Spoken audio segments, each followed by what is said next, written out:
你没有 click， 你 click 的是 YouTube stop live stream。这个是那啥？这个就是我指定的那个链接。OK。哦，所以说我知道。然后你这一直是 YouTube。我点的是 YouTube。这才能固定。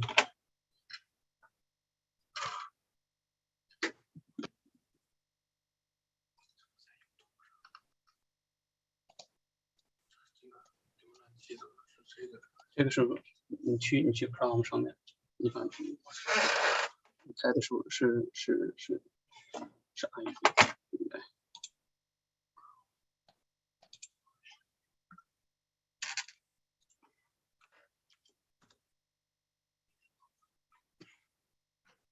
So it should be right now on live stream right now.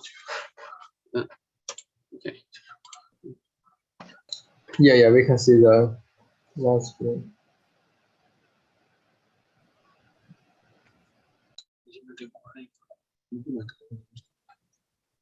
我真因为这俩忘了有那个 double 的声音，有 double 的声音是吧？因为它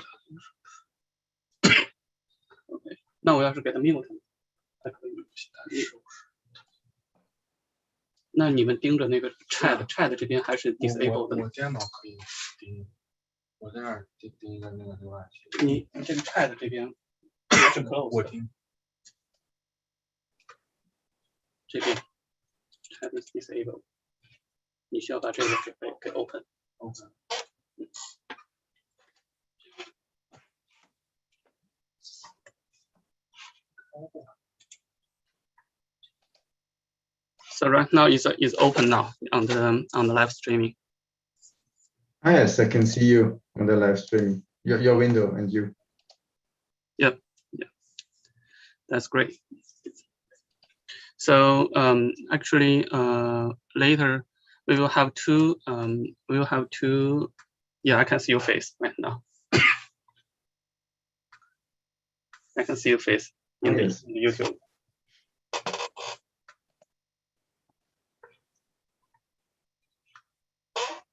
So is the speaker selected there, or can you select the windows? Sorry, can you select which window is shown or which percent is shown? The presenter will select. Correct. Yeah. Because I'm now on the YouTube channel, but I'm not sure why.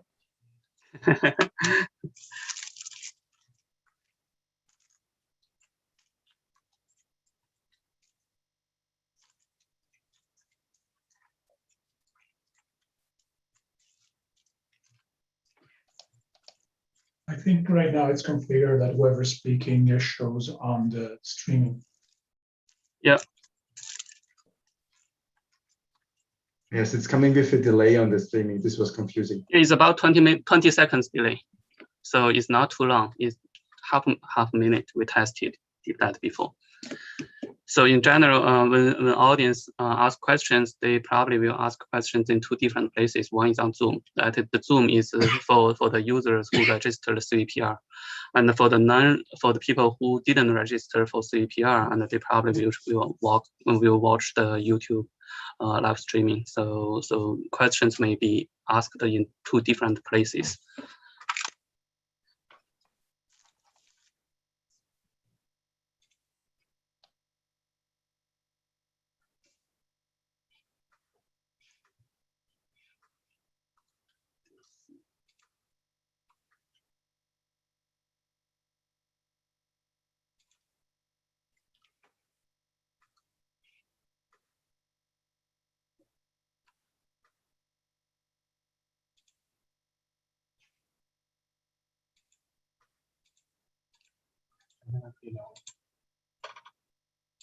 So it's just here is just the opening remark. I'll give a brief introduction about the program and how is the program organized.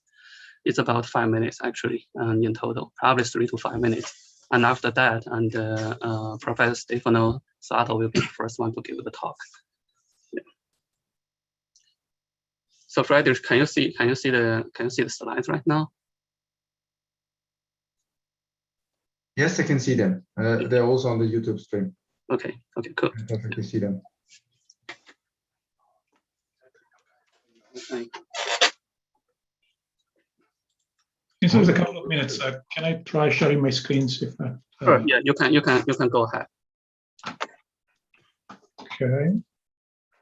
And I can scribble here. Okay, that looks good. Ah, yes, works wonderful. I can see it. Wonderful. Yeah, you can see that. Great. Thank you.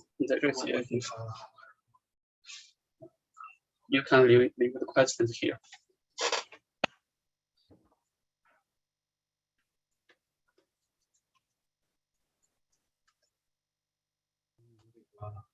Okay.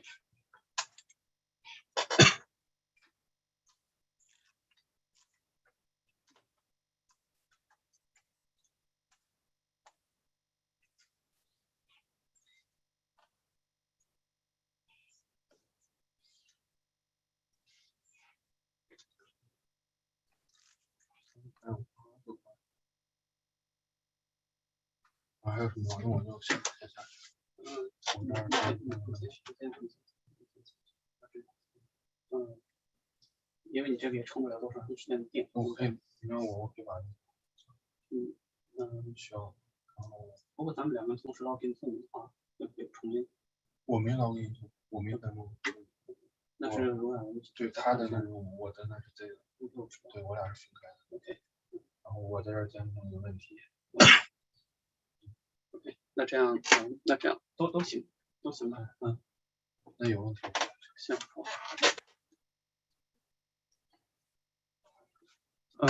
关上吧。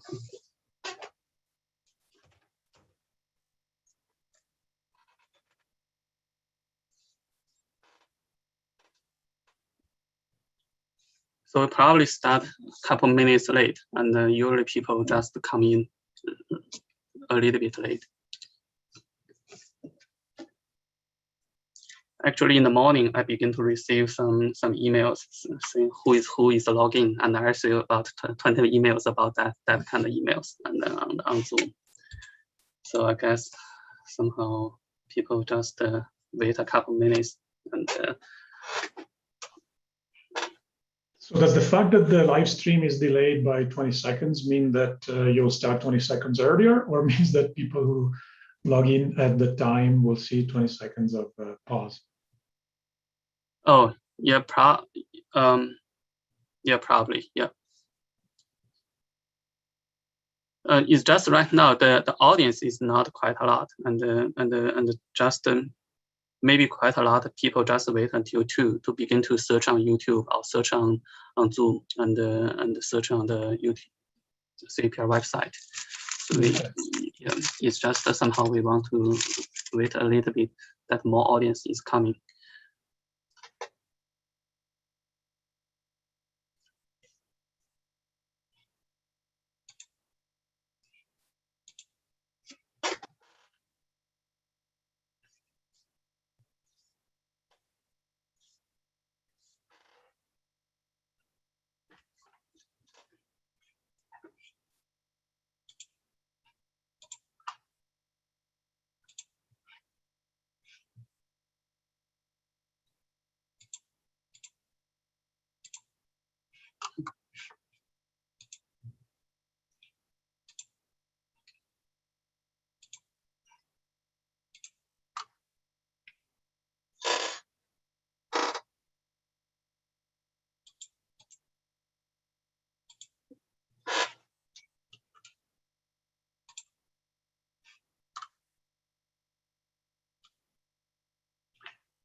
So let's see.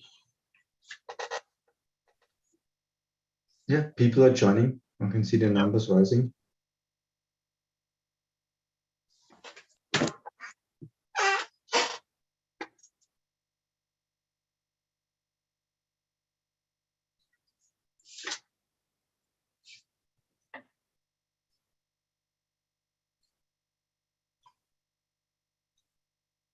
Yeah, probably just the last half minute. We'll get started.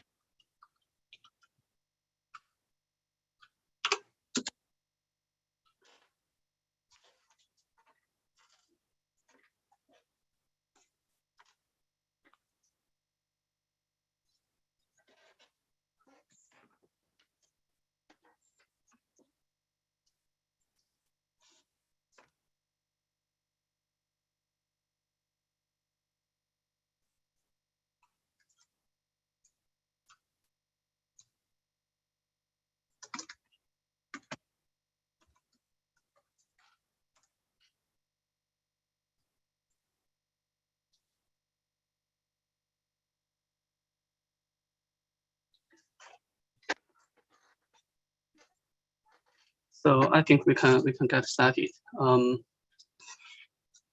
everyone. This is Guoyu Lu from Rochester Institute of Technology. Welcome to. Oops.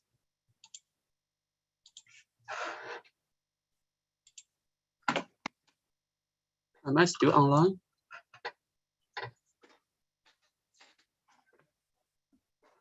Yep. It seems. Am I online right now?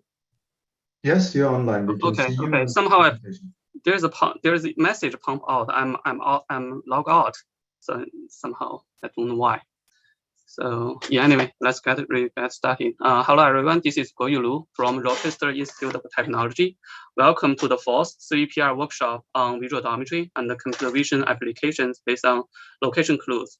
So before we get started, today is the Father's Day. So for all the fathers working on computer vision, I would like to first wish them Happy Father's Day.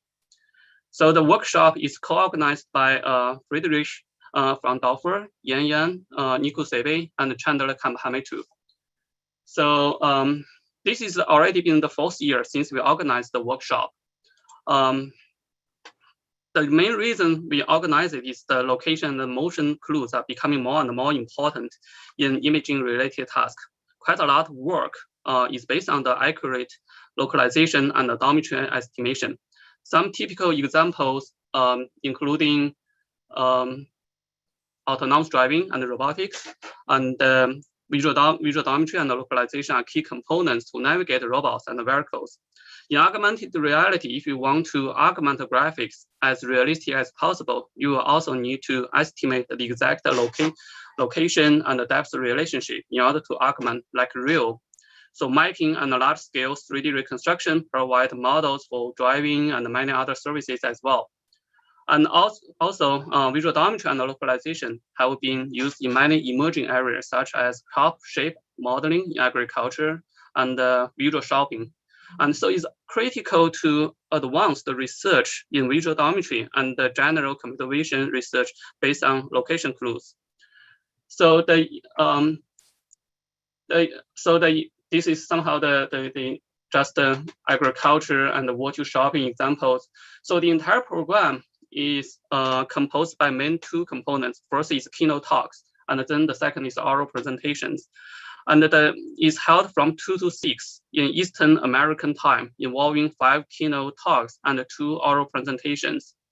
So in addition to the Zoom that is provided by CVPR, the entire program will also be live streamed to YouTube, so that for those who did not register CVPR, will also have live access to all the talks. For both Zoom and the YouTube live streaming users, you can leave questions to the chat channel, like here. This is YouTube, okay? So the organizers will read the questions on behalf of you to the speakers. So in the keynote talks, we have first 5 world-renowned invited speakers from universities and industries will provide their insights. and introduce their most recent research outcomes. The speakers are Stefano Soato from UCLA and Amazon, James Hayes from Georgia Tech and Argo AI, Thorsten Sattler from Zach Technical University, Daniel Kramers from Technical University of Munich, and Eric Lundin Miller from University of Massachusetts, Amherst. And along with all the keynote talks, we also select 2 papers under a strict peer review process to give our presentation. One is transformer-based text detection in the wild. The work is based on a team from University of Waterloo.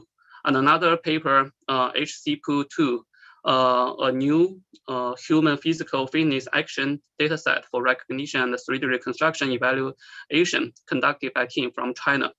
So those are the overviews of the entire program. Now let's transit to the formal talks.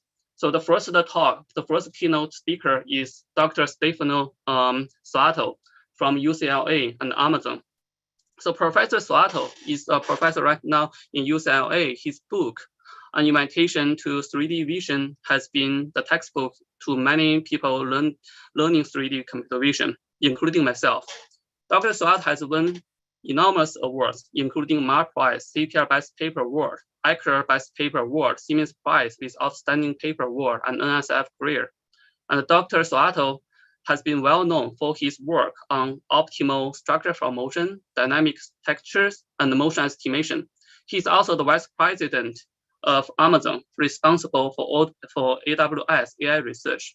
Today, he will give us his talk and introduce his research outcomes on the topic of representations for spatial intelligence, where to learn, where to engineer. Okay, let's welcome Dr. Soato for his talk. Thank you very much, Goyu, very kind of you. I will share my screen. Can you see it?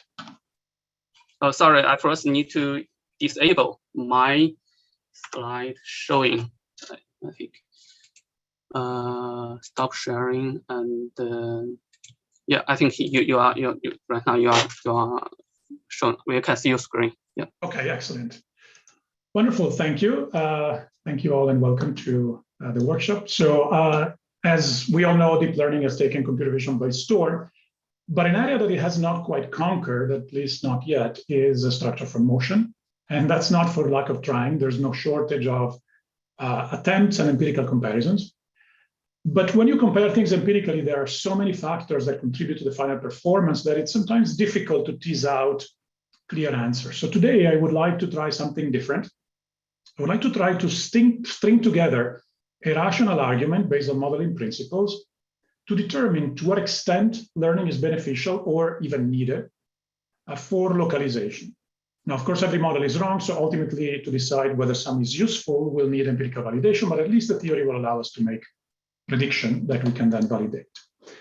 So just as a preview, I will use some concepts that I borrow from work with co-authors and co-workers over the years. The first to define optimal representations in terms of sufficient invariance. And in order to do that, we need to specify what a representation is and to what information is. And information for deep learning is a tricky concept because deep learning produces, at least the kind of networks that are in use today, deterministic maps from inputs to outputs, and therefore standard information theoretic concepts are degenerate. And if you remember anything about the presentation today, is the fact that the notion of objects emerges naturally without the need for supervision from a notion of separation of this kind of information. Okay, so let me start with a few definitions because we need to operationalize some of these ideas. So what is an optimal representation? Well, first of all, what is a representation? A representation is just a function of the data that's useful for a task, for a collection of tasks. So what data? I will focus on images, could be a video up to time t, and inertials, I'll call data in general x. And this could be data that you, as the agent, has measured up to time t, up to the current time, or it could be data that others have measured about different scenes than the one in question. I will call the latter the data set D. And the task is generally a random variable on which we want to say something. For instance, for spatial interaction with the physical world, localization, so position orientation, and some type of representation of the surrounding environment is usually what we need. And then what we're left to define is what we mean by useful. And generally, if all the quantities at play were random variables, then you could measure useful in terms of information. For instance, you could ask that the representation you learned, let's call it Z, which is a function of past data, is as informative as possible for the task. Okay, so you could, for instance, measure that by some notion of mutual information. Now, it's trivial to have a representation which is as informative as possible. The data is the most informative possible. Obviously, it's not very useful, so we want, among all possible representations that are sufficient, which is as informative as possible, we want the ones that are smallest in some sense. And that's, again, where information comes in. It's not small in terms of dimension, but small in terms of information. And it seems intuitive that in addition to the data being informative, we also want it to not depend on other factors that are irrelevant for the task. And we call these nuisance factors. For instance, if you want to navigate the reflectance property of buildings or the illumination is a nuisance, it doesn't affect your motion. But if you want to recognize objects, for instance, then vantage point and pose are a nuisance. So what is a nuisance and what is not depends on the task. Okay, so how do we operationalize this? Mathematically, you can think of a Markov chain where you have the data, and then from the data, you compute the representation, which is a function of the data, could be deterministic or stochastic, and then you use the representation to say something about the task value. Okay, so now you want the representation to be as informative as possible of the task, but where there are nuisance factors that affect the data that are irrelevant for the task, you want the representation to be as independent as possible. And so I mentioned invariants before, and I use those interchangeably because if a representation is sufficient, then it is invariant if and only if it is minimal. Okay, so think of it intuitively. If you take the data and try to build a representation that retains as much as possible what matters for the task, and otherwise throws away everything else, then what you're left with is invariant to the nuisance. But you can prove that, and it's proven in some of the references listed below. Okay? Now, this trade-off between being as informative as possible and as invariant as possible is captured by a very elegant principle, which is called information bottleneck. So intuitively, if you can see my pointer, you're looking for a stochastic function of the data. So it's specified by conditional density. A deterministic function would be a degenerate density. That maximally reduces the uncertainty about the task variable while throwing away as much information about the data as possible. Okay, so it seems intuitive that in order to achieve an optimal representation, you need to throw away as much information as possible, but that's in fact what stems from the principle of being maximally informative and minimally sensitive to nuisance factors. Now, the problem with information bottleneck is that it's elegant, but it is incomputable. So the representation we're looking for is a function of test data. We don't care to be invariant to nuisance factor affecting training data. We'll never see those again, right? And so we don't have the test data, and we don't have the distribution from which they're drawn. So this criterion is not operational, so we cannot use it. If somebody gave us a representation that minimizes this quantity, then we can say that that is optimal. But we have no way of using this criterion to design or learn an optimal representation. Okay, so what do we have then? What do we do in reality? In reality, we have a data set, okay? And then we process this data set through some type of stochastic optimization or deterministic to arrive at a model which is parameterized. I'll call the parameters W. And that model ideally should allow us to capture the target distribution, which is the optimal discriminant according to Bayes, which is the posterior of the task variable given the data. Okay. And the way we do it is we select sample from the data set, and then we try to minimize the loss function computed on the sample, for instance, empirical cross entropy for classification. Okay, so these two things, left and right, have nothing to do in common. So, okay, so now when we learn what is the goal, what are we after by doing this minimization? Well, in theory, we are after trying to minimize the the test error, the expected error on future data sets that we don't have access to. And so this is where generalization bounds come in. And in particular, I'm going to use the PAC-based bound, which was derived by David McAllister, that says that the test error, which of course you cannot compute, is bounded by some constant times the training error, which is the one we optimize, plus this quantity, which is the information that the weights contain about the data set. So keep in mind this quantity, the information in the weights, the information that the weights contain about the data set is central, okay? Because the PAC-based bound says that if you can train your network by minimizing the training loss, while at the same time minimizing also the information in the weights, then you achieve maximum generalization, okay? The actual number is not that relevant. What is relevant is that this is the right criterion that you should try to optimize, okay?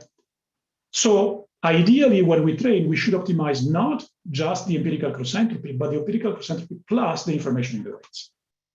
Okay, so you can see how this information concept is quite central, and I'll come back later over and over. Now, what is the problem?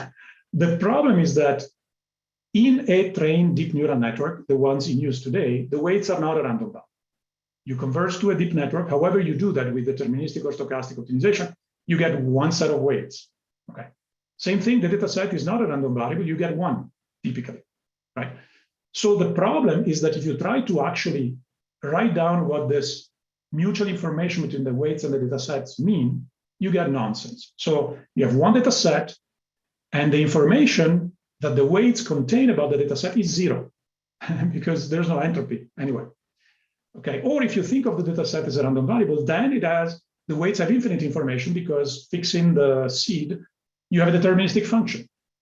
Okay, so classical information measures don't quite make sense for trained deep neural networks, which are deterministic systems. So then how do you define information in a way that makes sense for the PAC-based bound and therefore generalization? And how does it relate to these properties that we would like to achieve in the representation, which are sufficiency and invariance? Okay, it turns out the key is an idea that goes back to Shannon from the 50s. It's an idea that he used to compute the entropy of the English language. So he took a sequence of data set, sentences in English language, and then he perturbed it by replacing at random, by injecting noise, replacing some characters, okay, or masking out and changing things and so on and so forth. And then he asked, how much noise, how much perturbation can I add and still be able to retrieve the original sentence? Intuitively, if I can apply a lot of perturbations and still be able to retrieve the data, well, then there's not a lot of information in that. But if I change one character, all of a sudden I cannot tell what's going on, then there's a lot of information. Okay? Now, for the case of communication, the task is the data. Okay, so there's no semantics, right? And you can think of this as the grandparent of self-supervision, right? You take the data, you do stuff to it, and then you try to recover what you have perturbed. And by doing that, you measure information, okay? Now, the link between information and generalization had not been established other than formally through these generalization bounds that, however, cannot be instantiated because the mutual information that Shannon defined is degenerate, okay? So I will not get into all of the details, but I'll put the formulas here and walk you through it to give you the main idea, okay? So how do you compute information in a trained deep network? Just conceptually think of the following. Train a network however you want. Deterministic gradient descent, stochastic gradient descent, momentum, whatever. You arrive at one set of weight, W0. Now take those weights, and if you can imagine that you take one component of these weights, and after you've done learning, you change it however you want, and it makes no difference in the training loss. Well, you could say that that weight is uninformative, and you might as well not store it or change it with zero or replace it with noise, or just store it with very few bits. But if there's one weight that you change a little bit and all of a sudden the training loss goes haywire, then that weight needs to be stored with a lot of bits, right? It contains a lot of information. Okay. So if you think of doing this for every possible weight in million-dimensional spaces, think of it as adding noise in all possible directions. The maximum amount of noise where you optimize over the distribution that you can add while not changing the training loss beyond a certain threshold. That is the excess information. That is the redundant information. That information the network does not have access to, cannot use. Okay. Whatever is left, okay, so there's some constant that depends on the data set, is the residual information, is the information in the weights of the deep network. Okay, so this notion is well defined for deterministic or stochastic network trained with stochastic or deterministic gradient descent. It doesn't matter. Okay, so this is a well defined notion. This fact that you add noise doesn't really need to be literally you're adding noise, because the second order approximation of this optimization problem can be used to define implicitly a notion of noise. And it turns out that what you optimize over is with respect to the parameters of the Fisher information matrix. So there's a very strong relationship. Now, if you take that optimization problem that is implicit in defining information, and you write it in unconstrained form, you get the quantity, which is the information Lagrange. Okay, and this is a quantity that we saw before that was inside the Pack-Bayes bound. And it's the quantity that you should try to minimize when you train the deep network. Okay, so, and this can be optimized for real. So you have all the elements. You have the training loss, you measure it, you optimize it, and you have the information in the weights because you can compute it with the Fisher information. And you can optimize this quantity with stochastic gradient descent. Okay. All right. So hopefully you get at least a vague idea that defining information in deep network is non-trivial. There are some subtleties, but can be done. Okay. And the information in the weights is a central quantity for generalization, invariance, and minimality. Okay. All right. So now this is general. What does it mean for a particular task? Okay. So an optimal representation is an optimal representation for a given task. What if you don't know the task? Okay, well, if you know nothing about the task, then there's nothing you can say about the representation. The only sensible thing is to store the data. Now, I said this in a talk, and Jeff Hinton was in the audience, and he complained that this was anathema, that this was completely conceptually and philosophically wrong. But I stand by that, because if you have a data set and you don't know what it will be useful for, and if tomorrow somebody comes and asks for the color value of pixel 3 in image 27, if you haven't saved it, you're not going to be able to answer. So if you know nothing about the task, the only sensible thing is any lossless encoding of your training set. Now, if you pick a task, that task usually defines what is a nuisance variable, what is not. For instance, if you want to localize yourself, okay, then the reflectance properties of objects around you is irrelevant. Illumination is irrelevant. Okay, the shape of object is irrelevant. Okay. But if you want to recognize or categorize or classify objects, then your pose is irrelevant, but the reflectance properties are not, and the shape is not, right? So something can be a nuisance for a task and can be informative for another. So that gets decided at the beginning. And if you do that, then what I described is a constructive method for learning sufficient invariants, which are optimal representation. Okay, so now we understand how to do that, and we know how to do it for large-scale models, not toy networks, but really deep networks with hundreds of millions of parameters. Okay. Now you could do the opposite, and you could say, well, I don't want to define the task. Okay. So what I want to do instead is I want to define what is a nuisance, and then develop representations that are optimal for that nuisance. For example, you could say, I want a representation for every task where viewpoint is irrelevant. For instance, I want to detect, localize, categorize, and classify objects. And for that, I want to be able to do that regardless of where I am, right, relative to that. In that case, so long as nuisances are a group, you can actually build not just an invariant, that's easy, any constant function is invariant, but a maximal invariant, which is something which is equivalent to the data. So you don't throw away anything except for the action of the group. Okay. And it turns out that for computer vision, you can do this for viewpoint in general, as well as illumination changes, which are represented by actions on the domain of the image, which is the closure of epipolar transformations, which is the diffeomorphic group. So you can modify as you will the vantage point so that the image is deformed, and you can modify however you want the range of the image, so long as you don't switch order between color values. Okay, so this can be done. It's very difficult. And the key idea is that you are in infinite dimensional space of images, acted upon by infinite dimensional groups domain diffeomorphisms and range homomorphisms, but you still have a structure of a group, so you can define orbits, okay? And the orbits are what take your data and transform by equivalent set of data, okay? And what you can do is you can compute the quotient of that space, and the quotient of that space is actually finite. So I have infinite dimensional group, infinite dimensional set images acted upon by infinite dimensional groups. The closure of viewpoint changes and illumination changes, and the quotient of them is a thin set. Okay, so that was interesting, and there was a paper by Ganesh Sundaramurthy back in 2009, but it's not very useful because these things are very difficult to compute, and also because they are very, very small dimension.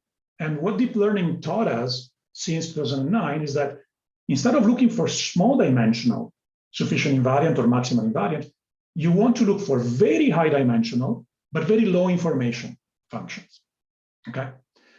But this idea is still around, and in fact, for very simple groups, for instance, small transformations group acting on the image, like small translation, rotation, scale, flips, and so on and so forth, this is what is done in contrastive learning, where you take an image and you consider it an equivalence class acted upon by data augmentation or by the nuisance group, and then you try to modify the space so that data that belongs to the same orbit are closer together and orbits are far away from each other. Okay. Now, why would you want to learn it if you already know how to compute it? Because it is more robust and easier, to be honest. Okay, so it's another way the task plays a role. All right, so let's come to localization. So what is specific to localization in terms of optimal representation? So I'll first contend that in optimal representation for localization, there are infinitely many optimal representations, by the way, sufficient invariants are not unique, is a sparse attributed point cloud, okay? So meaning that if you have this, you can throw away the images, you've lost nothing, provably, okay? Well, what points and what attributes and how many of them, right? Well, to be sufficient, right, you need enough points n so that at least two of them are visible between at least two views at least every time, right? And you need the attribute to be sufficient for correspondence, right, with high probability. But these are all results from classical computer vision, p-point and frames theorems and so on and so forth. So those tell us that a sparse attributed point cloud where the attributes are sufficient for correspondence is an optimal representation. It is sufficient, as proven by classical theorems, and it is minimal because anything less would not allow you reconstruction. Okay, and this reconstruction is modulo a Euclidean reference frame and scale. Right now, if you also have inertials, which is in the theme of this workshop, then the picture is a little bit stronger because now you can also recover a scale in the Euclidean frame up to certain gauge transformations. Okay, so this is all well understood, and these representations are minima sufficient, so they are optimal. Okay, so you don't need learning, and so that might explain why these methods, so-called classical methods, are still reigning, despite all the attempts to do direct prose from video. Now, there's one wrinkle here, because I said, well, you need attributes that are sufficient for correspondence. Okay, what does correspondence mean? Well, correspondence means that 2 points in 2 images correspond if there exists a point in the scene that projects onto the 2 points in the 2 images. But the definition, if there exists a point in the scene, entails reconstruction of the scene. So correspondence is as difficult as reconstructing the scene. In fact, I would argue that correspondence is impossible because correspondence is only viable subject to the constraints of Lambertian reflection, co-visibility, and constant illumination. And these are hypotheses that you cannot test.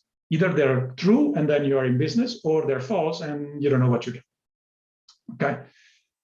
So seems like we are in the usual chicken and egg problem. So how do we solve this? Well, it turns out that what makes correspondence difficult is the fact that local images are very similar to each other, but it also means that local images are not very complex.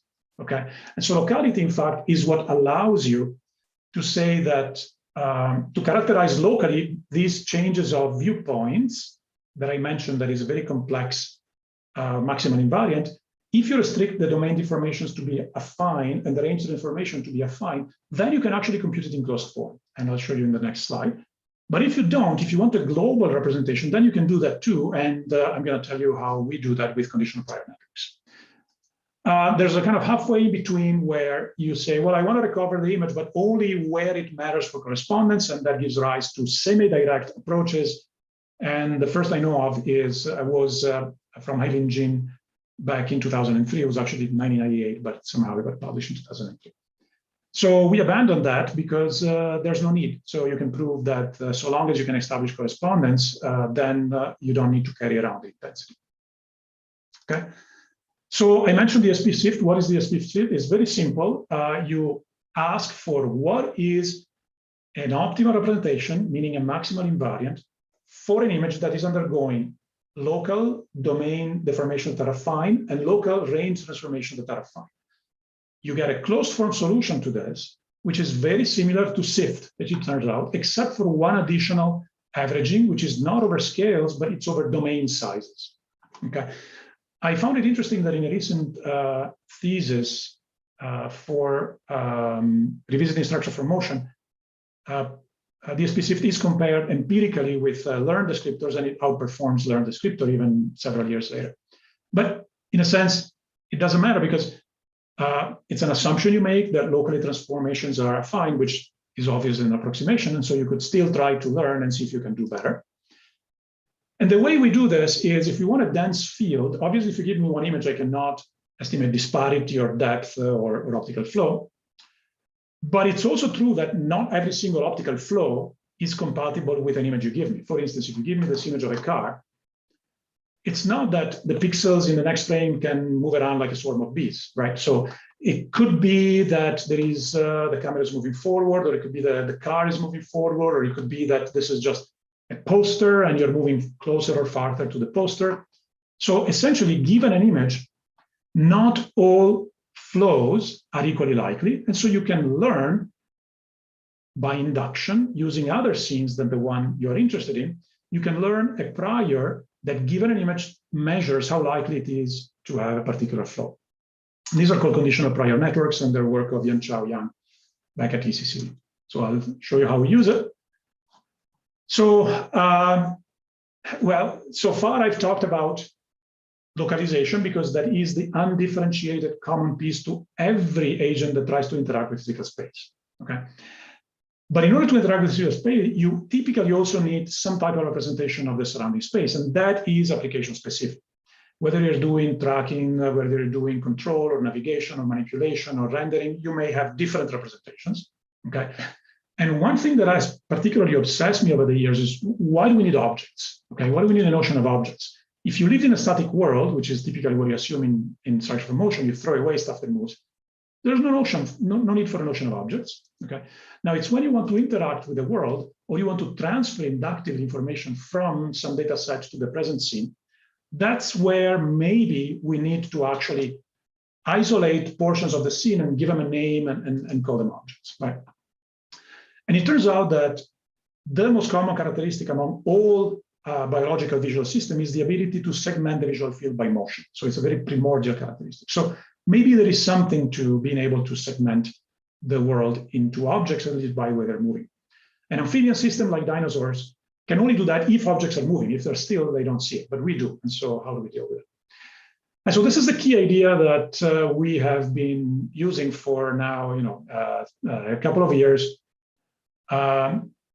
So which is the notion of contextual information separation. What is an object? Why do we need an object? Well, if I give you an image and I give you a putative region, let's say this square on the left, and I tell you, can you predict what's inside the square using what's outside? I probably will be able to, at least part of it, because there's some sort of continuity there. And if I try to predict what's inside by using what's outside in the smaller one, then also I can do a reasonable job because right outside the smaller square, there's still the squirrel. But if I manage to hit exactly the boundary of the squirrel, then whatever is outside will tell me very little about what's inside. So in a sense, the notion of contextual information separation is that an object is a region of space whose projection is unexplained by its surrounding, okay? So that's the key idea. So if those of you who are familiar with a non-functional, when people used to do segmentation, they used to try to explain the inside of a region with the image inside the region and the outside the region with the image outside the region. This is the opposite. You try to explain inside the region using the outside and vice versa. And you try to do the worst possible job. And when you've done the worst possible job, then you found an object. So this idea was first used for motion segmentation back at CVPR 2019, unsupervised moving object detection via contextual information separation. And later, back in 2020, was used to bootstrap static object detectors. Because as we said, dinosaurs could not detect moving objects, neither can fish, but we can. Okay, but still, we might be able to leverage the supervisory signal of motion segmentation in order to learn static objects. And this is a paper that will be presented on Tuesday by Yan Chao. So to give you a sense of what type of models arises here. So again, you try to explain the inside of a region using the outside as poorly as possible and vice versa.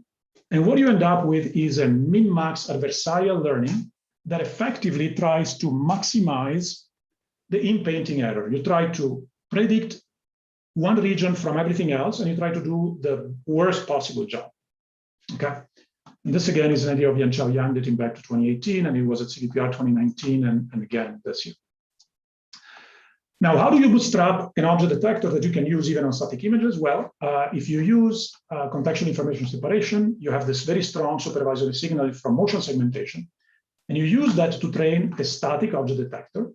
And once you train a static object detector, that represents a conditional prior that you can use to actually improve your motion segmentation. And there is a synergistic loop here where the more object you see, the better your conditional prior is. The better your conditional prior, the more varied the set of objects you can detect, even different from the ones you've seen for training. And so this is an example that, if you're interested in, you can see more on Tuesday when Yan Chao will present his work. Okay, so certainly position is a very important part, but what does the inertial part of the sensory process buy you? Well, two things. One is inertials impose, or general gravity imposes ecological priors on the world, on the visual world, both artificial and natural. Right? The world looks different if you are, 90 degrees or upside down. So you can leverage that, as Alex Wong did in his geo-supervised visual object detection work. And also you have scale, and you have a global orientation, and that is what allows you to not be fooled when you see a toy car to think that it's a car, even though your detector says there is a car, but your model says there is no car. But when you see a real car, then it gets detected as a car. So having a global orientation and having a global scale reference is important for interacting with physical space beyond detecting objects in images, because there are no objects in images, there are only pixels. Objects are in the scene, and you use the image to detect. All right, so I am just about at 30 minutes. So let me kind of summarize what are the key ideas that I'd like you to take home. So the first is that for the case of tasks that entail interaction with physical space, localization is an essential component. It's undifferentiated no matter whether you're doing navigation or manipulation or tracking, docking, and so on and so forth. And a sparse attributed point cloud is a sufficient invariant, which is an optimal representation. Okay, you need to have a sufficient number of points, so at least 5 of them are visible in at least 2 views at every instant of time. Okay, so typically you want to be a little bit generous there, not just use the minimum number of points. They also need to be in general positions. They cannot all line up on a plane and so on and so forth. They need to be well distributed, and all the things you all guys know when you implement visual inertial odometry systems. Okay, and the attributes or the descriptors need to be sufficient for correspondence. Okay, and that is impossible at the global level. Okay, because establishing correspondence relies on assumptions that cannot be validated on the data, which are covisibility, Lambertian deflection, and constant illumination, but that can be enforced locally. Okay, if you take a region small enough that your domain deformations and range deformations for the image are well approximated by affine transformations. Okay, when I say range, I don't mean depth. I mean the range space of the image, which is the intensity values of the image. Okay, so this kind of maybe explains why kind of quote unquote classical computer vision method, they're still performing quite well, maybe not for long, but better than complicated learning system, because you are interested in localizing yourself in the scene right now. And the question of what do other scenes that have nothing to do with the present tell you that can be induced, and there's not a lot there. There's not a lot of information that data sets of different images contain about your localization relative to the present image. Okay. So in order to frame these questions analytically, you need to tackle with the notion of what do you mean by information? Because again, a representation is a sufficient invariant, and given sufficiency, invariance is equivalent to minimality, but minimality is measured not by dimension. Dimension is an upper bound of information. It's measured by information. And defining and measuring information in these deep networks is tricky, but we spent a few years doing it, and now we know how to do it. So there is a legitimate debate on what is best to engineer, what is best to learn. And it's interesting, again, that engineered descriptors like the SPCF still are outperforming learning-based even today. And the most important part, at least for me, is that whereas interaction with physical space in a static scene does not really force you to contend with the notion of objects, if objects can move independently, then their motion triggers very sound supervisory signals, and those are what allows you to bootstrap object detectors either from the video or even from static images using the notion of contextual information separation. I'll leave you with some references, and I understand that there is some time for questions, which I'll be happy to entertain. Thank you. Thank you very much, Dr. Sato. Actually, we have a couple of questions. And the first one you mentioned, task for representations, and that is very interesting. And you mentioned sufficient representations, and somehow we understand sufficient representations is a general word, and sometimes we understand there should be something like valid correspondences. And how can we balance between valid and sufficient? And somehow we want to minimize the correspondences that are valid so that we can save time and we can make it more efficient. But sometimes we have quite a lot of noise, as you mentioned at the beginning. And how can we balance those kind of sufficient and valid? Got it. Okay, so I think I understand the question. Let me try to answer, then you tell me if I'm off. So I discussed about two notions of invariance. One is sufficient invariance, one is maximal invariance. Okay, maximal invariance is a geometric notion that pertains to when nuisance factors act as a group. And what you want to do is you want to kill that group completely, which you can do. Okay. Now, the problem is that in vision, the most important phenomena in the image formation process, which are occlusions and scale, are not groups. Okay. Scale is a semi-group. You can zoom out, not zoom in. And so it's not invertible. And occlusion, you know, if in an image my face is occluded, there's nothing you can do to the image to get back my face. Okay. So the notion of maximal invariance is really not useful to understand representations. Okay. It is still practical in some domains, for instance, for very small groups, as it's been used in contrastive representation learning, for instance, which is very successful, but it's really not the right way to think about invariance. Sufficient invariance is a statistical notion that doesn't require nuisances to be a group, and that says that the most informative representation is the one that tries to keep as much as possible about the task and throw away as much as possible otherwise. Now, the throw away as much as possible is done by compression, okay? And that compression involves all nuisance factors, including failure of correspondences. Now, failure of correspondences is not due to noise, right? It's due to violation of the hypothesis, right? You hypothesize that the region is co-visible, Lambertian, and constantly illuminated, right? And if that's not, your correspondence will fail, okay? And the way it's reflected in the calculation of maximal invariance is that there will be, you will not reach the tight lower bound, but you will reach the smallest possible bound given the data that you're given, okay? So the notion of maximal invariance doesn't say you can do perfect reconstruction. It says, if you minimize the information Lagrangian, you will do the best thing possible given the data you have. If the data you have is garbage, then the best possible thing you can do is still garbage. Okay, so it is not a guarantee of performance. It's a guarantee that you will do the best performance given the data you have. There is a complementary question, which I have not talked about at all, which is very fascinating, which is, instead of trying to do the best possible thing, given the data we have, how do we go and try to get the best data possible so that we can achieve performance within a given bound? Okay, that goes to experiment design, active inference, active perception, and that's a totally different talk. But the definition of maximum of sufficient invariant and the way you compute it, okay, automatically encompasses for eliminating correspondences, and they do it by compression. And deep networks have a very nice thing that their inductive bias already minimizes the information in the weights through choices of architecture with pooling and so on and so forth, and through choices of optimization, like with dropout and so on and so forth. So there are a lot of inductive biases that already squeeze and try to eliminate information in the weights. But for local correspondences, it seems that still traditional methods are doing just as well, which I'm not surprised. Exactly. Also, there is another question. You mentioned that attribute point cloud is optimal representation, but you said that that is only one possibility of the infinitely many. What could be other representations? Yeah. So, for instance, a sufficient representation is the data, and there are infinitely many, and every single deterministic or stochastic function of the data is also a sufficient representation, right? So, invertible. So, if you take an attributed point cloud, any function of that point cloud that is invertible is also a sufficient representation, right?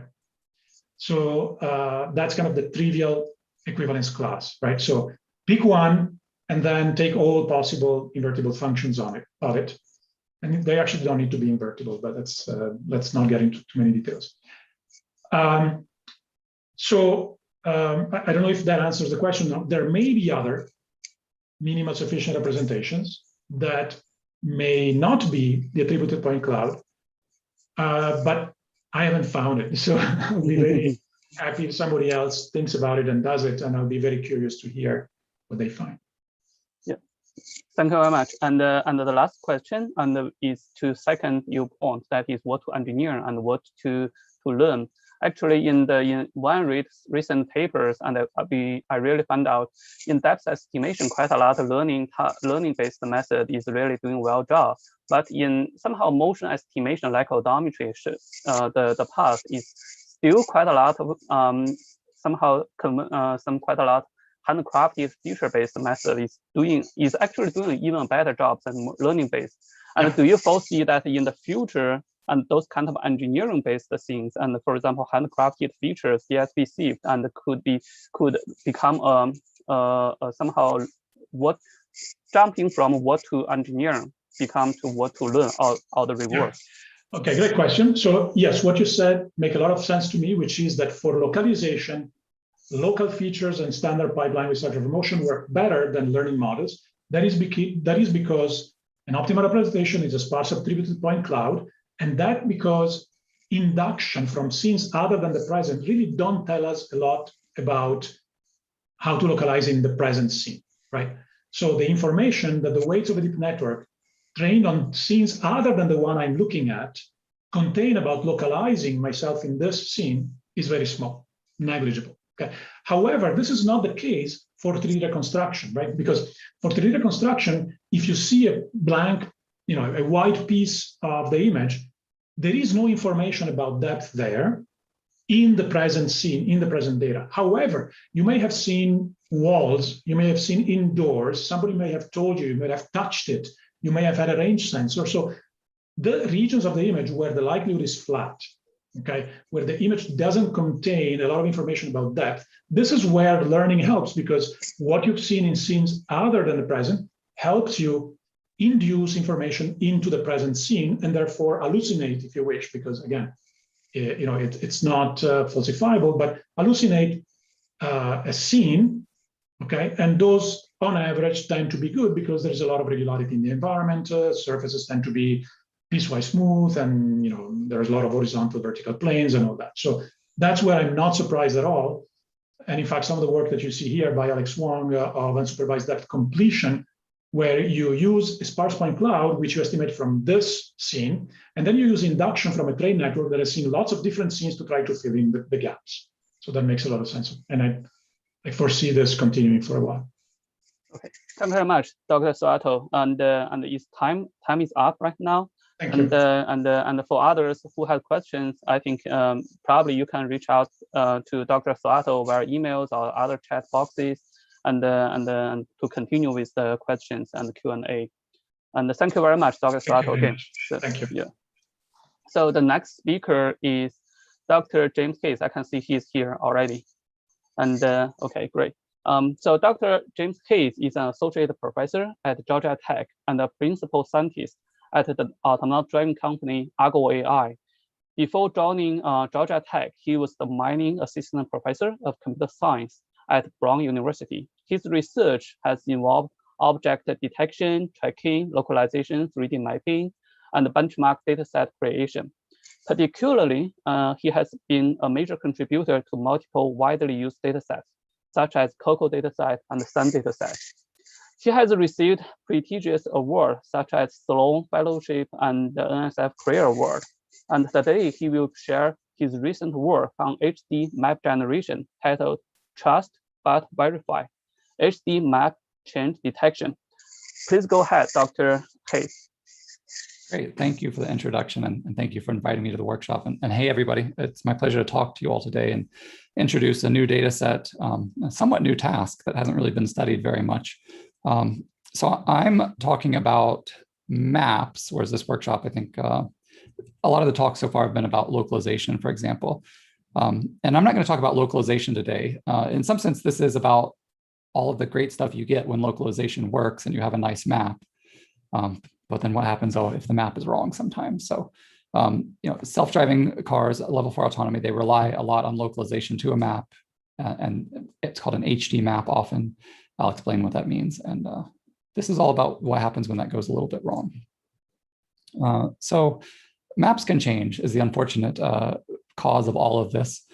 Let's look at some examples of our fleet operations in various cities. This is Washington, D.C. And on the left, you can see a sensor front camera image from July 2020. And then a few months later, in November, we can see that the lanes have been changed. A double yellow line has been changed into a single solid yellow line. The dashed lane is gone. So that's not great if you have maps that represent the world in July and you drive one day in November and find out that you've lost a lane or something like that. Here's another example in Pittsburgh now where a crosswalk has disappeared, if you can spot that. And maybe that's not super important. I think the AV will be watching for pedestrians anywhere regardless. But that's another element of your map that has gone stale. Here's another example from Pittsburgh where within a few months, the road has changed quite a bit. The lanes have shifted to the left here. Now there's this, if you can see my cursor, there's this area where you're not allowed to drive anymore. And another example from Miami, now there's a concrete median in the road that wasn't there before. It seems to have been a turn lane before. So if you were going to turn left, you might use that. And now, concrete. So you can clearly, you don't want to blindly follow a map here that tells you that this is a lane that you would use when it's not even a drivable area anymore. Here's a slightly more subtle example. It took me a second to find this. I'm just curious how hard it is for people to find these changes themselves. Here, the lanes didn't really change, nor the crosswalks. Instead, the lanes got a little shorter because of, I guess, traffic calming measures that these bollards were added, and then new lines were added to say that you can't drive near them, or don't drive over the bollards, please. A lot of these changes happen when the road is repaved. In this case, the road wasn't repaved. You can see that the crosswalk has the same old wear patterns as it did. They just added some new lines and some bollards. Another change, paint here was changed. And I think the last example from Palo Alto in this case, where this was a forced merge to the left previously, and now it's two separate lanes. Most of the changes seem to be traffic calming type measures these days, where you're losing a lane. It's when you're actually gaining a lane. In both cases, a bike lane to your right as well, although the bike lane behaves a little differently. Here, the bike lane comes out in the road, and here the bike lane follows the curb. All right, so this is just an unfortunate property of our world that these changes happen. Just another example in Pittsburgh, move barriers added. I'll skip some of these other examples. What we're not focused on for this work are temporary changes, where somebody puts a road closed sign in the road or an arrow board, or even just like a tree falls on the road. These are changes that are, they probably don't belong in a permanent map because they're temporary in nature, although you say that, and then there's probably barriers like this that have been up for years near you that are frustrating you. So some of them may be semi-permanent. But another thing I'll say about these is that they're mostly thing changes instead of stuff changes, like construction barrels or road signs. So an object detection framework can be looking out for these things while the car is driving. And in this work, we're focused on stuff changes, things to the surface of the road, to the drivable area, paint changes often, just to define the limits of what we're looking at. So how often does this actually even happen? Is it so rare that we shouldn't really worry about it? I think you probably wouldn't think that after those samples I've shown you, because even if it's rare, you can't just blindly trust your map, right? It's actually sort of annoying. It's rare, so it's hard to get data for, but it's not so rare that you can ignore it. But we actually collected a data set through our fleet operations, and we couldn't find similar numbers like this anywhere else to tell us, how often maps go stale. And so our definition of a map going stale here is we're looking at a 5-month period in our various cities of operation, and we're looking at a particular spatial unit, what's called a tile, that's 30 meters by 30 meters arbitrarily. We're saying, well, what's the probability that in those 5 months that a tile that we visit frequently will change at some point, will have a map change? And the absolute probabilities are pretty low, less than 1% for any 30 by 30 meter region in any city. But you're visiting thousands of these tiles in an AV every day. Anyway, anytime over that 5-month period, it's likely that, you're going to run into some map changes in different cities. Another interesting property is that the northern cities seem to see more map changes than the southern cities or the warm cities. I think that sort of makes some sense, maybe just because of the climate causing more difficulty in the northern cities. So again, what does this tell us? Well, it is something we have to worry about, but it might be a little hard to get the data for it. So I haven't even rigorously defined what an HD map is, and it could be a lot of things. So this won't be the end-all definition of it. But what it's not is a routing map like you would find on Google Maps, which understands where roads are roughly and understands how they connect roughly. In the case of Google, I think it knows sort of well. It might be able to tell you that these 2 right lanes connect to this highway or something like that. But they don't actually have lane geometry in them. Again, Apple Maps. Here's another example. Sorry, the recording just started, I guess. Or OpenStreetMaps. All of these are more like routing maps that they tell you the connectivity of roads, but they don't tell you where individual lanes are. Whereas in our data set that we've released publicly called ArgoVerse, or in other data sets like NewScenes or Waymo or Lyft now, they have HD maps that have lane level geometry. So I would say that's the critical distinguishing factor, is that they have lane level geometry and probably connectivity to go with it. But they have other attributes as well, possibly pedestrian crossings, maybe sidewalks in some data sets. In our data set, we have ground height as well visualized here, and Florida is super flat, but even in this part of Miami where we're visualizing, there's a little bit of elevation change here. There could be other things in the HD map, traffic light locations, anything you want to store there. You could say that your 3D prior for localization is in there as well, but we're not really worrying about that for this work. We're worrying about this vector map, you might call it, of all the lane polygons and all the metadata associated with those lanes, like the left to the left of this lane is this lane, and the paint on the lane boundary is this type of paint, like double yellow or something like that. So we would like to know when this object, which is a pretty compact object, even for a whole city. That's the cool thing about these maps, is they're not huge because of their vector representation. When does it no longer match the sensor data that you're seeing? That's the fundamental problem. We're creating a first data set for that problem and creating some baseline methods that try to attack that problem. And HD maps, I think all the serious level 4 autonomy efforts, whether at Argo or Waymo or Cruise or Motional, use these type of maps to improve their AV performance. But we also see in the literature a lot of papers that have found clever ways to use these type of HD maps now that data sets like ArgoVerse and the Waymo data set and NewScenes have these maps. And we see that from the sort of beginning of the perception stack, like 3D object detection and tracking, to higher level tasks like motion forecasting. The map is certainly critical there. If you want to predict the future motion of an object, it's a safe bet that it will follow the map most of the time, not always. And these HD maps are also used in motion planning or in creating plausible simulation in a lot of upcoming papers this year. So I think we're going to see more and more work on these HD maps. So the entities for this particular work that we're focusing on for HD maps, and again, there could be a lot of other entities, are as shown here in this table. The pedestrian crossings, the lanes themselves, and the lanes have a lot of different attributes as you're seeing here, whether it's a bike lane or a vehicle lane, whether it's in an intersection or not, so on. We also have this notion of drivable area, which is a polygon that will encompass all the lanes and potentially a little more, like maybe the shoulder of a road will be drivable area, but it's not a lane. So there's also a polygon for that. And then we also have pretty high resolution ground height for all of these scenarios that I'll show you. And HD map detection is a relatively new task. So there's not a whole lot of prior work because HD maps were not even, there were no public data sets until pretty recently. But there are some, and let me elaborate on the different possible approaches to this. Again, there's one extreme that would say, okay, these map changes are scary. I don't even want a map at this point. I'll just build the map every time I drive. I don't think that's feasible. Even for a human, they have a hard time driving in complicated scenarios where they've never driven there before, so that they don't have some mental map. Imagine you're going through, the middle of Boston and some intersection you've never been in. It's stressful. You don't even know what lane you're supposed to be in. Is this lane going to turn left or go straight up ahead? I can't see it. It's too crowded. So, I think we are going to be using maps for autonomous driving.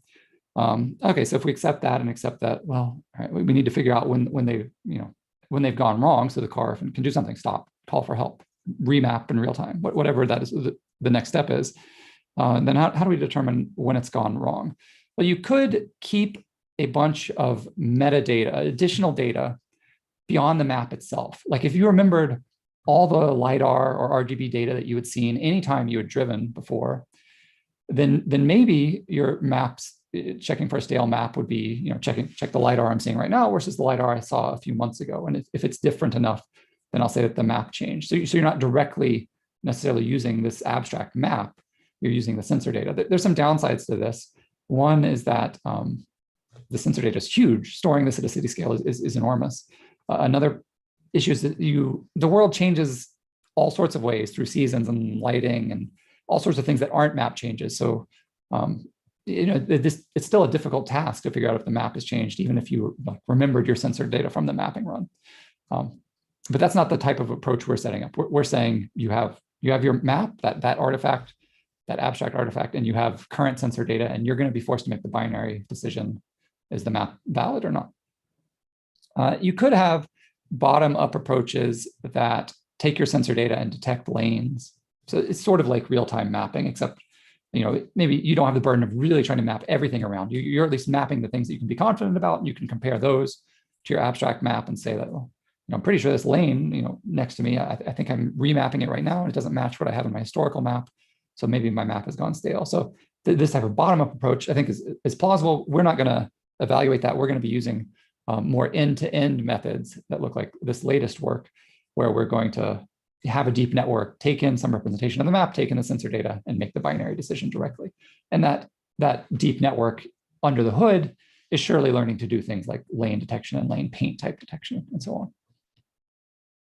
All right, so what's in our data set? Again, TBV for trust but verify.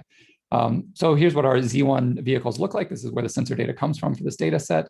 The LiDAR in the data set comes from two 32 beam LiDARs spinning at 10 hertz, similar to what we already have public in the Argoverse data set.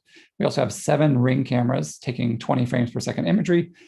Each of these cameras individually has a global shutter, which will fire when one of the LiDARs sweeps above it. The LiDARs are 180 degrees out of phase. So they're individually 10 hertz, together they're sort of 20 hertz if you consider them as separate entities.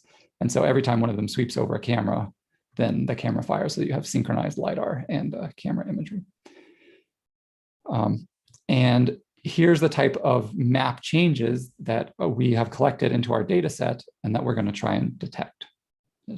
There's a lot of them out there, from crosswalk changes to lane geometry changes. Lane paint can change in all sorts of different ways.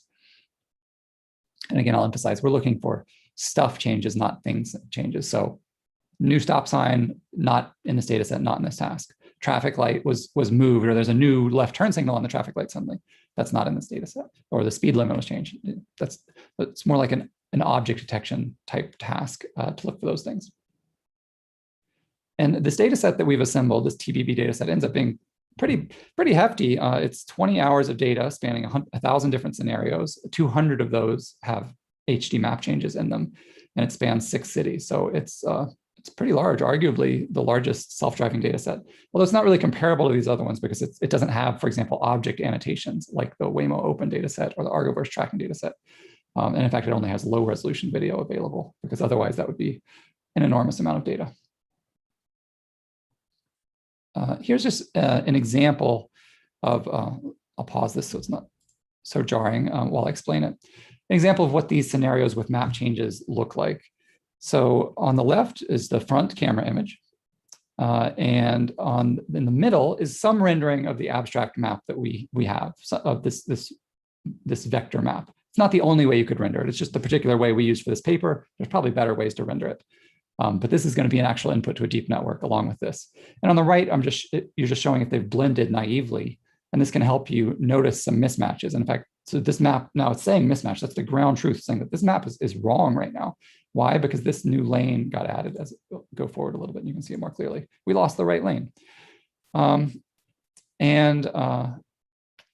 else should I say about this?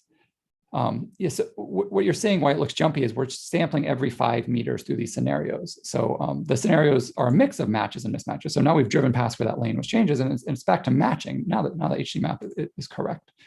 And I'll show just a few more of these scenarios. You can see that the ground truth, the matching and mismatching is changing. Here it's the same thing. We lost the right lane in a different place, in different weather conditions. This is also Miami. And through this whole road, there's a map mismatch because of that right lane change.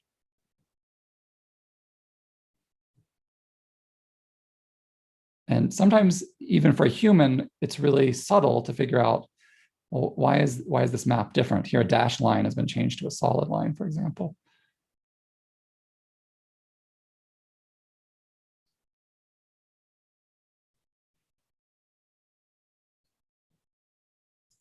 And here there's a new median on the left. We saw that example before.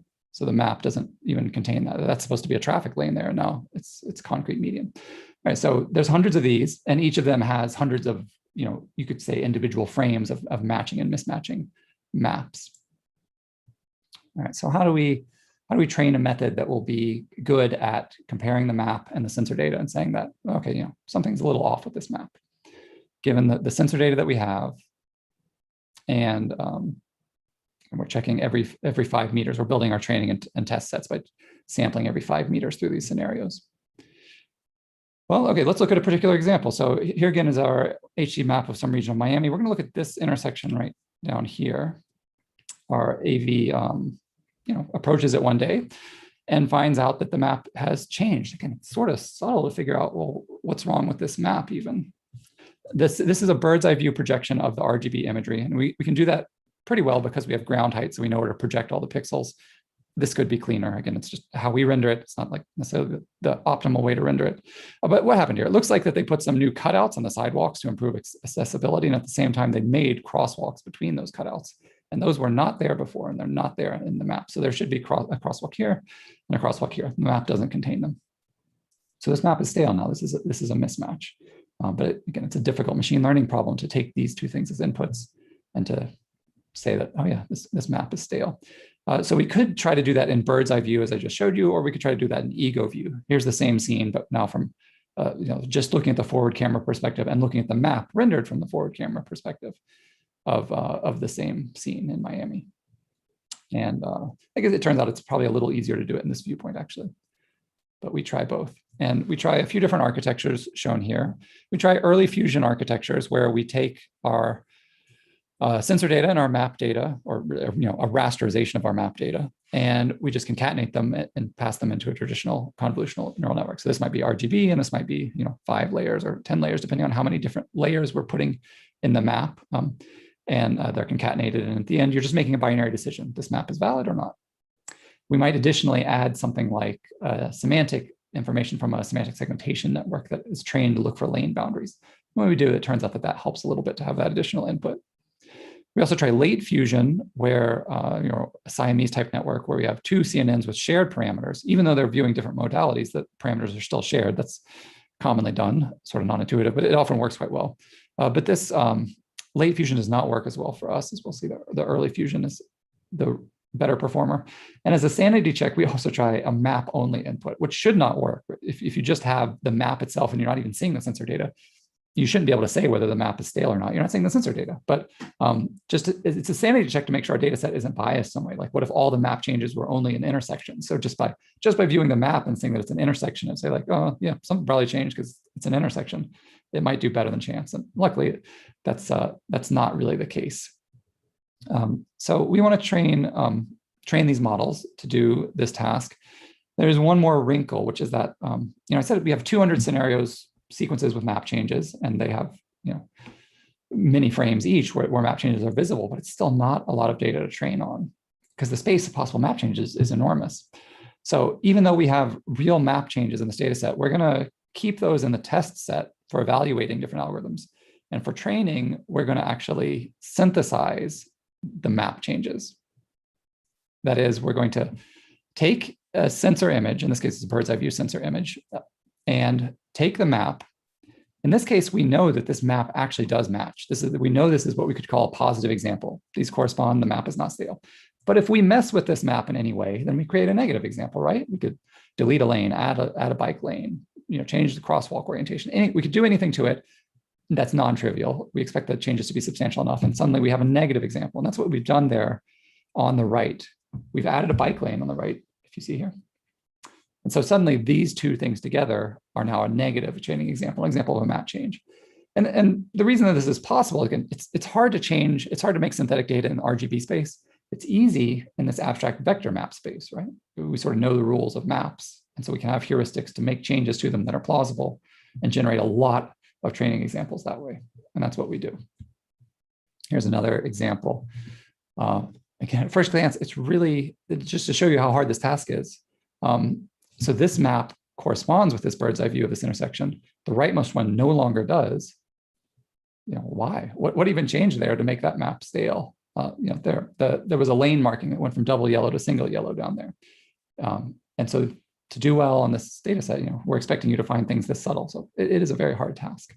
Another example. Give guys a second to see if you can spot what changed. And it's a lane marking change. So white here means that there's a white lane marking, which indeed there is in this place. And red means it's implicit, like all of the lines through the intersection. It means that there is a lane there, but the marking is not actually painted there. And a lot of lanes in our roads are not actually painted. Another change. Here a lane marking was deleted. Maybe this one is not as hard. You can spot that this lane marking is here and gets deleted there. And finally here, could delete a crosswalk. This one's not so hard to spot. The crosswalk's gone. So this is how we synthesize map change examples. We also have plenty of positives. Normal fleet operations are just full of positives. So this is how we get negatives. And we train our method on those. And so this sort of could be thought of as a form of sim to real transfer. If we train on all those synthetic map changes, does it work when we try on those 200 held out test scenarios? The example, the big result is yes, kind of, but there's room for improvement, which is why I'm excited about making this data set public. So again, chance would be 50% on the validation set or the test set. The validation set is generated through the same synthetic map changes that we just described. But so let's look at a real learning model. An early fusion method working in the ego view with all of the channels of inputs, RGB, semantic segmentation, map, on a validation set, which is the same distribution, the same synthetic distribution as its training data, it gets up to 84% accuracy, which is not bad. On the held out test set, it's only 67% accuracy, but that's if we're considering any change within 20 meters counts. But this is a ego view. It can only see forward. So if we evaluate it, so okay, only changes that you could have actually seen in your camera, then it gets up to 72% accuracy. Which is, still we would like that to be higher. Still, some of these map changes are very subtle. So this is not trivial to get to that level of performance, but I do expect there to be improvement if others attack the same task. And we can explore different combinations of modalities as inputs as well. I guess the simple conclusion is that more is better. and that the ego view works a little bit better, especially if you only evaluate it on things it can see. If you evaluate it on bird's eye view proximity, that is, you're responsible for knowing about any map changes around you, then they're about the same. So we've discussed this so far as just a binary task of saying, has the map changed or not? You could try to localize the changes in space. They're sort of localized in time right now, but they're not localized in space. We don't do that, but we do use visualization methods like GradCam here to show that the networks are implicitly localizing the changes. So if you see where the network's decision is putting weight to notice that there was a map change here, here's a sensor view, here's a map. You can see that the crosswalk is gone after they repaved this. You can see that in the sensor view, that the network was putting a lot of weight here where the crosswalk used to be, and likewise on the vector map input. And just another example of that, where this road has been restriped. I mean, I guess there's one stripe there, but it's mostly just now, its lanes are mostly deleted. And you can see that the networks are putting a lot of weight on the relevant pixels. Hey, there should be paint here, the paint that I saw on the map over here. So we do plan to put this data set and the code and the pre-trained models online, and to maintain the leaderboard on EVAL.AI. That's the competition leaderboards that we use for the other Argoverse challenges, and make this available for non-commercial use. And one more thing that I will tease at the end here. I mentioned the Argoverse data set, which is something that Argo has already released 2 years ago, CVPR in fact, that contains a sensor data set, a forecasting data set, and HD maps underneath each of those. We are releasing a new version of Argoverse soon, Argoverse 2.0. So I'm moving Zoom controls out of the way so I can see this myself, which will now span 6 cities instead of 2. We'll have a much larger sensor data set. We'll have new data sets in general, but one of them will be this data set I'm just discussing now, a map change data set, TVV. And all of these data sets will have new and improved HD maps underneath them. Okay, that's the end of my presentation. I'd love to hear questions from anyone.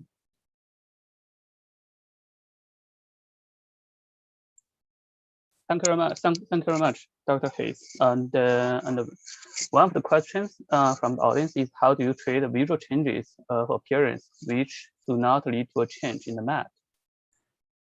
Right. So it is the burden of the deep network to learn that all of the changes that you see in the sensor data don't correspond to, it's different illumination. It's night instead of day. It's wet instead of dry.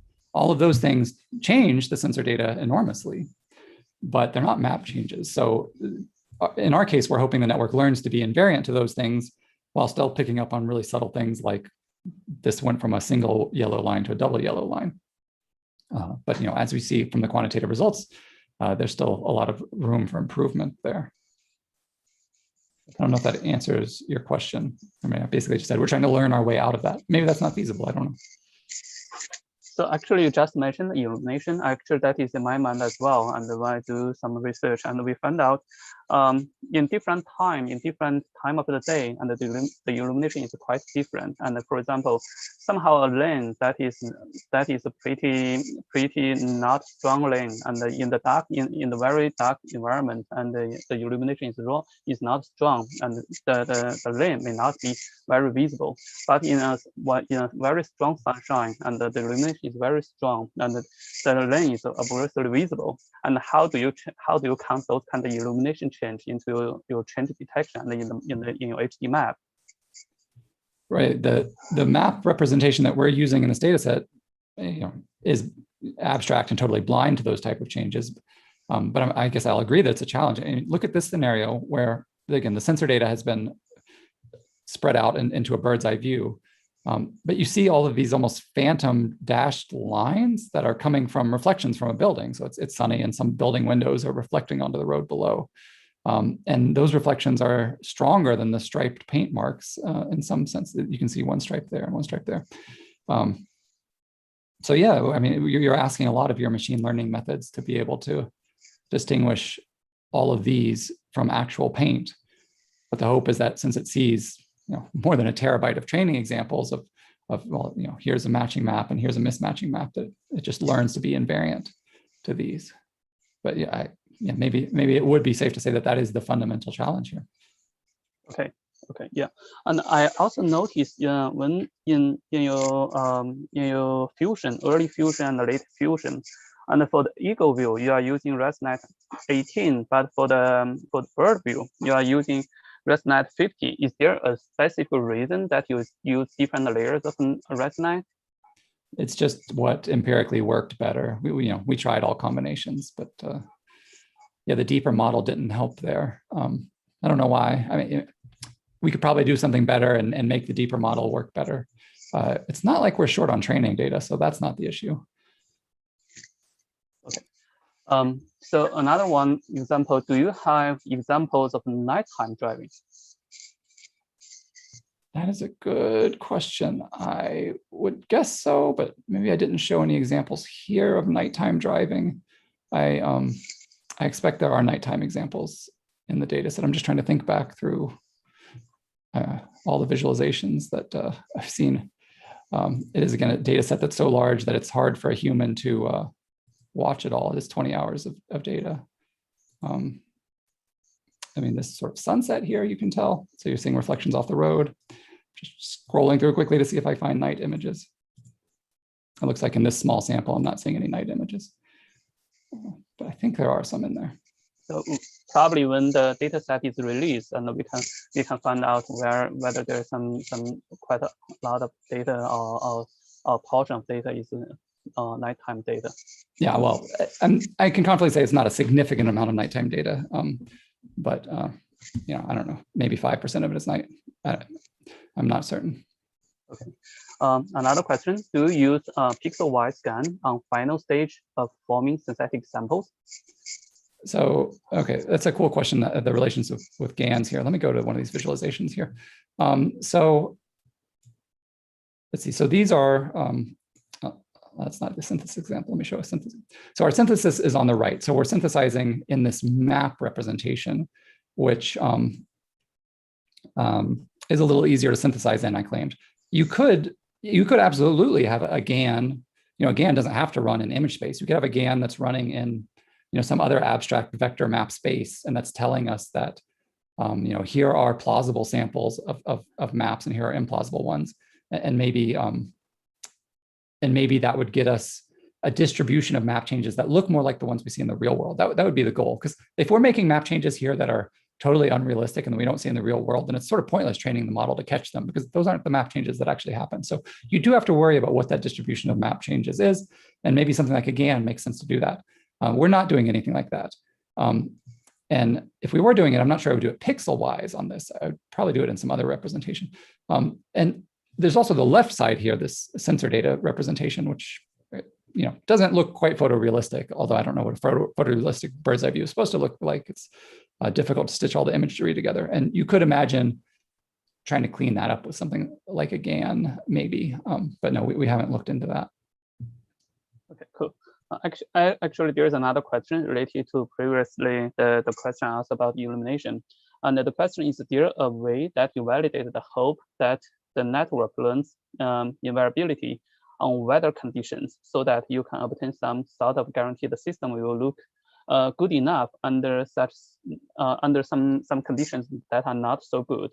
And what are the most challenges conditions you observe? Right. So we saw that there were, for example, several rainy scenarios in the data set and several with low-level illumination. So those are certainly in there. The word guarantee is not something I would use here. I mean, I think we're going to see, I hope to see, over the next couple of years that these quantitative measures that we're reporting will see significant progress. So that test set accuracy is not 0.72, but it's 0.92. And then you begin to the question of, well, is 0.92 good enough or not? I don't know the answer to that. Yeah, I guess we could, use visualizations like we have here, like GradCam on more challenging cases, with rainy weather and so on, to see that, is the network attending to the right thing, where the right thing is, the paint, and where the paint should be here, or where the paint has changed here. If it's attending to the right things, then we would have some evidence that we're learning to be invariant to those nuisance variables. Although I think, if as quantitative numbers climb, and hopefully they do, then I think that it must imply that the networks are learning to be invariant to those nuisance variables. Cool, thank you.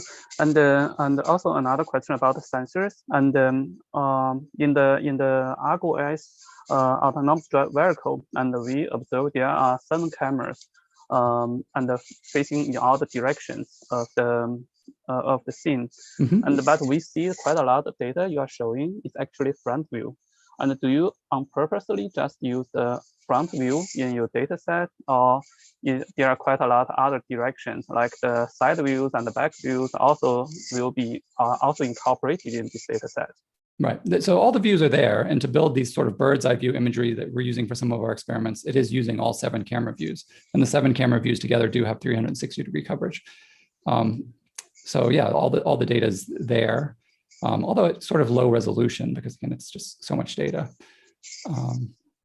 And the ego view one we do focus on a little bit because it works better. And it is the most important map changes are the ones in front of you logically. Not entirely. It could be important to know about a map change that's to your right and in a lane that you're not even going to drive in, because that map change will influence the behavior of other objects that might interact with you in the future.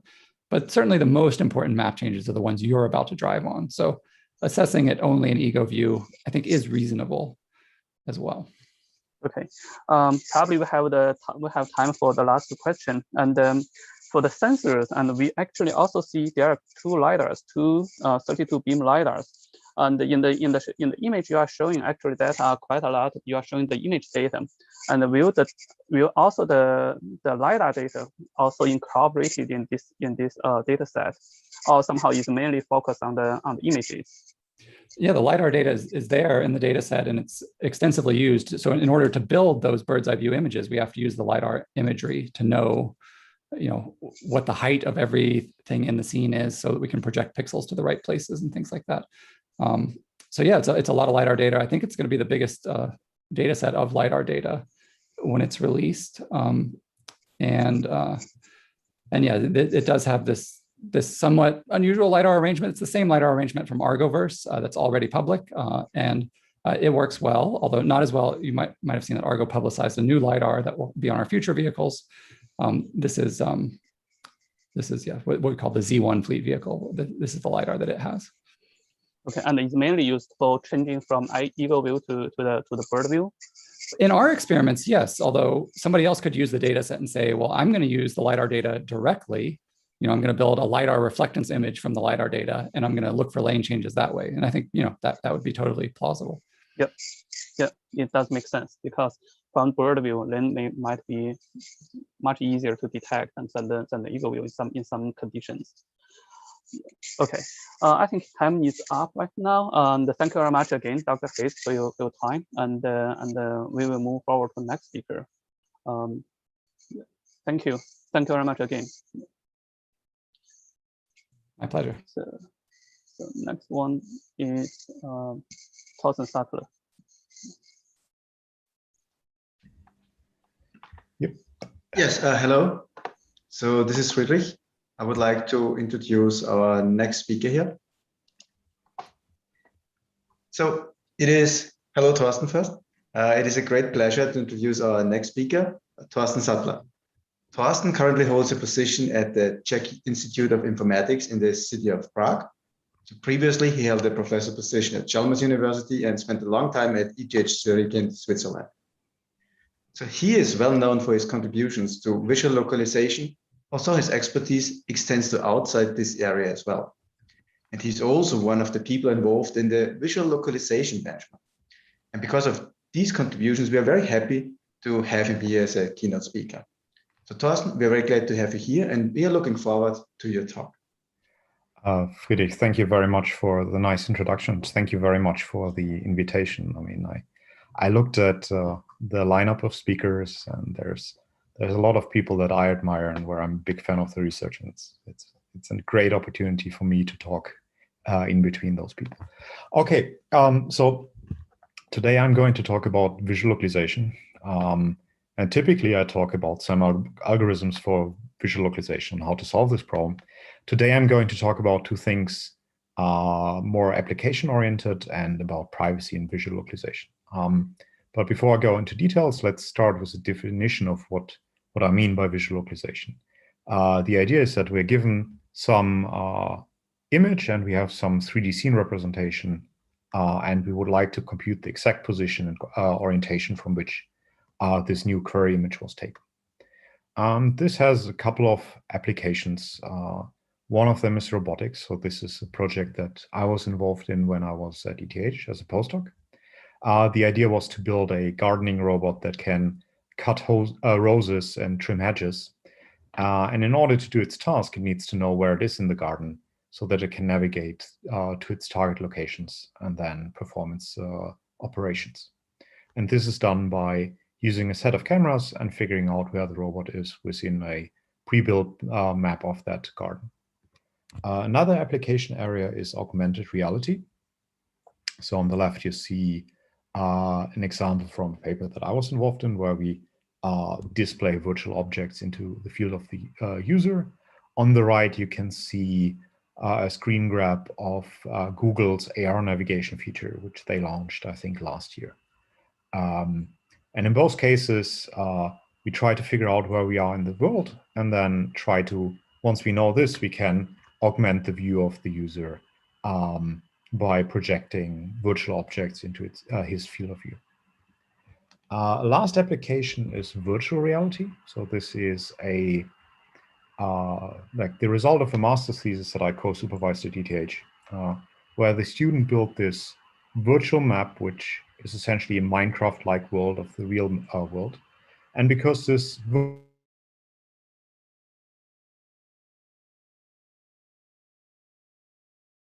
virtual map is like we can physically traverse the space, which is nice.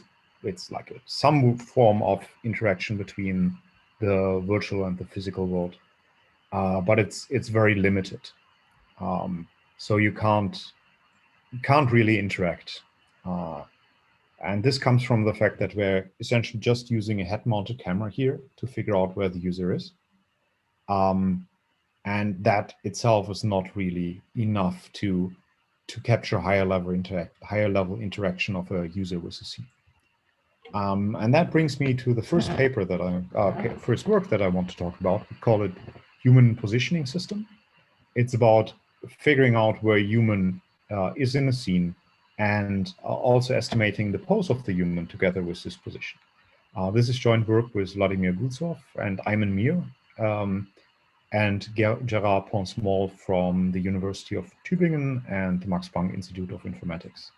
And Vladimir and Ayman share first authorship on this one. This will also be presented at CVPR. So the setup is similar to what we had before in this virtual reality example. We have a pre-built map of the scene. So here, in this case, we used laser scanners to build like a dense 3D model. And we have a human. What's the same as before is that we have some head-mounted camera, which we use to figure out where the human is in the scene. What's new is that we are actually using a set of IMUs mounted on the body of the human. And those are used to estimate the human pose.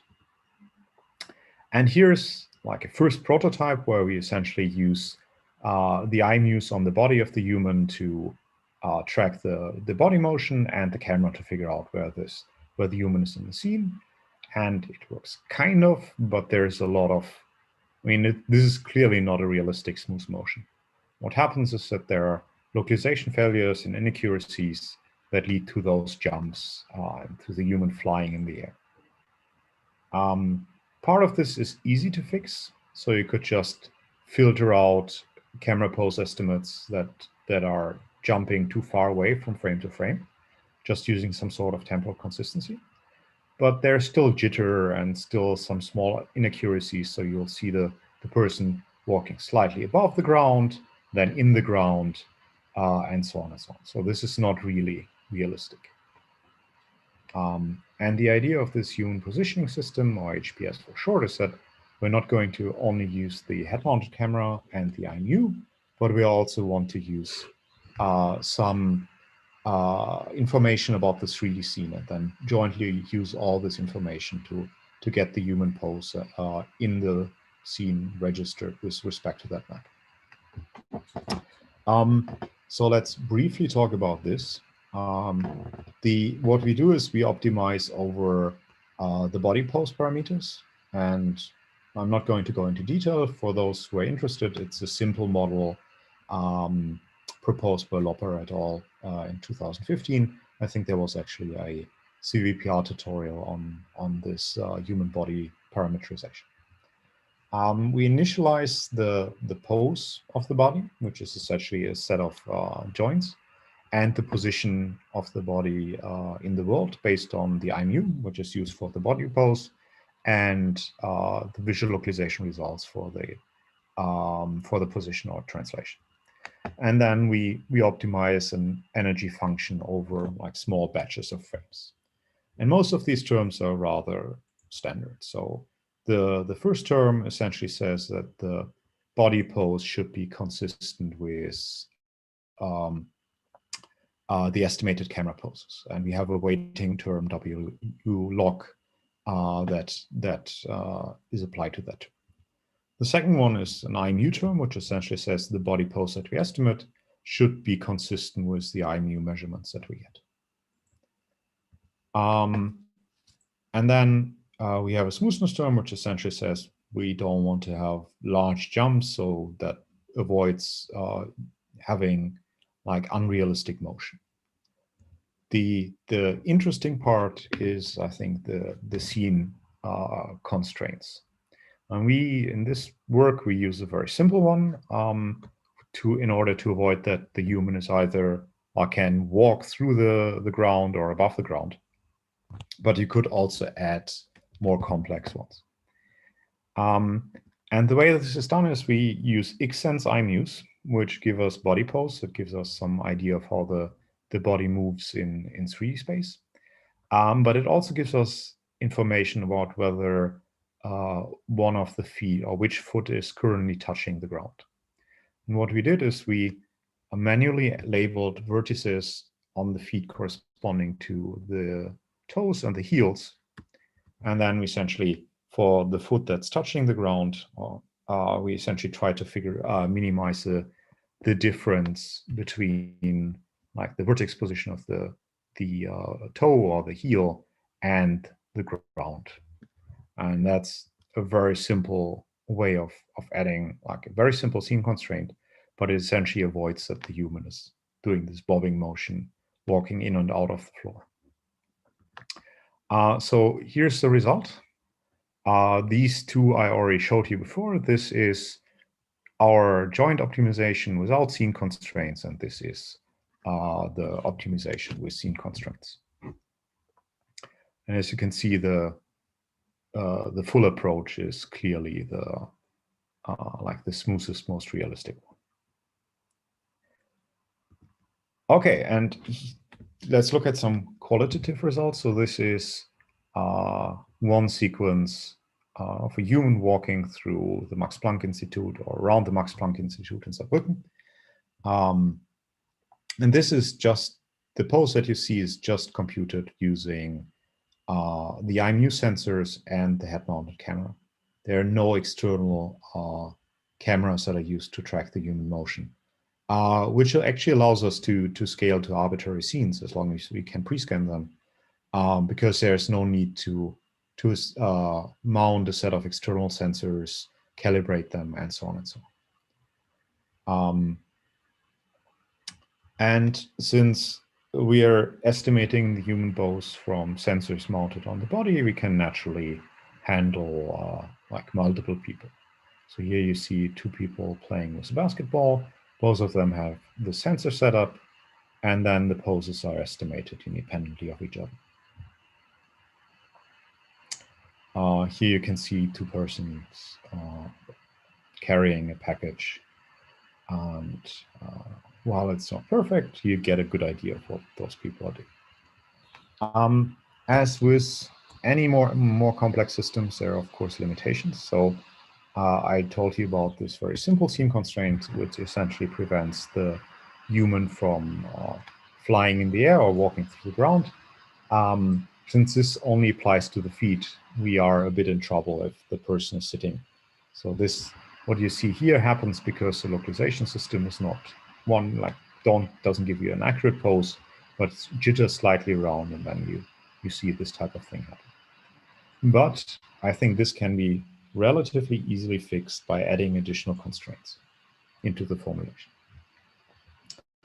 Here's, from my perspective, more interesting example where the human actually seems to be walking through some table. But what happens is that the table was there when we scanned the scene, but it was not there anymore when we were actually capturing the motion. And I think this looks trivial or it looks simple, but essentially this is an important thing, because if you want to have more complex scene constraints, so preventing the human from walking through pillars or walls or touching the like having a leg or so in them, then you actually need to account for changes in the scene.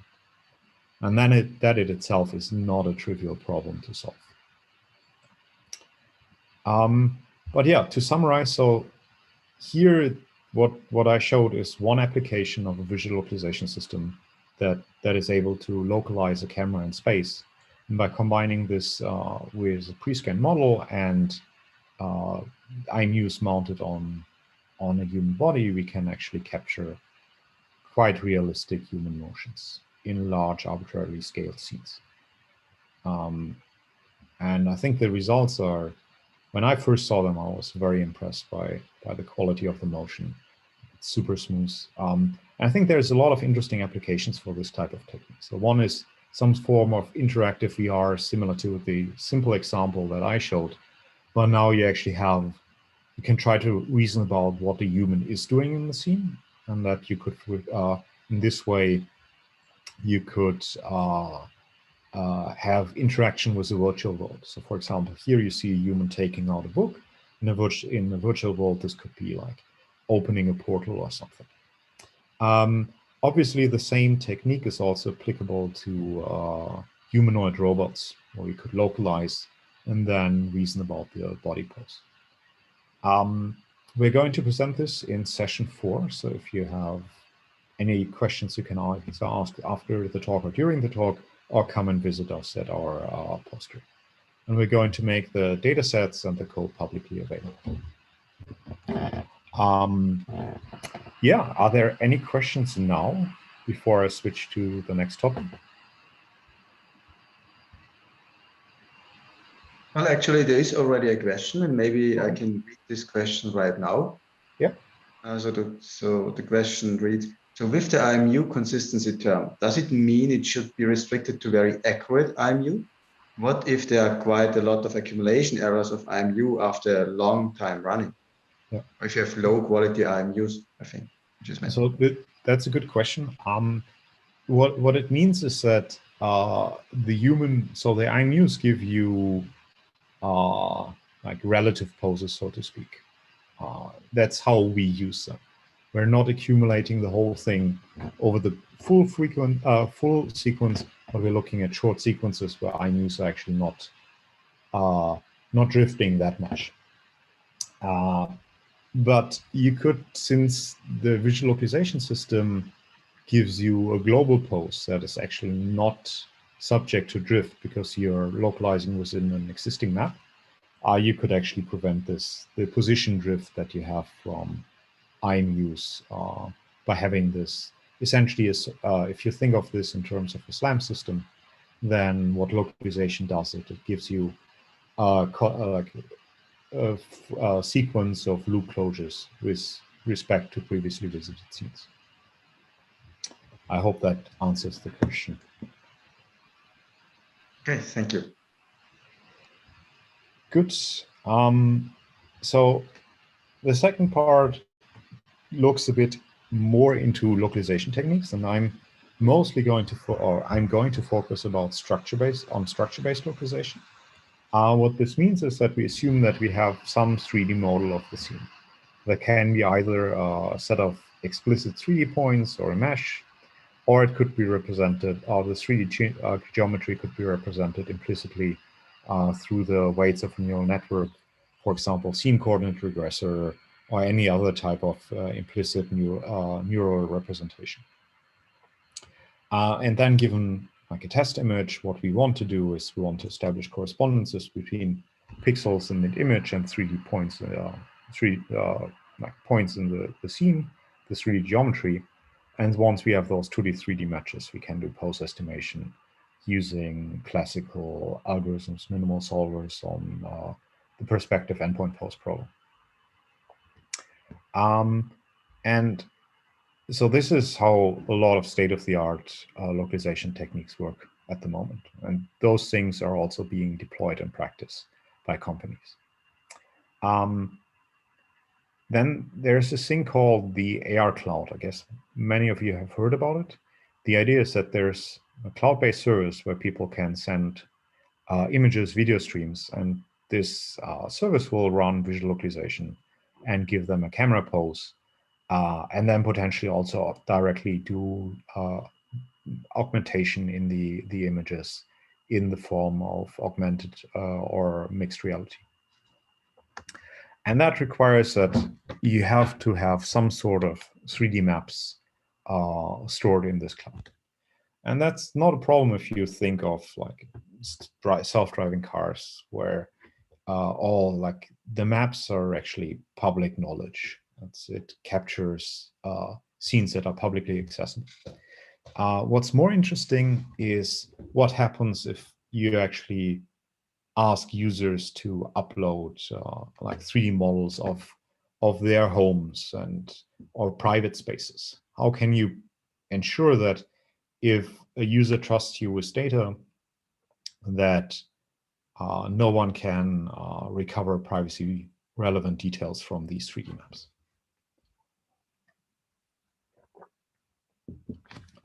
There was a very nice paper at CVPR 2019, which essentially showed that like this classical scene representation of structure-based methods, which is essentially structure from motion point cloud, where you have a set of 3D points and each point has an associated descriptor. This representation, even though it's a very sparse point cloud, that's not privacy preserving, because you can train a neural network that takes a projection, the projection of the point cloud as an input, and then recovers a nearly photorealistic image. So here you see the results of the recovery process. This is the original image, and this is just recovered from a sparse point cloud. And the way this works is you have the input images like a tensor, which takes the projections of 3D points as input, the depths of the 3D points, potentially a color and a SIFT or another descriptor. There's one subnetwork that figures out which of these points are actually likely to be visible and which are likely to be occluded. And then this visibility information is used to first recover like a coarse outline of the image and then to recover fine details.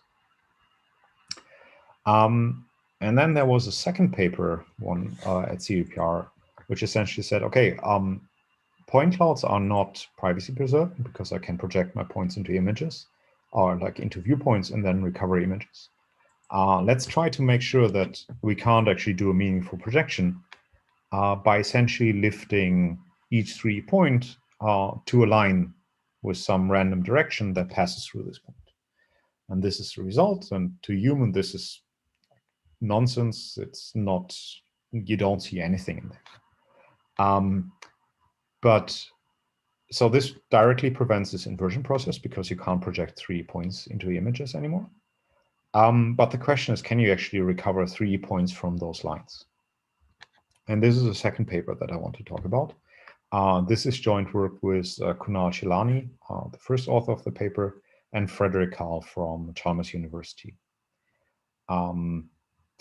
So let's quickly look into a bit of technicalities. So what this privacy preserve, this approach that I showed before does is it takes a 3D point, it randomly chooses a line direction, uniformly at random from the unit sphere, and then throws away the original 3D point. So you essentially add 1 degree of freedom, meaning the point can be anywhere on this line. And if you only look at the single line, this is perfectly privacy preserved because you have no idea where the 3D point is. The problem is we have actually many lines, and this gives you information about the scene structure. So let's look at the case of two lines, and this only makes sense in 3D. So these are two 3D lines. This is meant to be the shadow of the pink line, because the whole technique that I'm going to present is not going to work in 2D. So if you have two lines, you can compute the closest distance between the lines, and you can look at the closest point to the line.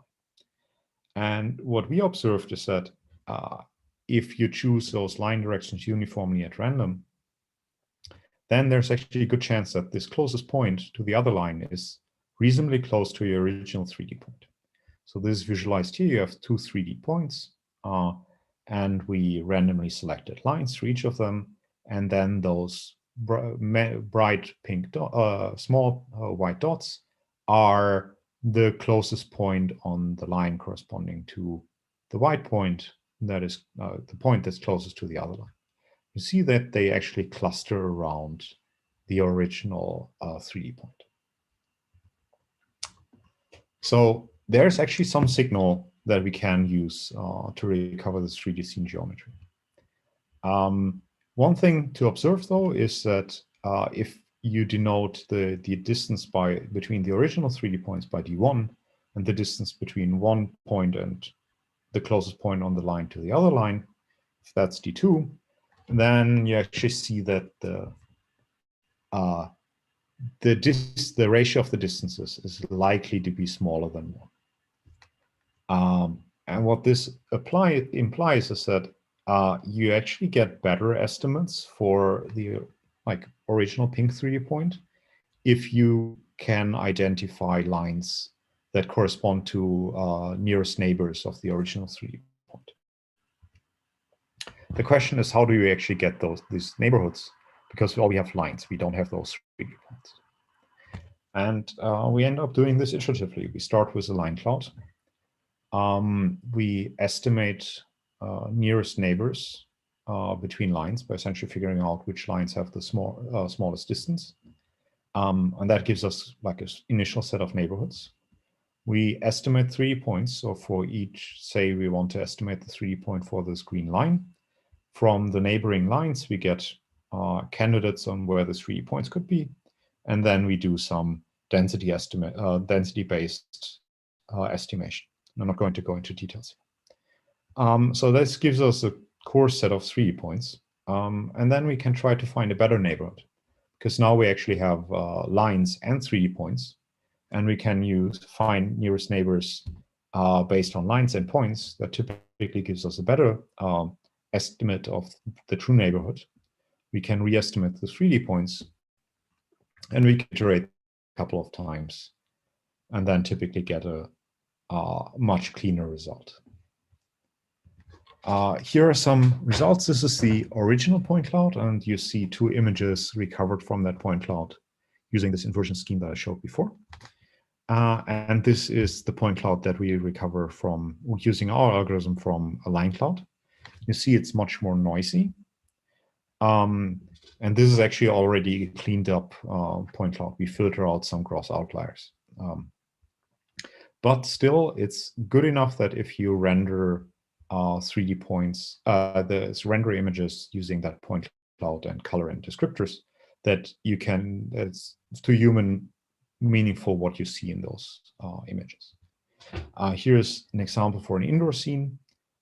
This is the original point cloud, images recovered from the original point cloud, as well as the point cloud that we get with our algorithm. And you can clearly see that while the images are much more noisy, you still see that there are shoes here, there's a bed here. So essentially what we've shown is that line clouds themselves are not automatically privacy preserved.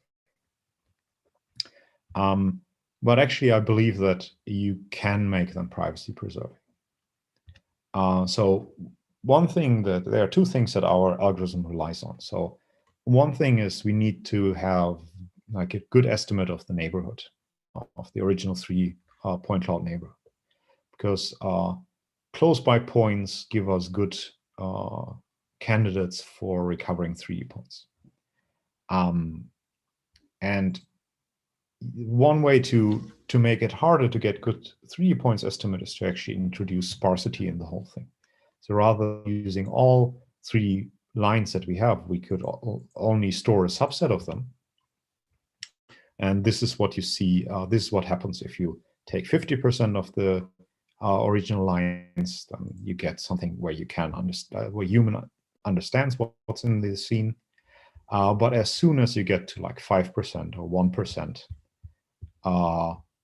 you stop seeing what's actually, you can't recognize what's in the scene anymore. And the interesting part is that localization with line clouds is actually still possible at this level of sparsity.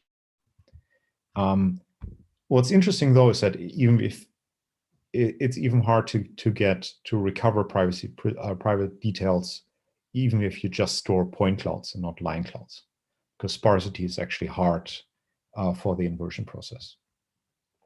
So sparsity itself seems to be like an important property for if you want to ensure that what you store is privacy preserving.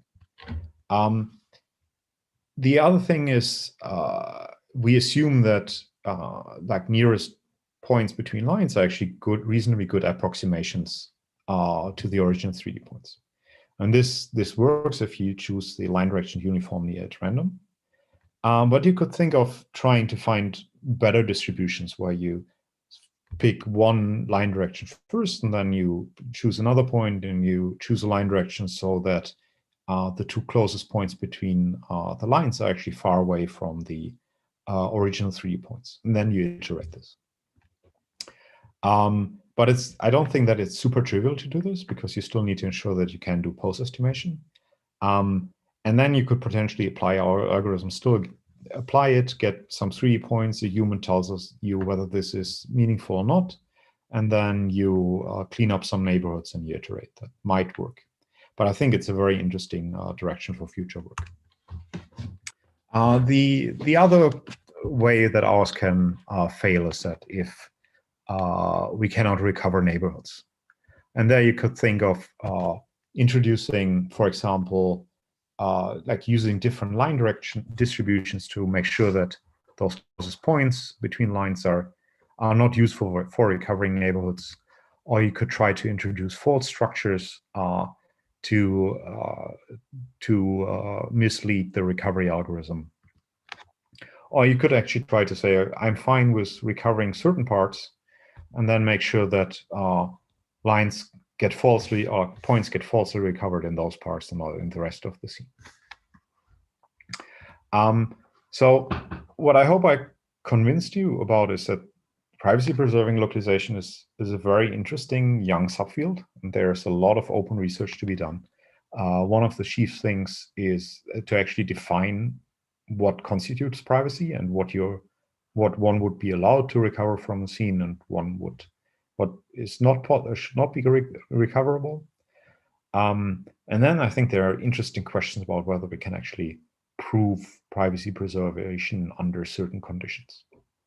As I said, this is a CVPR paper. We're going to present it in the last session, and we actually have code available online. And with that, I'm nearly done. A bit of self-advertisement. We are going to have 2 more papers at CVPR this year. The first is with Quincy Zhu and Laura Leal-Taget, which will be presented in session 4, and which is about establishing correspondences between images on a pixel level.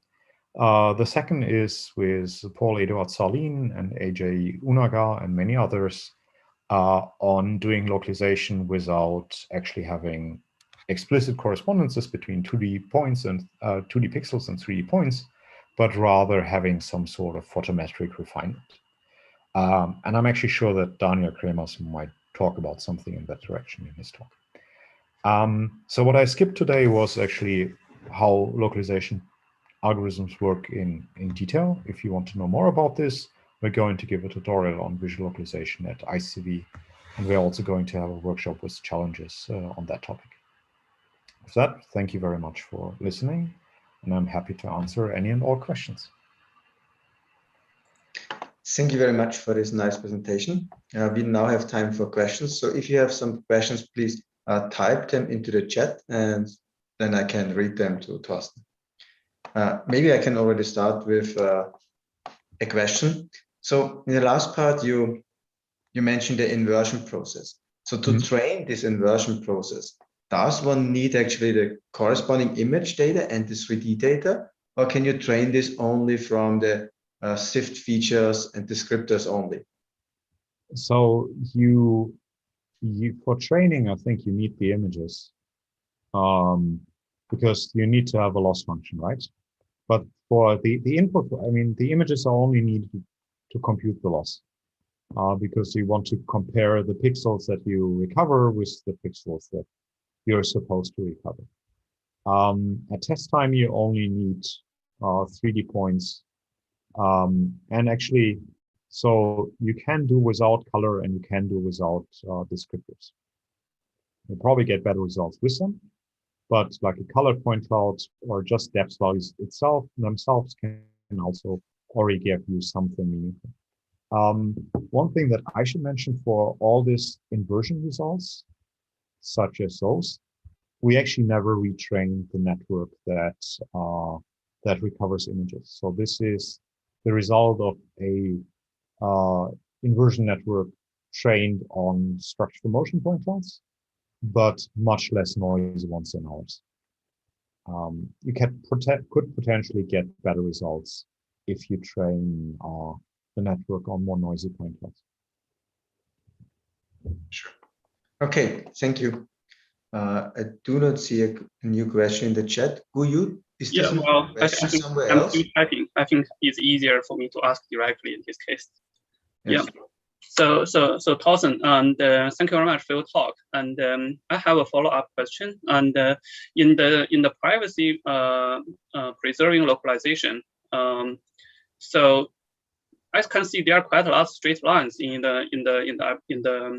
these scenarios. What if they are not? In some scenarios, in some scenes or situations, there are not many straight lines. In those situations, is it restricted that only key points can be applicable for localization? I'm not sure if I understand the question, because so what happens is you start with a point cloud and then you replace each point by a line, and that is not that does not depend on whether you actually have planar structures or line-like structures in the original scene. If that was the question. Okay. Okay. But so what is actually, I think, interesting is that you could potentially go from lines to curves. That will probably make the pose estimation problem a bit harder on the localization side, but would probably also make it safer, because you have much more freedom for fitting those curves, and you could try to introduce like misleading structures where curves are close by, and so on and so on. Okay, and also, so in epipolar geometry, the epipolar and epipolar line are actually one-to-one mapping. Have you ever considered about applying for the epipoles instead of using the pair line to find their shortest distances, those kind of geometry to find the line to convert from the point to the line? So this line-based localization technically works in this way. So if you want to localize an image with respect to a line cloud, then you get 2D pixels to 3D line correspondences. And you could think of those line correspondences as defining a generalized camera. So you're resulting in the problem of estimating the pose of a perspective camera with respect to the pose of a generalized camera, so a camera with multiple centers of projection. If all of those lines would meet in a center of projection, then you would actually end up with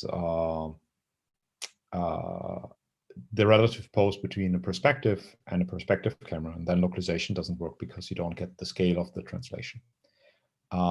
So in this sense, there are actually no epipodes in these line clouds. So this, what you see here in this projection, this is essentially taking each 3 point, fitting a line, like having some 3 line going through this, and then you project this. There's really no epipolar geometry involved in this. Okay. Yeah, thank you. Okay, I have one more question here for you.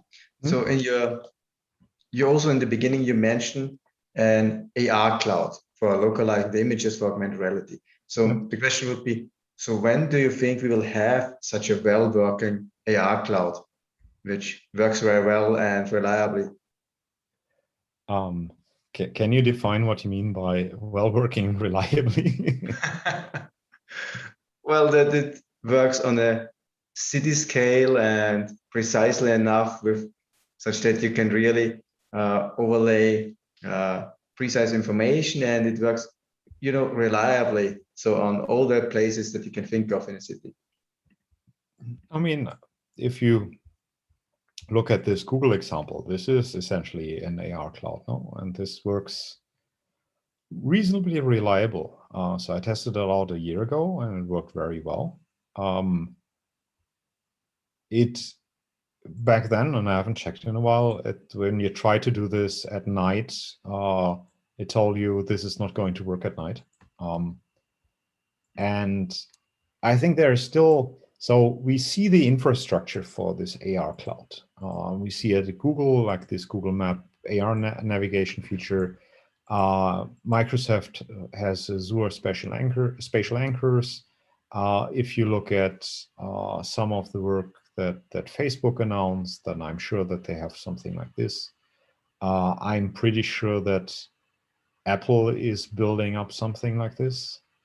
So I think that it's like having the infrastructure up and being able to upload images. I think this is essentially there. The question is, how do you make this like work under all conditions all year long?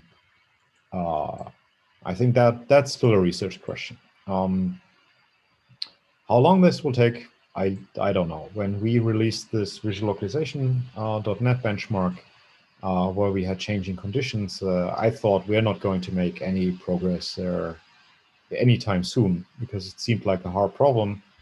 3 years later, most of the data sets that we released are close to being solved. So maybe a couple of years, who knows? I think we're getting there where this will become like readily available at scale, at least at big companies. Okay, thank you very much for sharing your opinion on this. I think I do not see any further question here. So I would like to thank you again for your nice presentation. It was good to have you here. Thank you very much for the invitation. It was my pleasure. So with this, we would directly continue with our next presenter. And this would be Professor Daniel Kremers. So I think you're already here. Yes, Can you already share your screen? Yes, I can do that. I think you should see it now.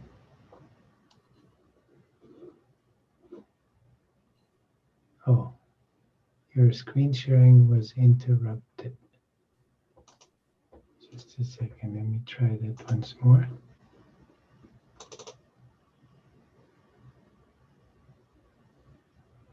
Yes, we can see. Okay, very good. Wonderful. So it is a great pleasure for me to introduce our next speaker, Professor Daniel Kremers. Daniel Kremers is professor at the Technical University of Munich in Germany.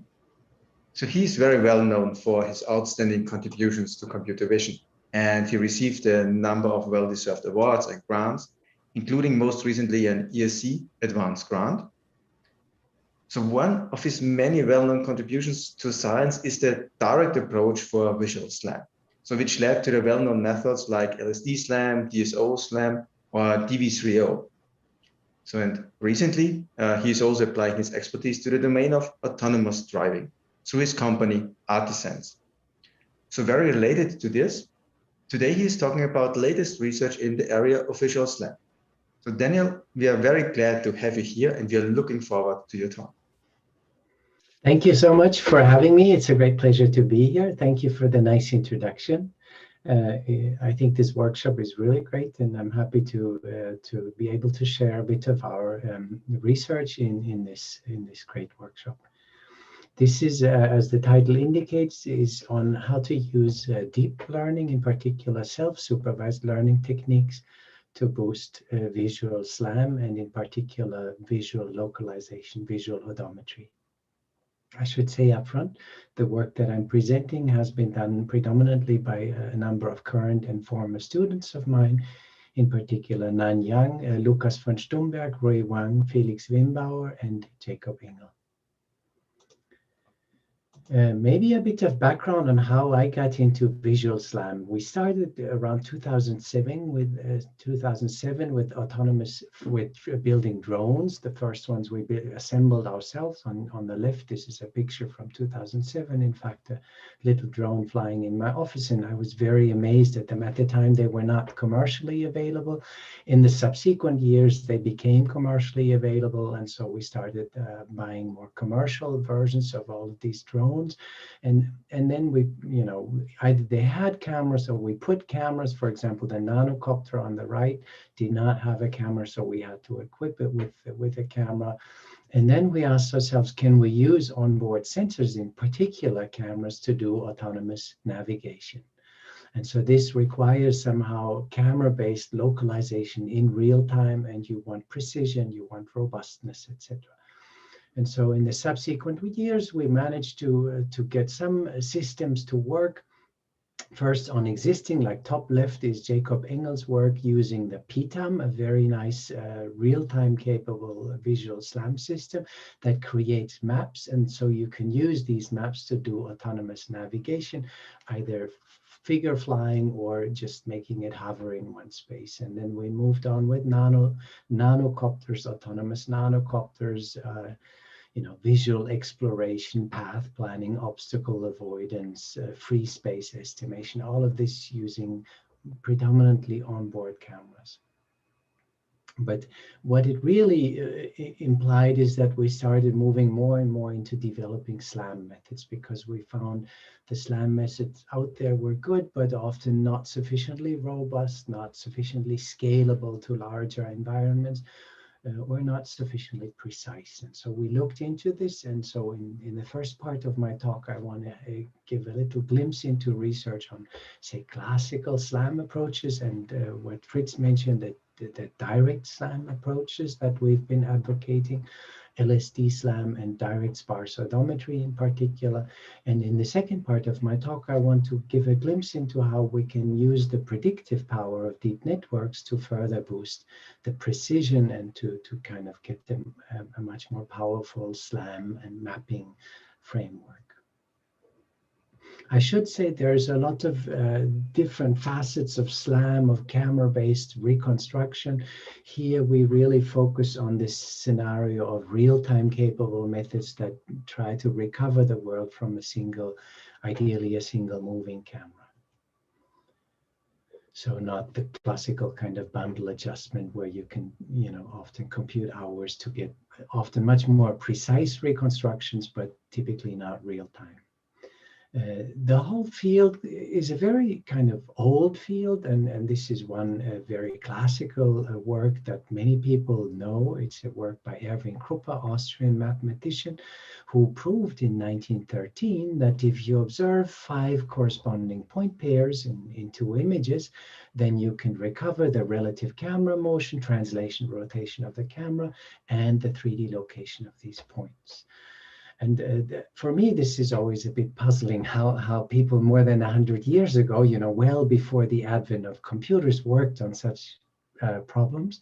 But this is obviously, they did this in this field of photogrammetry, where often you manually labeled corresponding points in photographs, aerial photographs, and then you wanted to recover the location of these points and the relative motion that the airplane made. And so this does make sense in this setting, but one should say this was pioneering work that the vision community in the 70s, 80s, 90s built up to develop really powerful, and starting around 2000, real-time capable methods for what was originally called structure from motion or structure and motion, and is now increasingly called visual simultaneous localization and mapping, visual SLAM. And indeed, this is just a few kind of representative and I would say quite pioneering works that paved the way. There's a lot of more publications, obviously, in that field that I was not able to mention here in this short period of time. But I think this is a number of works all the way to one of the most popular methods these days, a technique called orb SLAM, very powerful technique from a team in Zaragoza. And orb SLAM, much like many of the others, actually does follow in many ways in the footsteps of Krupa, in the sense that they take images, they extract points, they compute correspondences between points using certain descriptors, in this case orb descriptors, for example. And once they have corresponding point pairs, then they can run a lot of the machinery that was pioneered by Krupa and others, ultimately some form of bundle adjustment ideally. But nevertheless, I think there is always reason or time to question the pioneers and to check, is that really how we should do it? So this is what we call the key point based approach. And it does this intermediate abstraction step of extracting points, computing correspondence. And as you all know, for anyone working in this field, computing correspondence is actually one of the nastiest problems in computer vision. And the question is, if you make any mistakes in correspondence estimation, they are invariably going to propagate into your reconstruction. And typically, these key point based methods have trouble recovering from incorrect correspondences. Obviously, you can introduce heuristics like ransack and resample correspondence, but this is a tedious kind of endeavor. It can be made to work, and it's actually quite powerful, but nevertheless, I think one alternative is to revert to what we call direct methods, techniques that directly kind of tap into the sensory data, the raw brightness values of your camera to recover 3D structure and camera motion. People often say, what's the real difference? The real difference is that when you look at the reconstruction, the classical methods, what they minimize is a geometric reprojection error. That's what bundle adjustment does, right? Whereas what we minimize in these direct methods is a photometric color or brightness consistency error. The idea being find a reconstruction of the world and a motion of the camera such that the colors across the different images coincide. And so it is the brightness consistency, much like in what inspired us in optical flow estimation, that's what drives all the estimation. And this is one work in this line of work. It's a technique that we called LSD SLAM for large scale, direct SLAM to my knowledge. Among real-time capable visual SLAM methods, I think it was the first large scale capable one. I'll show you in a second what we mean by large scale. This is a fairly sophisticated approach, but it has different modules that go in alternation. So in particular, there is a camera tracking and a depth estimation that are being alternated here. And if we, let's just look into the tracking component. So the image stream comes in, say at 30 Hertz, and then there's a component that tracks the camera. And essentially the loss function we minimize here is this brightness consistency. You have a keyframe image, you have the current image, you have a keyframe depth, and now you find a rigid body motion G psi with 6 parameters modeling translation and rotation such that the brightness functions are aligned for all pixels X in the image plane omega. So really all brightness pixels in principle can contribute to this estimate.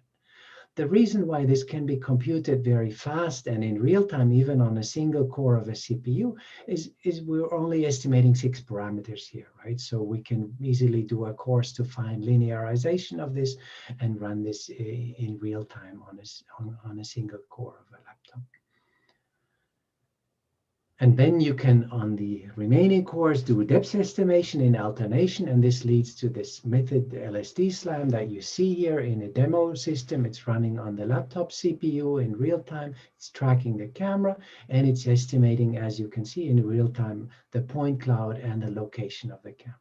Here we accelerate things a little bit, but you can see we can really, with just one single camera, map fairly large environments, meaning not just a desktop environment, but really a whole outdoor scene with pretty much no drift, or very little drift, at least, as you see. In LSD SLAM, there was a component that was deliberately inserted to remove the drift. This was a loop close ring technique that we adopted from LiDAR-based SLAM. And that kind of closed loops and thereby reduced the drift. And since the work of LSD SLAM, our main effort has been fighting drift. How can we further and further decrease drift to make the precision go up of this visual odometry approaches?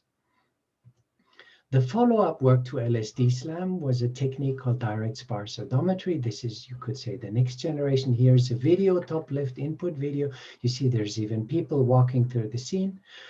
The assumption is that the world is static, but essentially moving objects are filtered out or ignored by the robust loss function. And as you can see, in real time, we can track the moving camera and map the outdoor environment at fairly high precision. The difference to LSD SLAM is that we do a windowed optimization over the last 7 keyframes that are being jointly optimized, or last n keyframes, however many you can do in real time, right? And essentially, the other key difference is that camera motion and 3D structure are jointly optimized, not by alternating 2 different threads, but really in one Gauss-Newton optimization. And the only way to get this to real time was actually to do a windowed optimization. And this was kind of the key to making it real time capable. And you see, obviously, if you track the camera motion over thousands of frames here, you will create errors that will accumulate into what's often called a drift. And as a result here, the bicycle that you see in the top left image is actually reconstructed twice, right? And there is an offset of what, maybe 2 or 3 meters on a distance of hundreds of meters. So you could say the drift is somewhere in the range of 1%, maybe, with respect to the total travel distance. But the question is, how do we quantify the drift in the real world, right? Obviously, we can take it to a simulated world, but what we observed is that a lot of powerful SLAM techniques that were demonstrated to work really well in simulated environments, they often fail miserably once you carry them to the real world, because the world we live in is just not a simulation, at least not to my knowledge. And so you want to capture the real world. And so this is what Jacob Engel did here. He took the camera, actually different cameras with different lenses, quite a variety of more perspective, more fisheye lenses, some indoor, some outdoor, some faster motion, some more rotational motion, lots of different sequences. They all have one thing in common. They all loop back to where they started from. And as a result, we can quantify, we don't know where the camera was halfway through each sequence, but we know where it should be at the very end of each sequence. And so we can compute a total drift in terms of translation, rotation, and scale drift. And what we plot here is on the x-axis is the total drift, and on the y-axis the number of sequences where we achieved that total error. And obviously you want to have as small an error as possible for as many sequences as possible. So you want to be in the top left corner of these plots here, right? And this is a comparison to what we consider the state-of-the-art ORB SLAM. The dashed line is real time. The solid line is if you have a bit more compute time. This is all measurements from 2016 or 17. So by now, these curves will have shifted in terms of what's real-time capable. But what you can observe, you can read this in many ways. For example, you can say, what's the total, what's the error on the best 300 sequences, translational drift on the best 300 sequences, whereas ORB SLAM achieves an error of 6. DSO achieves an error of 1. So it's a dramatic reduction in error. Or you can say, what is the, if you want to impose a maximum error of 2, how many out of the 500 sequences can you track with that error? Warp SLAM can track 100 and we can track 400 out of 500. So also you could say a dramatic boost in robustness, because obviously you want these methods to work not in 1 or 2 sequences, but in as many different sequences as possible. There's more evaluations also with respect to, moving backwards and forwards, also with respect to downsampling the images, something you might want to do to accelerate the performance. We found these direct methods are much less sensitive to downsampling because they don't use key points. And so the key point extraction or detection doesn't depend on the specific resolution of the image. They are much more, so the direct methods are much more sensitive though to geometric distortion. So for example, if you have rolling shutter cameras, typically direct methods do not perform that well. So there are some strengths and weaknesses here, I should say. But that inspired us, these works inspired us to create a startup company, Artisense, which has the aim to kind of commercialize and bring these localization and mapping techniques to the market of autonomous systems. Self-driving cars, driver assistance, autonomous robots, flying drones, you name it, right? Artisense has big cars, but they also have toy cars where we can test these algorithms. One of the first algorithms developed at Artisense was stereo direct sparse odometry. So this is an extension of DSO to 2 cameras, and that gives you 2 benefits. First of all, you can actually estimate the scale of the world, absolute scale, because you have a baseline.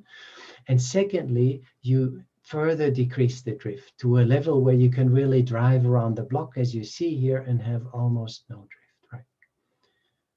This particular system is not using loop closuring. Obviously, you can add loop closuring to direct sparse odometry as well to eliminate loops.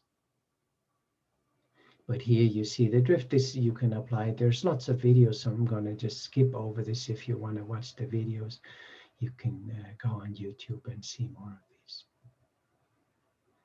Artisense develops the sensory systems because one of the things we found is if you want to fuse this from multiple cameras and if you want to merge it with IMU information, with GPS, RTK, GPS, and other sensory information, then you have to start developing these sensory systems. Often there is no off-the-shelf commercial systems that have sufficient precision in synchronizing, in time stamping, etc. So this is one thing that Artisense has been developing.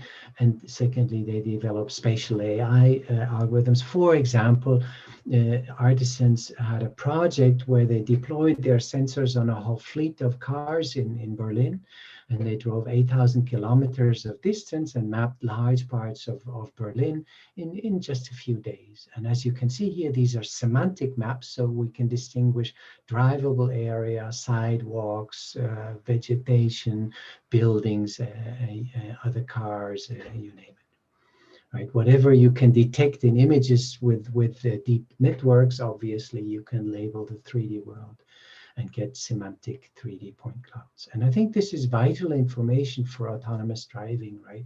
Because you want to see where are obstacles, but you also want to know what obstacles am I looking at, right? And I think to date, the vision community has been very much focused on labeling images, but I think for autonomous systems, we really need to move into modeling the 3D world and labeling not the images, but the 3D world. And so all of this can obviously be done. Here you saw already a glimpse of where deep learning comes into the play for extracting semantics. But a second question is obviously, once you're interested in localization and mapping, can we use deep networks to boost performance here?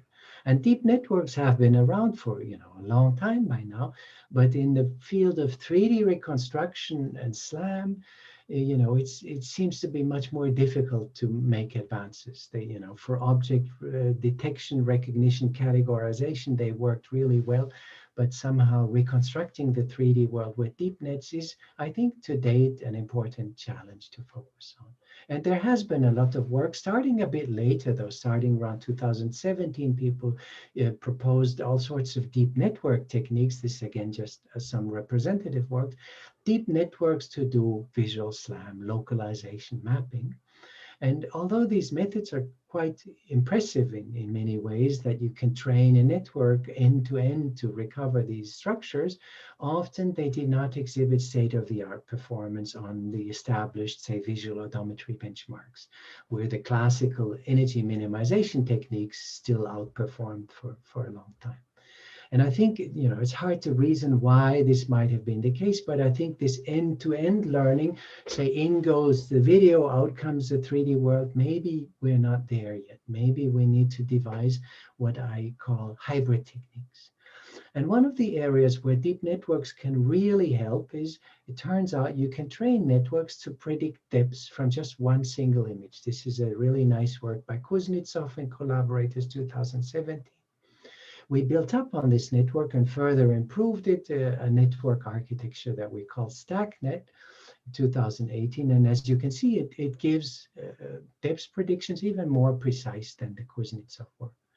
It's not surprising that this is possible in some sense, because if I showed you this image as a human and asked you, can you tell me how far things are?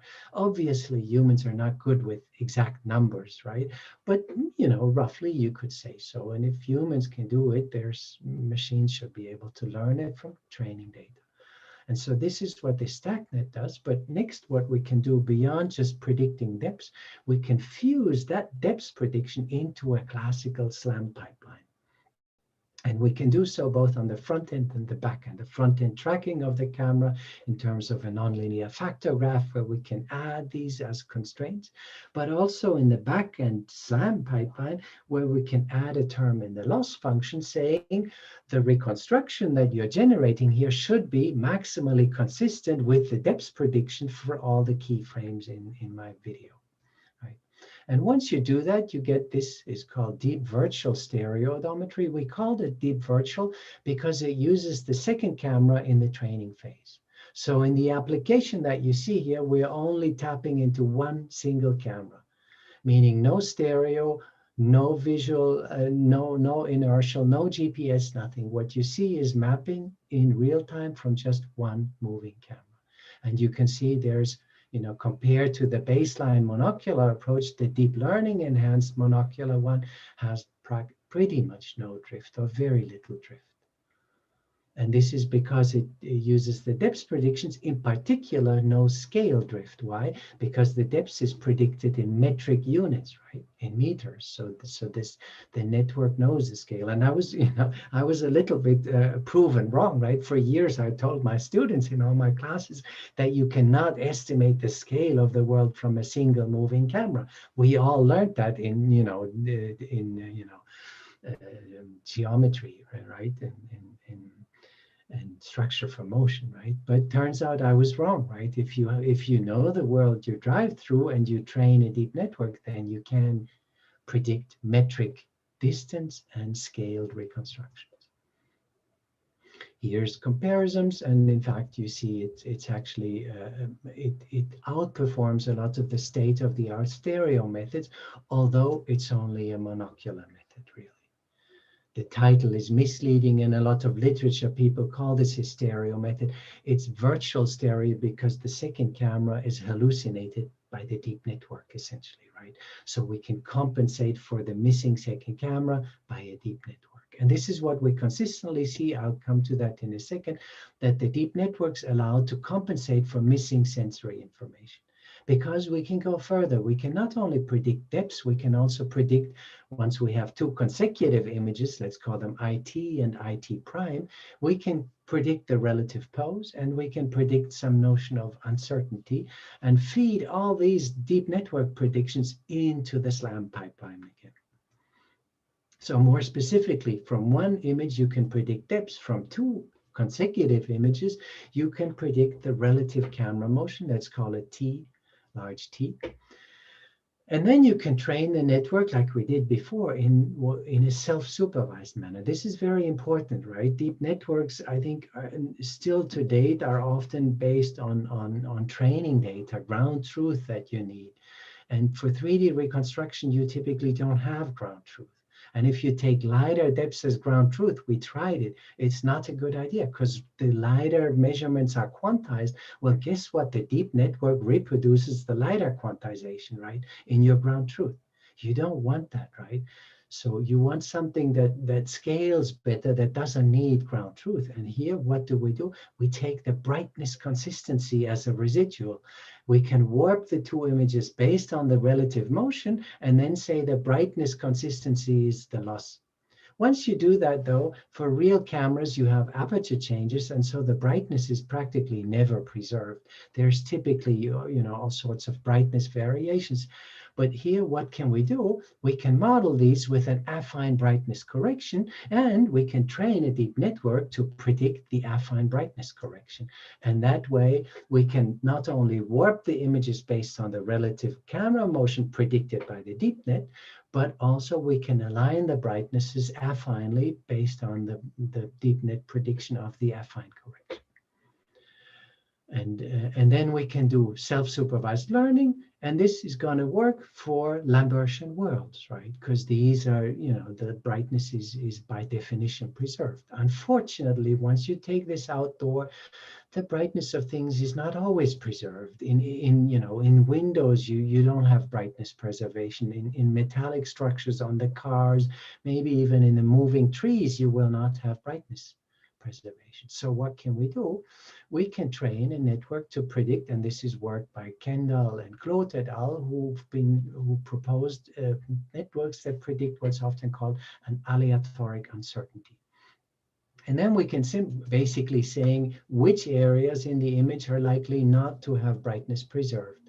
And this is the bright areas on the bottom right here. And then we simply downweight all the residuals by this uncertainty, right, to correct for this effect and to filter out those areas in the image where brightness is likely not preserved. The network learns all of these parameters. They are all fused into the SLAM pipeline, and out we get a method that is very powerful. We compared here both to, in terms of the depth prediction, to what was the state-of-the-art monodepth 2. And you can see we are significantly better than monodepth 2 in terms of the depth prediction of this network, both on Kitty and on Euro. Also, the aleatoric uncertainty here actually can be predicted and even generalizes to other data sets. We trained on Kitty, we applied to cityscapes, and as you can see, both the depth prediction and the uncertainty prediction are fairly meaningful. But coming to the next, we want to see how accurate is the visual odometry. And here we compare both to mono and stereo methods, state-of-the-art mono and stereo methods. And you see the method is significantly better than these, but also to hybrid methods, deep learning-based methods, either end-to-end trained or hybrid methods. And you can see a significant improvement in visual odometry. In fact, we can compare to state-of-the-art stereo inertial methods, methods that use two cameras and an inertial sensor, in this case, basalt. And you can see the proposed monocular approach is on par with the best stereo inertial method, even though it only uses one single camera and no IMU. Right? So in some sense, again, it confirms that the deep network predictions help to compensate for missing sensory information. They boost the precision and robustness of these methods to a level that they can rival with very, much more sensory heavy techniques. Here's a comparison, mono DSO reconstruction, D3VO reconstruction. This is the deep network enhanced one. And you can see the reconstruction is much crisper. This is because the visual odometry is much more accurate. And so there's no drift. And so the point clouds align much better. And lastly, this is work coming up at this week's CVPR. We can actually train deep networks to generate dense maps of the world from a single moving camera. This is what we focused on here. And this deep network is a little bit involved. It has 3 components. First is a cost volume component. So rather than predicting depths from a single image, we take a set of images and create a cost volume. This has been done in other network architectures before. Please refer to the paper for the prior work there for this cost volume predictions. And then there is an additional component, and this is the real novelty here, is we combine this cost volume based depth prediction with a motion masking module. It's a module that is trained to detect moving objects, and then these are filtered out in the depth prediction. And so the depth prediction and the whole network basically, there is a component that compensates for moving objects. So the first part of the network aggregates brightness from multiple watt frames, and then basically you can use the brightness inconsistency across frames to identify the moving objects in this mask module, because the moving objects are exactly those where brightness prediction consistency is violated. And as a result, we get a method that takes a single camera stream. This is this one, I think, of the kitty sequences, if I'm not mistaken. And as you can see, reconstructs a fairly large environment from just one moving camera. And I think this is useful because it allows you to, in essentially or near real time, create dense reconstructions of the world of this type from just a single moving camera. And I think this is something that is becoming increasingly important because a lot of people who work on self-driving cars, they need environments to train self-driving cars to test them, right? And you don't want to do too much testing in the real world for all the damage and accidents you can create, right?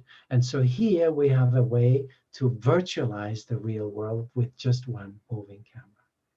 So I recommend, if you're interested in this work, it's a technique that the first author, Felix Winbauer, called monorec for monocular dense reconstruction. And feel free to visit his presentation later this week. That's it. Thank you very much for your attention. So here's a short summary: LSD SLAM, direct sparse odometry, stereo DSO. Using deep networks to boost performance, using deep networks to extract semantics, and using deep networks to create dense worlds from a single moving camera. Thank you. Daniel, thank you very much for this very nice presentation. We now have time for questions, and please write the questions into the chat and I can read them. So I can see that I already have questions here. And I would like to read the first one. So could you explain once more why self-supervised learning method would be better than LiDAR ground truth? As I think mentioned, this refers to the problem with the discretization of the LiDAR ground truth. So there's multiple issues. First of all, to get ground truth from LiDAR, you have to first drive the LiDAR around. LiDARs are very expensive typically, right? And obviously, if you have the money, you can, you can generate, but you cannot continue generating more ground truth unless you keep a LiDAR in the loop, right? And this is the thing, if you want to create self-driving cars, for example, and you want to mass produce them, and then the LiDAR technology on the roof is $500,000 or in that range, right? LiDARs are often thousands of dollars. Then I wonder how you ever want to commercialize this. Who's actually going to buy that car, right? But beyond that, LiDAR has issues. LiDAR is very sensitive to rain, for example, right, and to fog as well. And then LiDAR has quantization issues, and this is one of the things we observed when we used the LiDAR ground truth, and we trained our network using that ground truth. The network reproduced the quantization errors of the LiDAR. And I think on the long run, this is a trend in all of computer vision, in the whole deep learning field. You want to move to self-supervised or unsupervised methods. And this is what we advocate here, that you tap into this brightness consistency to train the networks. And as you see in our results, it works very well. We don't need the LiDAR ground truth. or any ground truth of the dips for that matter.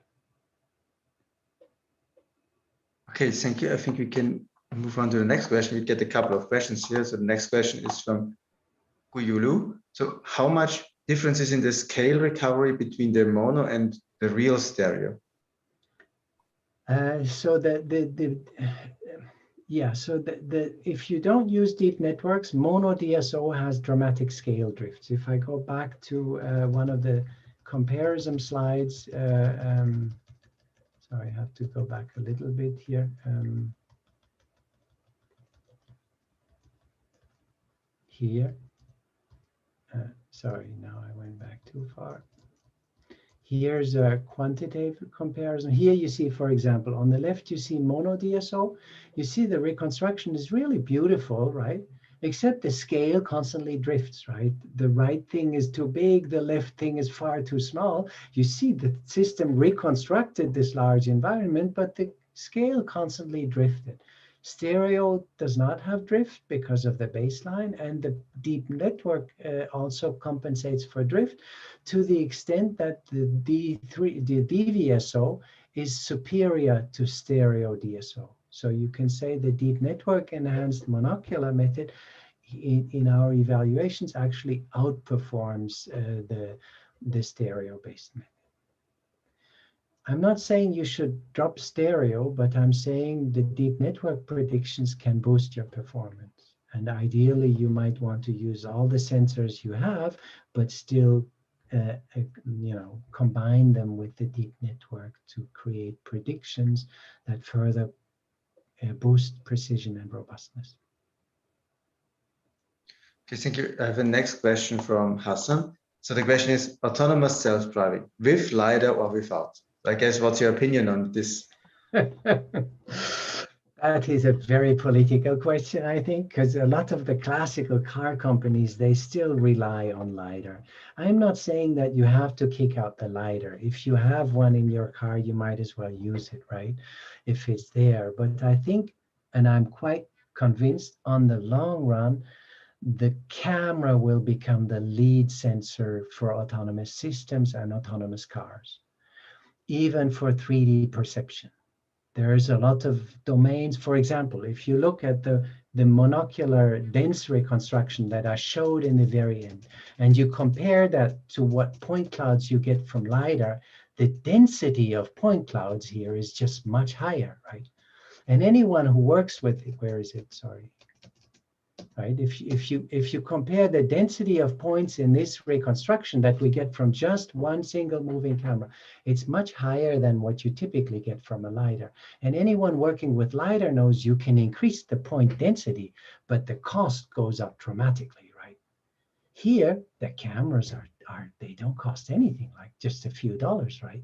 Compared to thousands of dollars for a LiDAR, right?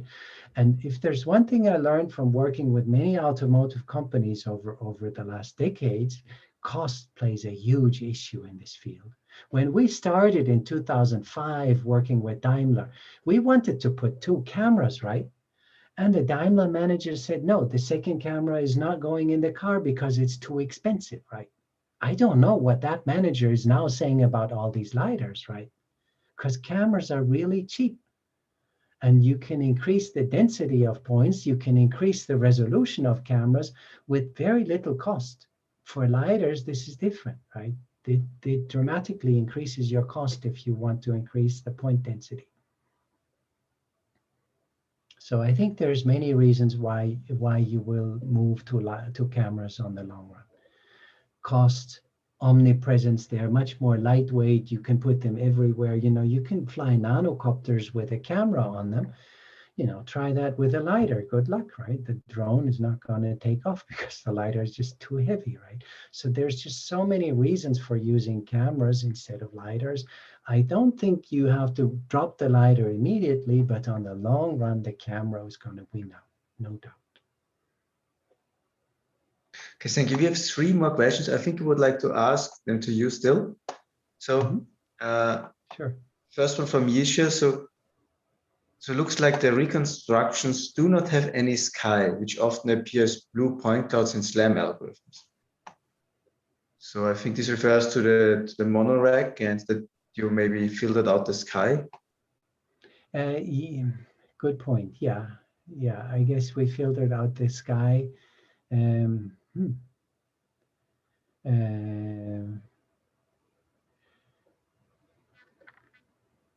That's a good question. I'd have to check in the details of the paper. Obviously, reconstructing the sky is not possible in the sense that there's, everything is color consistent if it's a blue sky. So I think there's some validation in there that allows you to remove the parts that are not reconstructible. So I think then it's a good opportunity to go to the session when the paper is presented and Yes. talk about this in detail, right? Mm-hmm. And here's another question from Nisha. So how are the details reconstruction measured for these algorithms? I'm not sure precisely what is meant there. So in this case, our evaluation, all of the things I've talked about, predominantly focus on visual odometry, the precision of localizing your car, your drone, your autonomous systems. And this is what we focused on in quantitative analysis, mostly also because we have ground truth for that, right? And so we can compute accurately what is the error here. But in some sense, as you know, SLAM is a chicken and egg problem. So invariably, the more precise your odometry, the more precise is also your 3D reconstruction. But indeed, one could quantify the reconstruction. We did that for the last works in measuring, in actually quantifying the depth prediction, right? So we have ground truth depths. I guess in this case, it does come from LiDAR, and we could show how accurate we are on that level. So we can also quantify the geometric, the error, the precision in the reconstruction here. Okay, and I think the two last questions that I have here. So scale reconstruction from monocular view by means of DNN suffer from lack of generalization in different domains, as far as I know. When it competes with stereo, could it be due to not very careful selection of validation image sequences? So this is a good point. As I said, that these methods generalize quite well to other environments. We, for example, trained on Kitty and tested on cityscapes, and it does generalize to other environments. We do observe that, but at the same time, you could, in principle, create a misleading environment. For example, if you reconstructed the world at a Lego scale and then drove through it, then the thing would reconstruct the world, but not in the Lego scale, but at the big scale, because it's learned the size of objects, etc. Right? So you could, in that sense, systematically fool the system if you wanted to. Right? But when is that going to ever happen with a self-driving car that it all of a sudden drives into a Lego world, right? I mean, that's kind of unlikely. So in some sense, at least for certain applications, we can rely on the fact that the world, the system goes through, has certain properties, and these are preserved from one environment to the other. And so this is where we find it does generalize, and the environments where you could fool it are more kind of, theoretical constructs, let's say, right? But nevertheless, you are right, and to avoid the fooling of such a system by creating a fake environment of some sort, you could tap into multiple sensors to get more robustness. And so this stereo would help. This is why I was saying I'm not advocating to just use one camera. Tap into all the sensors you have, wheel odometry cameras, inertial RTK, GPS, whatever you have, even LiDAR. But what I'm recommending is enhance that with deep networks. And then you should get maximum precision and maximum robustness.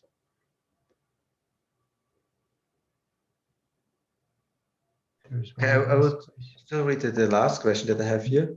So maybe you can read this as well, Osiris. So I repeat this for these other people. So for a depth attack, can we naturally transfer the uncertainty in depth estimation to develop an attack strategy to confuse the deep network and impair the performance?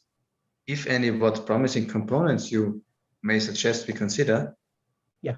So as I said, I think this question came before I said the last thing. Yeah, if you create a Lego world of a different scale, then you would fool the deep network. That would be one way to fool it that I could think of. But typically, you know, if you have multiple sensors and a deep network, at some point it gets very hard to fool the system, right? Because the inconsistencies will be detectable. And the next thing is deep networks, as I showed, can also predict notions of uncertainty. And so they might even determine whether something is reliable or not. This is, I think, very important. I didn't talk about it much, but for autonomous driving, you need certifications. You need to also have an estimate of how reliable is your estimate, right? And deep networks can do that for you. They can predict uncertainty. They can predict, you know, how reliable a certain estimate is. Okay, I think we need to move on to our next presenter. Thank you very much for having you here for this nice presentation and this great discussion. It was my pleasure. Thank you all. Bye-bye. Yeah, thank you, Bye. Professor Daniel Kremers. I think we move to the next speaker, Professor Eric Lundin-Miller, and I already think he's here already.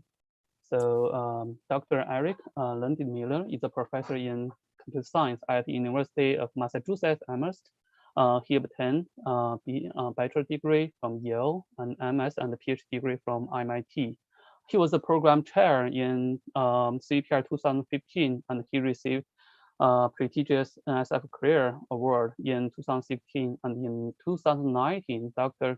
Lundin-Miller also received the Mark Everingham Award for the development of the labeled basis in the world database, and which together with the FDDB dataset, which is also created by Dr. Lundin-Miller, are widely used in the face detection and recognition research.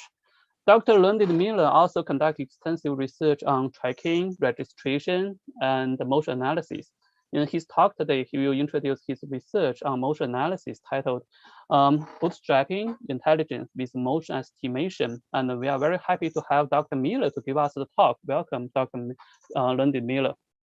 Thank you very much. Can you hear me okay? Yep. Great.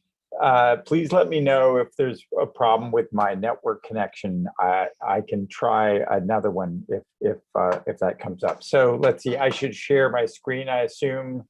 Yep. There are my slides, and let's see. How does that look? Everything's good. Yep. Okay. Great. So this is joint work with a bunch of my students, mostly on the right, also with some folks at TTI like Greg Sheknarovich and Michael Mayer and others. And so I'll jump right in. So, you know, first of all, I'd like to say Daniel gave a fantastic talk on odometry and you know, some of the engineering aspects of this type of work. And I'm going to be talking more about, you know, sort of recreating fundamental, the basis of intelligence, hopefully. And I want to distinguish between two sort of approaches to artificial intelligence and vision. So first of all, one might say we should learn about objects first in the world. And this has been sort of a prevailing attitude in computer vision for a long time.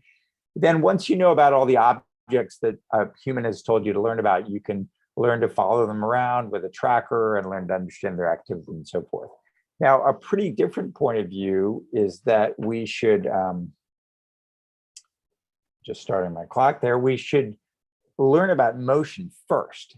And if we learn about motion first, then we can say, well, the things that move around in the world are the things we're going to call objects. So objects emerge from the study of things that move. And we can give them names if we want, so we can refer to them, and then we can form groups of these moving things to form natural categories.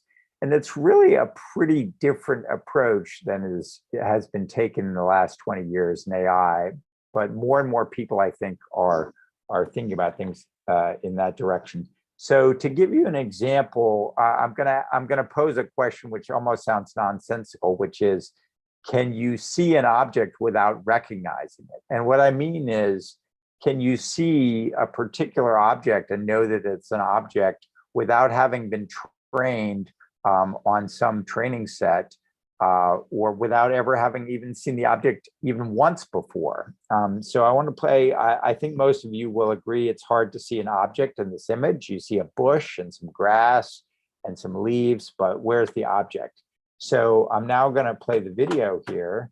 And as the video starts, hopefully, well, it's not playing yet. Let me see if, well, let's see. Let me try that one more time and see. Having a little trouble with my video here.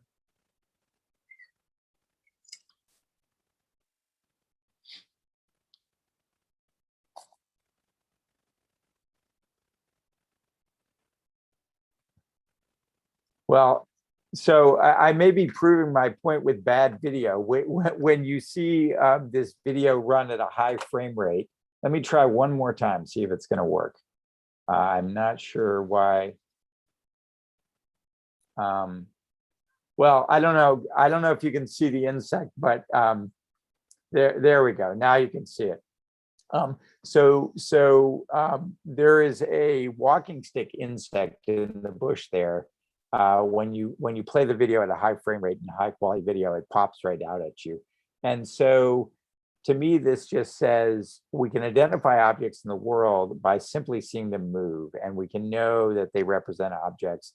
And a lot of people are interested in things like open world recognition and unsupervised learning, but they tend to keep doing it with predetermined object categories. And I'd like to turn that around and say, let's study how things move and what we see in the world, and let the data define the object categories. So that's kind of the philosophy behind this thread of research. And so I'm going to talk about three different pieces of work. The first is, I'm going to start by talking about analyzing complex motion and the challenges that come with that. And then the second part, I'm going to talk about when you analyze complex motion, you often want to break down the difference between the apparent motion of the background due to ego motion and the movement of moving objects in the scene. So the second part of the talk is about what can we learn once we've learned to understand how ego motion affects the appearance of a scene. And the third part of the talk is what I call going from experience to expertise, self-supervised learning from moving objects. So instead of learning by watching the scene move under ego motion, we're learning by watching moving objects in the scene. So in a way, it's a dual to number two.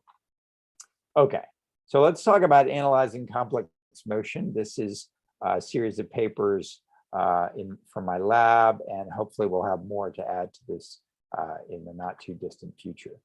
So if I just play a video, and I hope this video goes better than the last one, it looks like I'm going to be having a lot of video bandwidth problems here.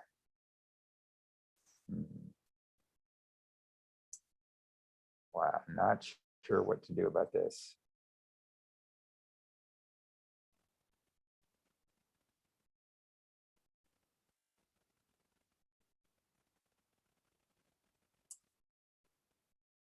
All right.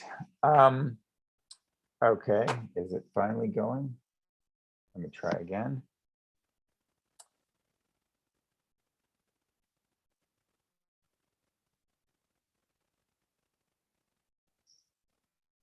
Okay, finally, I've got some video. So there's nothing too special about this video. I just want to point out that when people watch a video like this, obviously the camera was moving, but there are lots of moving objects, of course, pedestrians, and there's a bus going by, and all these other things are easy to analyze. I think I'm going to skip over these other two videos because I'm not having great luck with the video, and I'm going to go right on to defining the problem of motion segmentation, which is Basically, if you're given the video of a scene like the one on the left, motion segmentation is very simply trying to color all the background pixels of things that are not moving black. And for each separate moving object that's moving independently, like the two cars here, segment them into independent objects. So let's talk a little bit about when this problem is hard and when it's easier.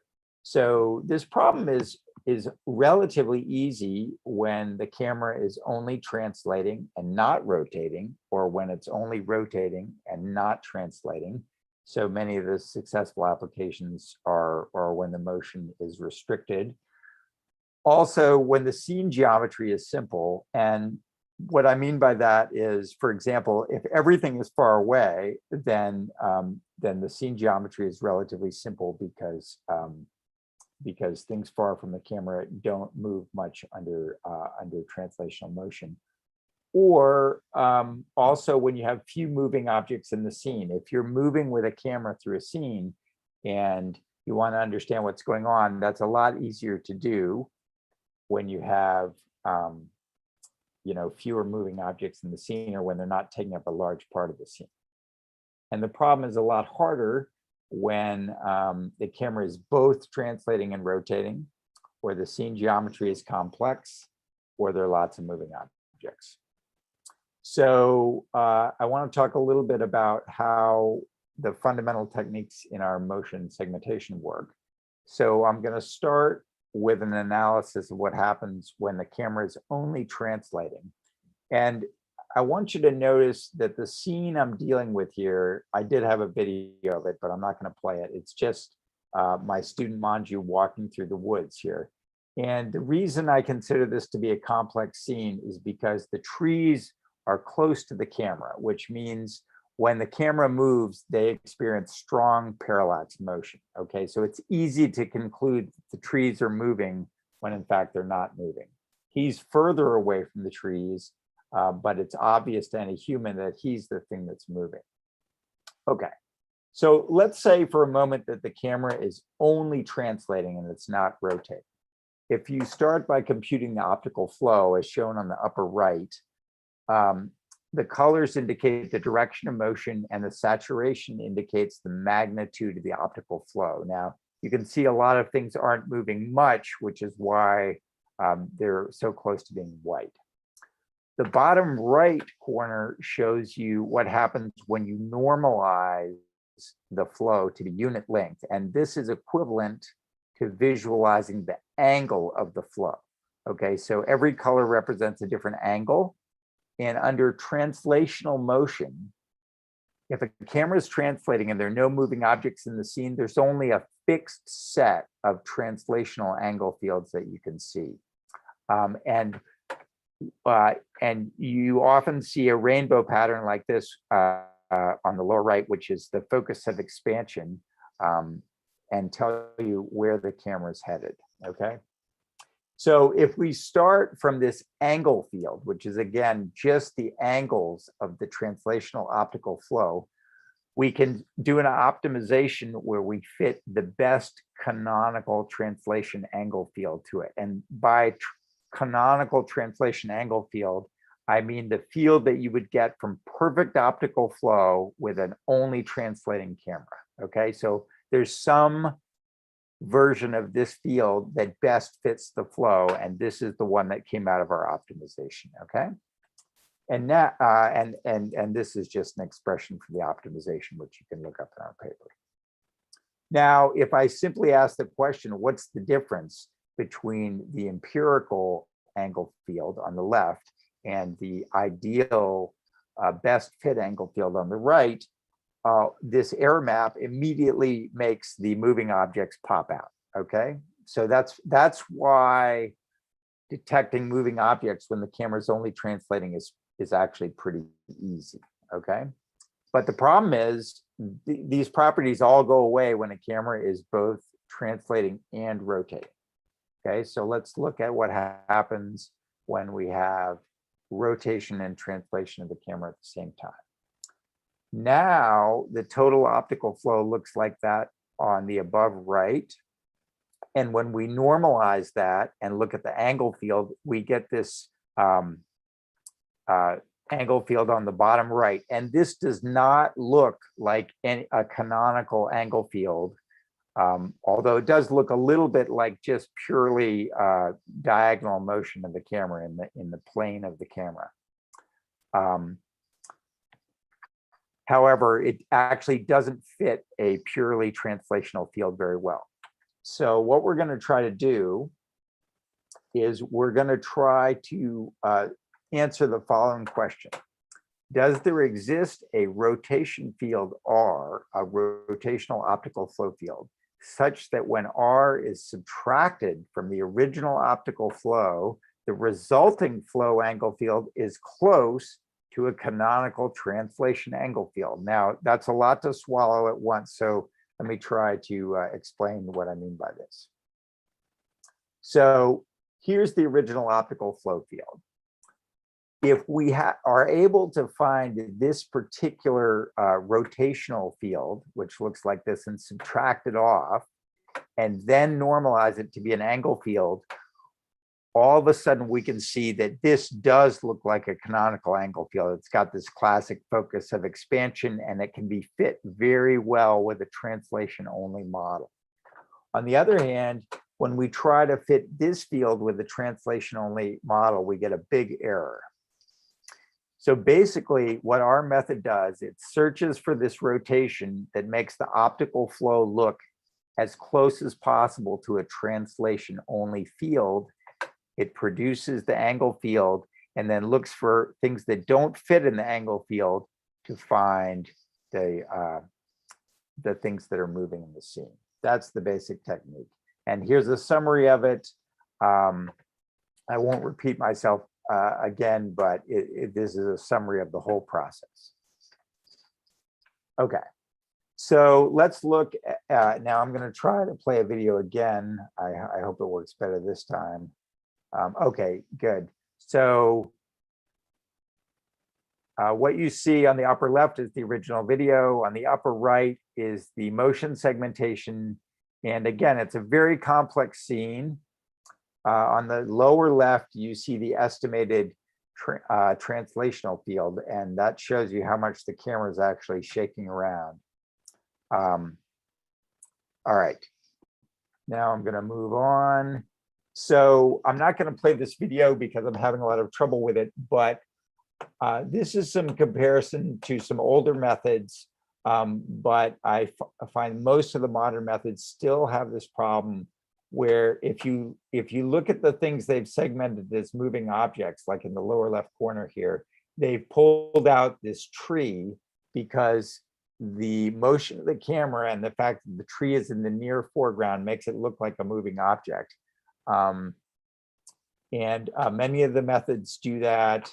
Maybe I can try this video one more time. You'll see many of them produce apparent motion of the tree at some point during the frame. And that's what we're getting around by using actual perspective projection equations to understand what's going on, as opposed to approximations through things like homographies or neural network methods. Okay. I want to make a general point here, which is that there are a lot of applications in which we have a lot of structured information, right? So like in autonomous driving, it's very rare for the cameras to undergo big rotation, right? Because the car's got its four wheels on the ground, most of the roads are flat, and any rotations that occur tend to be very, very slow. So they do very well with these problems by assuming no rotational motion, and then they can greatly simplify things. But when you have a handheld camera and these complex scenes, the problems become much more challenging. And another thing that can make them challenging is dealing with camouflage. This is a case where you really can't use the appearance of something to help you understand its motion very well. You really just need to use the motion field itself, because it's so hard to see the object that you're trying to track. So, so I encourage people who are interested in motion segmentation to really work on challenging data sets. For example, Zisserman's group at Oxford recently put out another much larger camouflage data set that's used for motion analysis.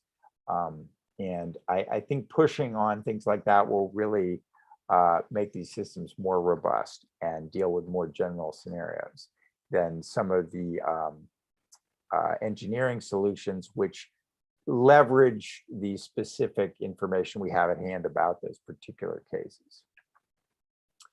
Okay, I'm going to skip over that. I'll just show you one more example here of how you know, our method here will not see the brick wall in the foreground as moving, but many of the other methods do segment out the brick wall, or they segment the entire background. So you basically don't want the stone wall turning red here. You want the cars in the background turning red.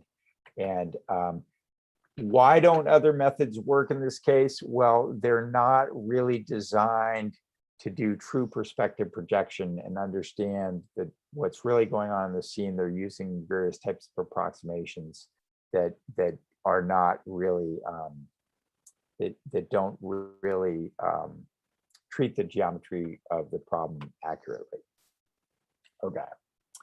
And the last one I want to show here is that we're actually, so our results for the walking stick insect are on the upper right.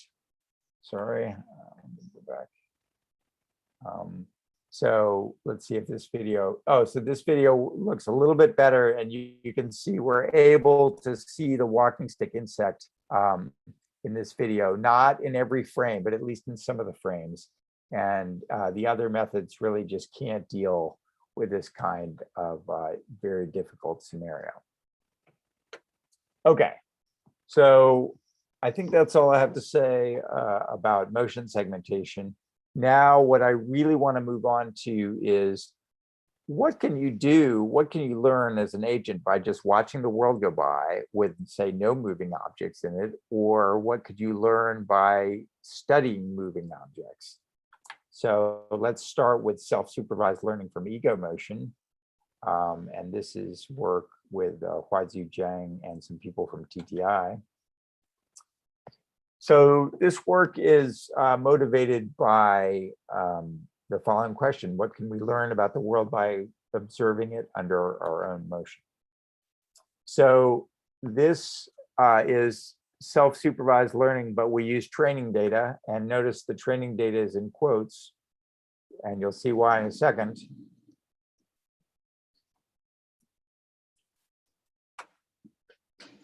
So we call this training data because it is looking out of a train. And so the data for this project is just very simply videos of a camera translating. And what are we going to do with this? So if we look out the window and we see a particular object going by, you could just sort of grab a random patch and track it. Well, if you look at this tree in this video, it appears to be moving quickly. And then if you grab another random object like this tree and you look at it in the video, it appears to be moving slowly. So suppose we train a neural network to predict how fast something will move in the video based on what it looks like. So imagine the input to the neural network is just a single frame, and then you want the network to predict the speed in a particular video in which the speed of the train is constant. So learning how to predict these speeds based on what an object looks like is essentially equivalent to learning a notion of distance. And there are many ways that you can do such a thing. So what we did, and Daniel also talked about various methods of learning to predict depth from a single image. Many of these are supervised, but we did it in a self-supervised way by starting with these train videos and using classical techniques to calculate the relative depth using the motion. And that's the first step, and that yields, you know, a bit of a noisy depth map on the right, but it's not bad. And we call that a pseudo ground truth.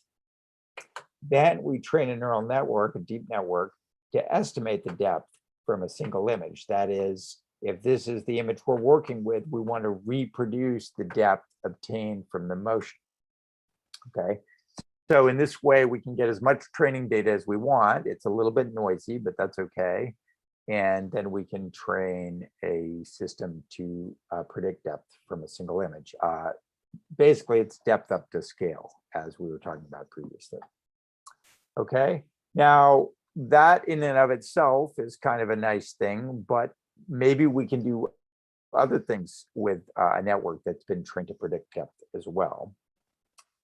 This is just an example of a new image and the pseudo ground truth depth and the depth in the lower right corner that came from their neural network prediction. Okay, but what else? Let's talk about other things we can do with a network that's been trained to predict depth. So we want to use a network that's been trained on depth prediction to do semantic segmentation. And why would we want to do such a thing?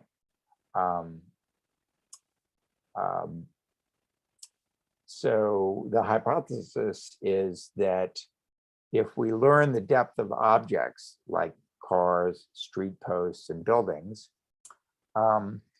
then for the network to do well at that task, it probably needs to have some representation for them in the network, especially if they're very common objects, right? Because the loss function is going to be about how often it gets the depth of various objects correct. So if it has no representation for mountains, then every time it sees mountains, it's going to get the depth wrong. If it has no representation for cars, every time it sees cars, it's going to get the depth wrong. So the hypothesis is that as we train the network to recognize depth, it will build up representations for objects which are defined by depth discontinuities. In other words, it's the depth discontinuity itself that defines the objectness, because that's the thing the network needs to know to do the problem well. Did that make sense? Okay, so I'm not going to talk a lot about the results, but basically what we showed was that if you pre-train an object in this, if you pre-train a network to do depth prediction, and then you train it on a data set, a data set with small number of labeled examples, that you get a big advantage out of pre-training it to do depth prediction. So here I'm showing you an example from Kitty, and let me explain what you're seeing in this scene. So this is an image from Kitty, and notice that this green arrow is pointing at some kind of like a gutter on this building, but it's not sticking out from the building. It's right on the surface of the building. And over here, you have two street posts that are standing independently. So if you were doing depth prediction on this image and you wanted to do well, the depth of this thing would not stick out significantly from the building, but the depth of these two street posts would stick out significantly and would cause a greater error if you didn't get them right.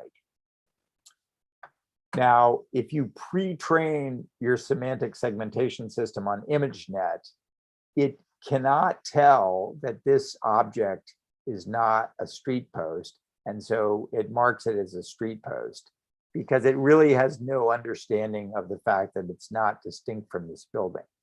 However, if you've pre-trained a depth model to consistently get the depth of things correctly, then it realizes this is not a distinct object, but it's really on the face of the building, okay? So, and these two objects over here, basically, they're both gotten approximately correct by the ImageNet pre-trained model and our model. So in other words, we can learn to tell the difference between something that stands on its own depth-wise and something that doesn't. So that's the kind of thing that you can learn from such a model. Okay, I'm on to my last part here. From from experience to expertise, learning from moving objects. And I'm going to quickly go through a previous piece of work on unsupervised hard example mining. What can we learn about the world by observing moving objects? So suppose you have a detector, any object detector, but I'm going to talk about face detectors for convenience. And you've trained a baseline detector with a lot of labeled examples, but now you want to make it better without collecting even more training data. So we covered this in our ECCV 2018 paper. And once again, I'm going to try playing a video. I hope my bandwidth doesn't okay, good. So what you're seeing here is a baseline face detector running on every frame. And the green boxes are correct detections and the red boxes are false positives. Now watch what happens here. A false positive is going to show up on his neck and then go away, whereas the faces tend to get detected in every frame. I'm going to show you one more example. True positive, true positive, true positive, bam. There's a single false positive on the hand and it goes away.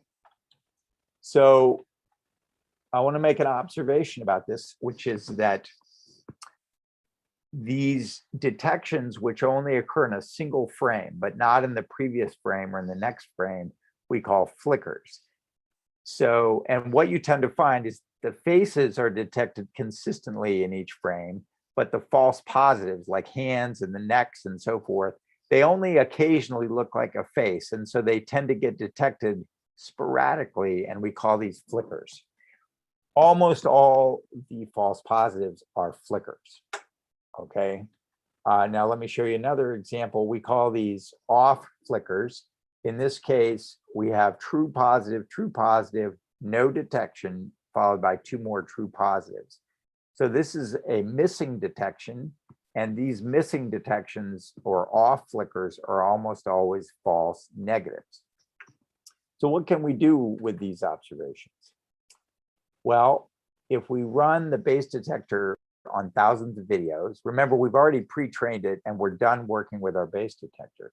We're going to collect these flickers that are likely to be false positives or false negatives.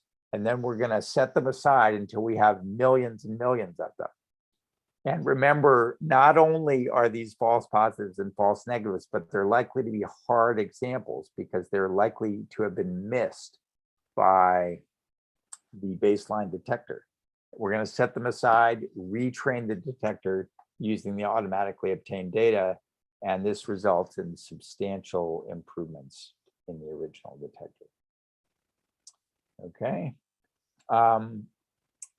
Guoyu, can you tell me how much time I have?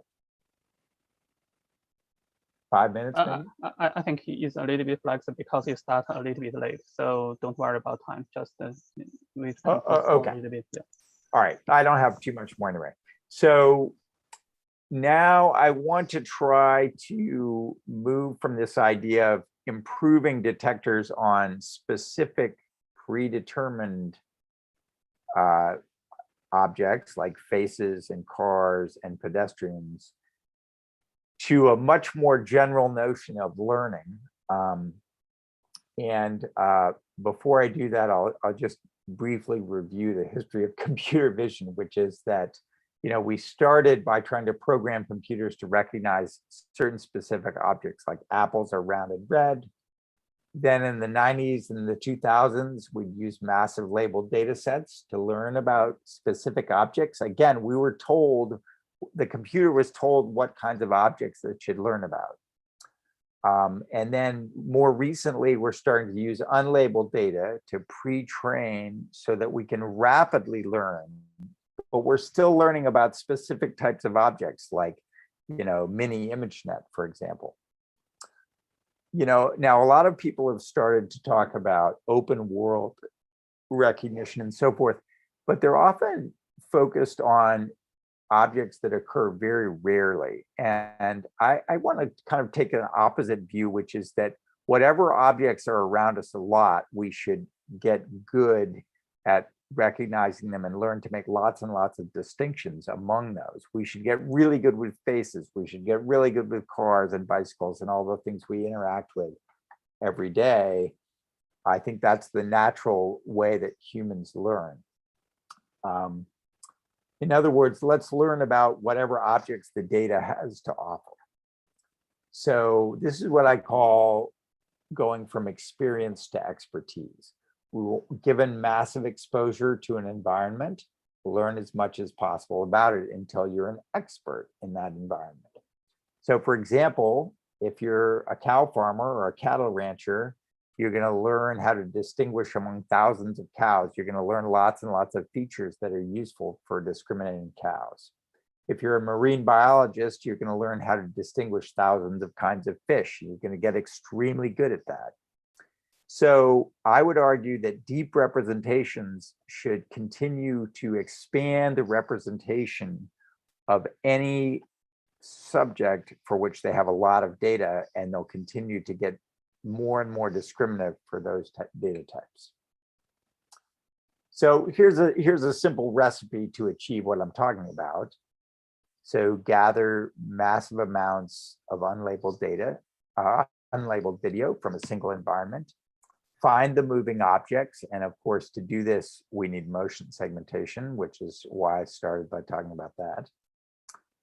Then track the objects and gather multiple examples of each object. You can think of these as natural augmentations of the object, and treat each set of frames as a class, and then train any self-supervised architecture like MoCo or SimClear to classify those examples of each object. Now, you might say, wait a minute, I've heard about this before. People already use video tracks as natural augmentation, and that's true. There's been a lot of interesting work done there by, for example, Xiaolong Wang and Abhinav Gupta, and more recently by many other authors. Most of the people who are doing this are trying to learn representations as pre-training for other downstream tasks. And I'm really interested in learning, in doing end-to-end learning in a self-supervised way, not for downstream tasks, but for their own purposes. So, so here's a simple idea regarding that.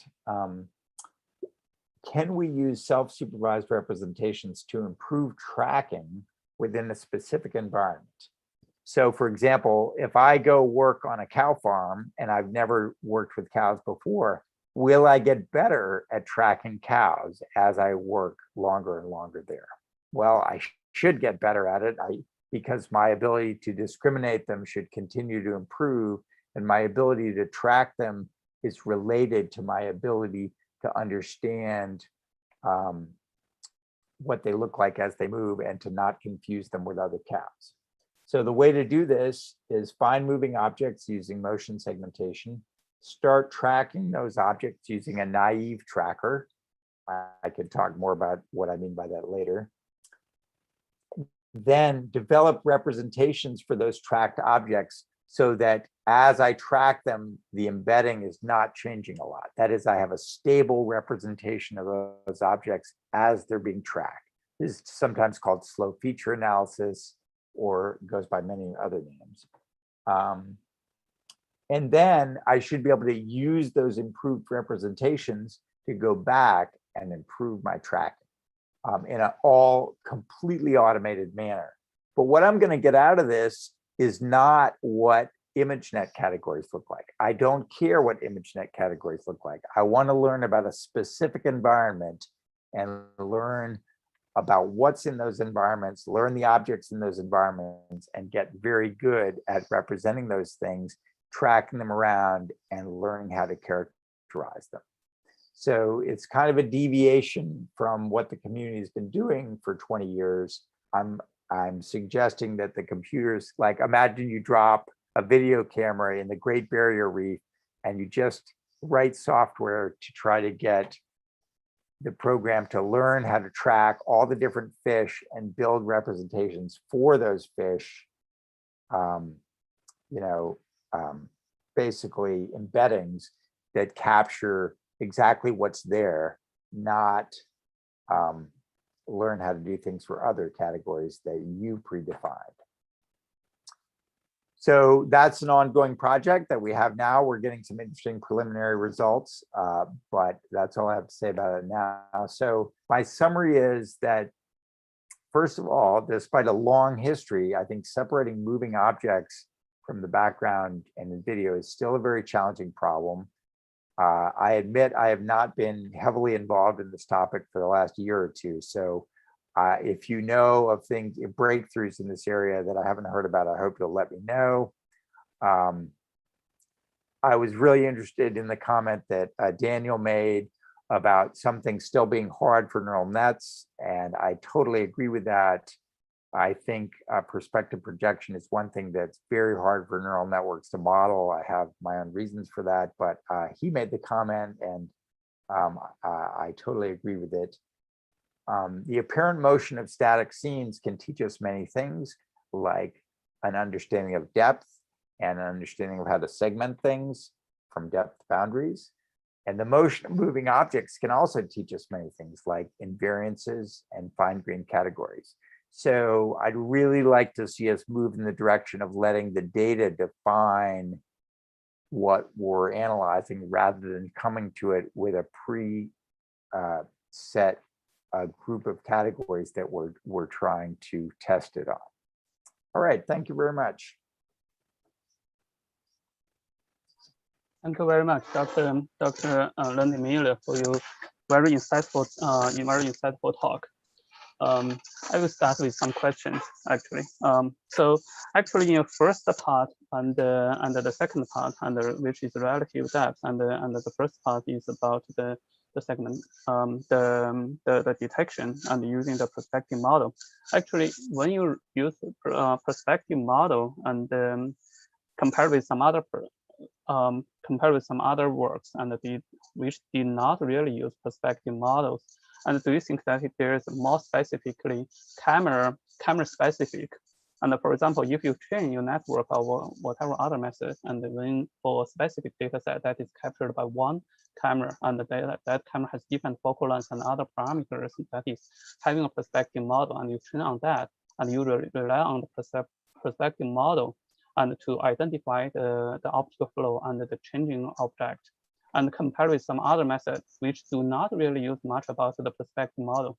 And do you think there is a difference, and compare with those who did not really use the perspective model, and will identify the moving object, and which means, in other words, and whether your proposed method is more camera specific, or that can be used for any cameras with different intrinsics? Wow, there's a lot in that question, but let's see. So first of all, the work I'm describing here does not actually do, well, it does some deep learning, but not, let's see, but not so much for the motion analysis. So like it could use deep learning to cluster things that I think might be distinct moving objects after it has a hypothesis about what's moving and what's not. But let's see. I mean, first of all, yeah, you've identified a big issue, which is that anytime you learn parameters based on one camera, you're gonna be in a tricky spot when you move to other cameras. And that totally depends on the nature of your learning algorithms. I mean, there's a lot of really nice older work in things like bundle adjustment, where you can put the camera parameters in as part of the parameters of the problem that's solved, and it can learn to adjust to a particular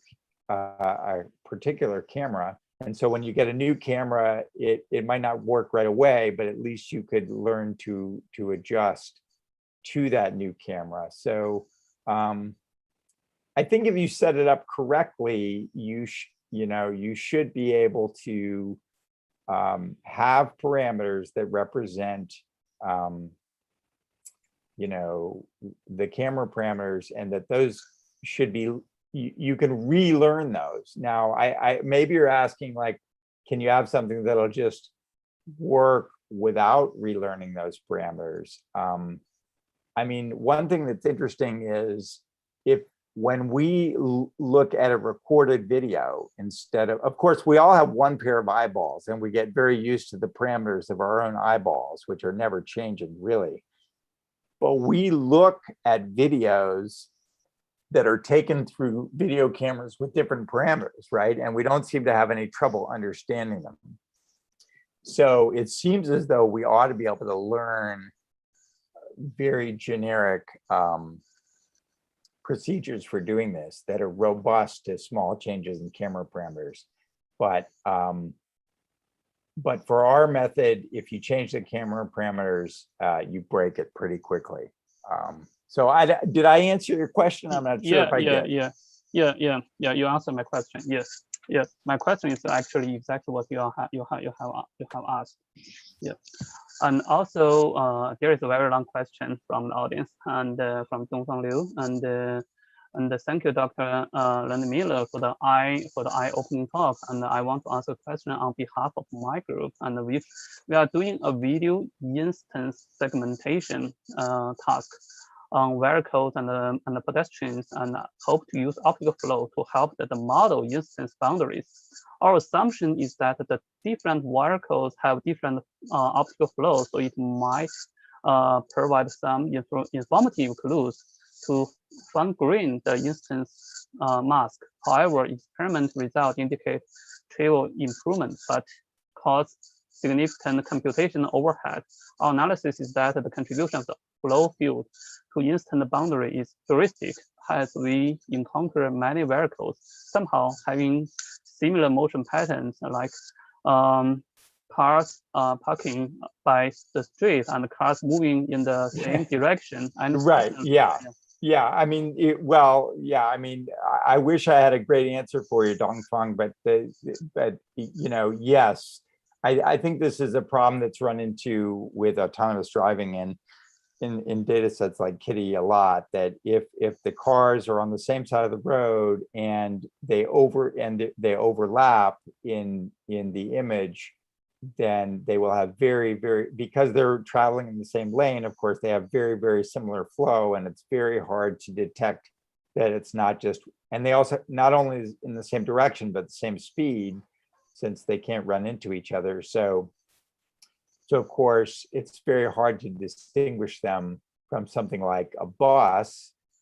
So I would say you're going to be much better off if you use appearance to, to separate the vehicles in addition to flow, right? So, one could imagine separating groups of objects by the flow direction and then trying to break those groups of objects into individual objects using appearance is going to be critical, and using your specific knowledge of a scene, like what cars look like, is going to help you do that. Because I think this is a well-known problem, and I'm not aware of any sort of magic solution to this using flow. I mean, flow is useful for a lot of things, but I think you need appearance, right? Like even, one idea to get the idea of the limits of flow is to just have people look at flow fields and ask humans whether they can segment all the objects. And even humans will have trouble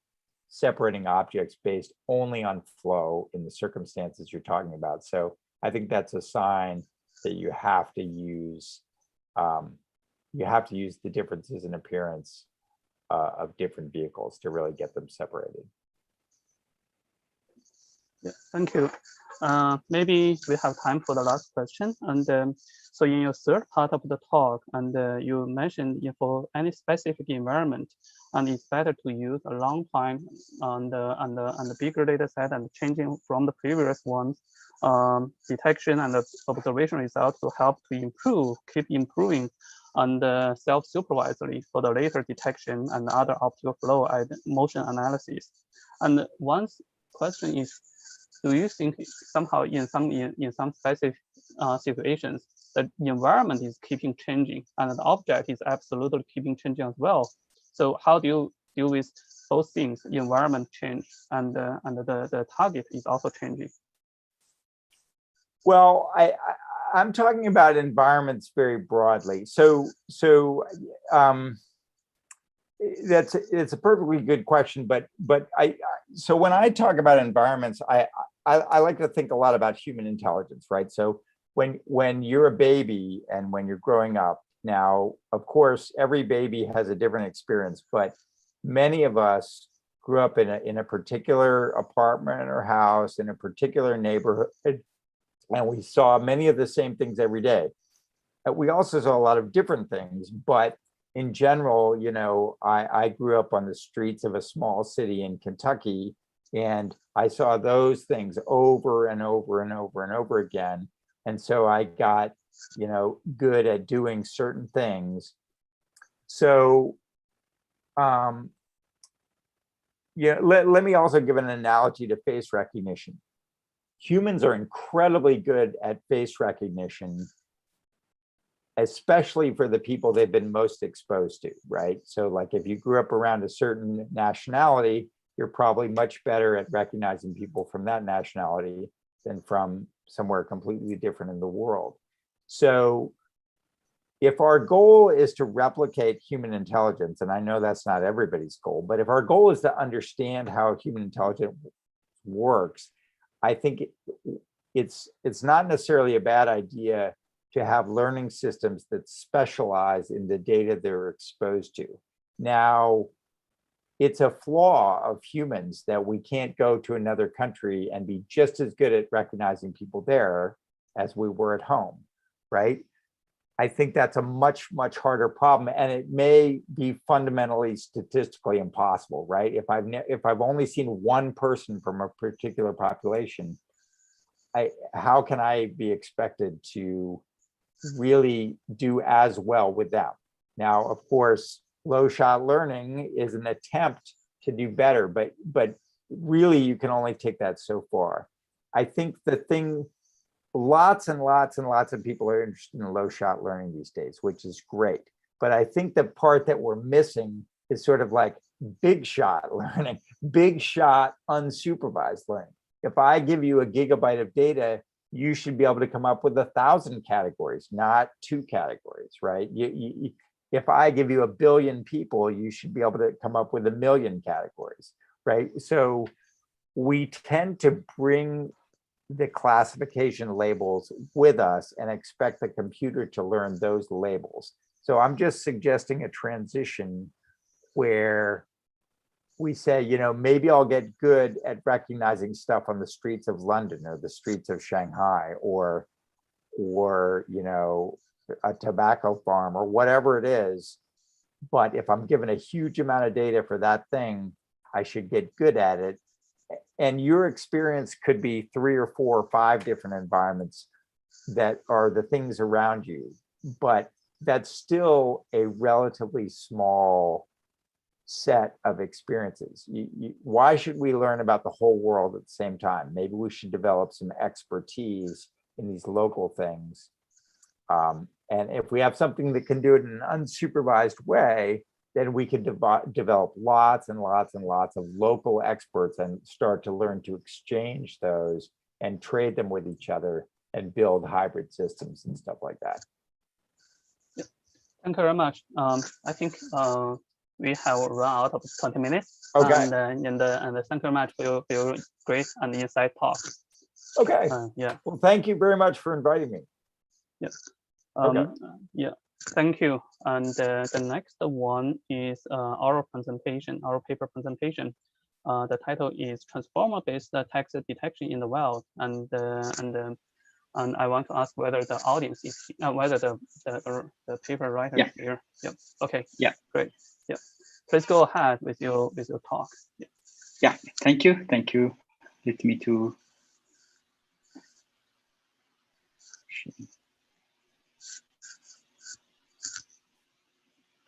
Yeah, let me.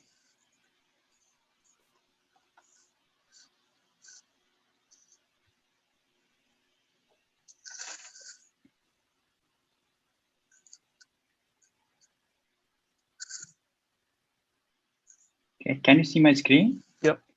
Yeah. Hello, everyone. I'm Zubair Raisi, and welcome to my presentation on transformer-based text detection in the wild. This is a joint work with my supervisor, John Zelek, and my colleagues, Mohammed, George, and Steve. And the task of scene text detection or text detection is to find and localize text instances in the given input image. And text detection is a primary step for syntax recognition, and accurate or precise text detection or could lead or provide a better recognition result at the end. But syntax detection is challenging due to text diversity. That is, there are lots of arbitrary or oriented type of text that appear in the wild images, the complexity of scenes, and some distortion factor that affect to the performance of detection. And text also can be occluded like objects that we actually at the end can get a different performance. In recent years, many syntax detection frameworks or architecture mostly inherited from object detection frameworks. And we can categorize them into two main categories: segmentation-based and regression-based.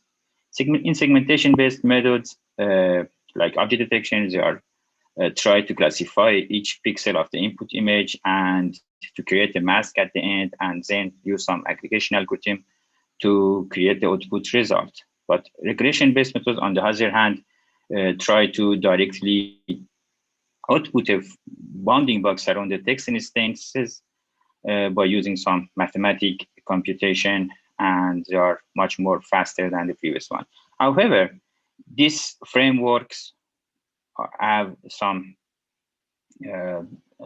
problem or challenges or some drawbacks, like they have a complex architecture, they contain lots of multiple stage post-processing like in segmentation-based methods, or they have geometric priors like non-maximum separation or anchor design that actually have a at the end could to make the training hard.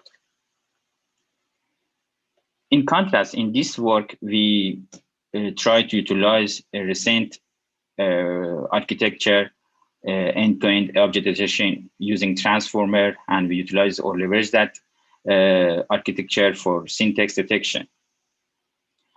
And our contribution here is to make this architecture to work for multi-oriented text that we precisely to draw a oriented bounding box around the oriented text, because the baseline method is only could detect the object in a rectangular shape. So we propose a loss function that is a rotated bounding rotated bounding box loss function that consists of two a small loss function, a loss function for regression that is a smooth LN loss, and a rotated GIU loss that we make the generalized intersection of union that proposed in that paper into rotated version. And as you can see, the rotated version is much more complex compared to the rectangular bounding box. And we use that to detect, to apply to our final architecture. Let's see here an overview of the proposed architecture. So we have an input image, this is CNN that we use a ResNet 50 for extracting the feature of the input image. And we have a 2D positional encoding that due to permutation equivariant problem of the transformer, this 2D positional encoding that are fixed sinuses of different frequencies added to the features of the input image, and they go to the transformers encoder that consists of a multi-head self-attention and feed-forward neural network to give us some encoded features. And in decoded, we have a learned embedding vectors that they are object queries that learn about the location size or other properties of the input image. And those output of decoder goes through the shared fully connected layer that output for us the class, directly the class and the rotated bounding box location of the input image. And at the end, we have a rotated detected text instances of rotated bounding box. For training of our network, we first trained the network or the model by combination of two data sets, that they are synthetic data set, and as you can see at the first row, they are just a synthetic data set that we use for pre-training. And for testing, we test our model on 3 benchmark data sets, RCDR15 and RCDR17, that they have annotated in quadrilateral way. And the MSRA-TD 500, it's annotated in a rotated bounding box way. And the RCDR15 has is gathered, it has images, gathers images of, sorry for that.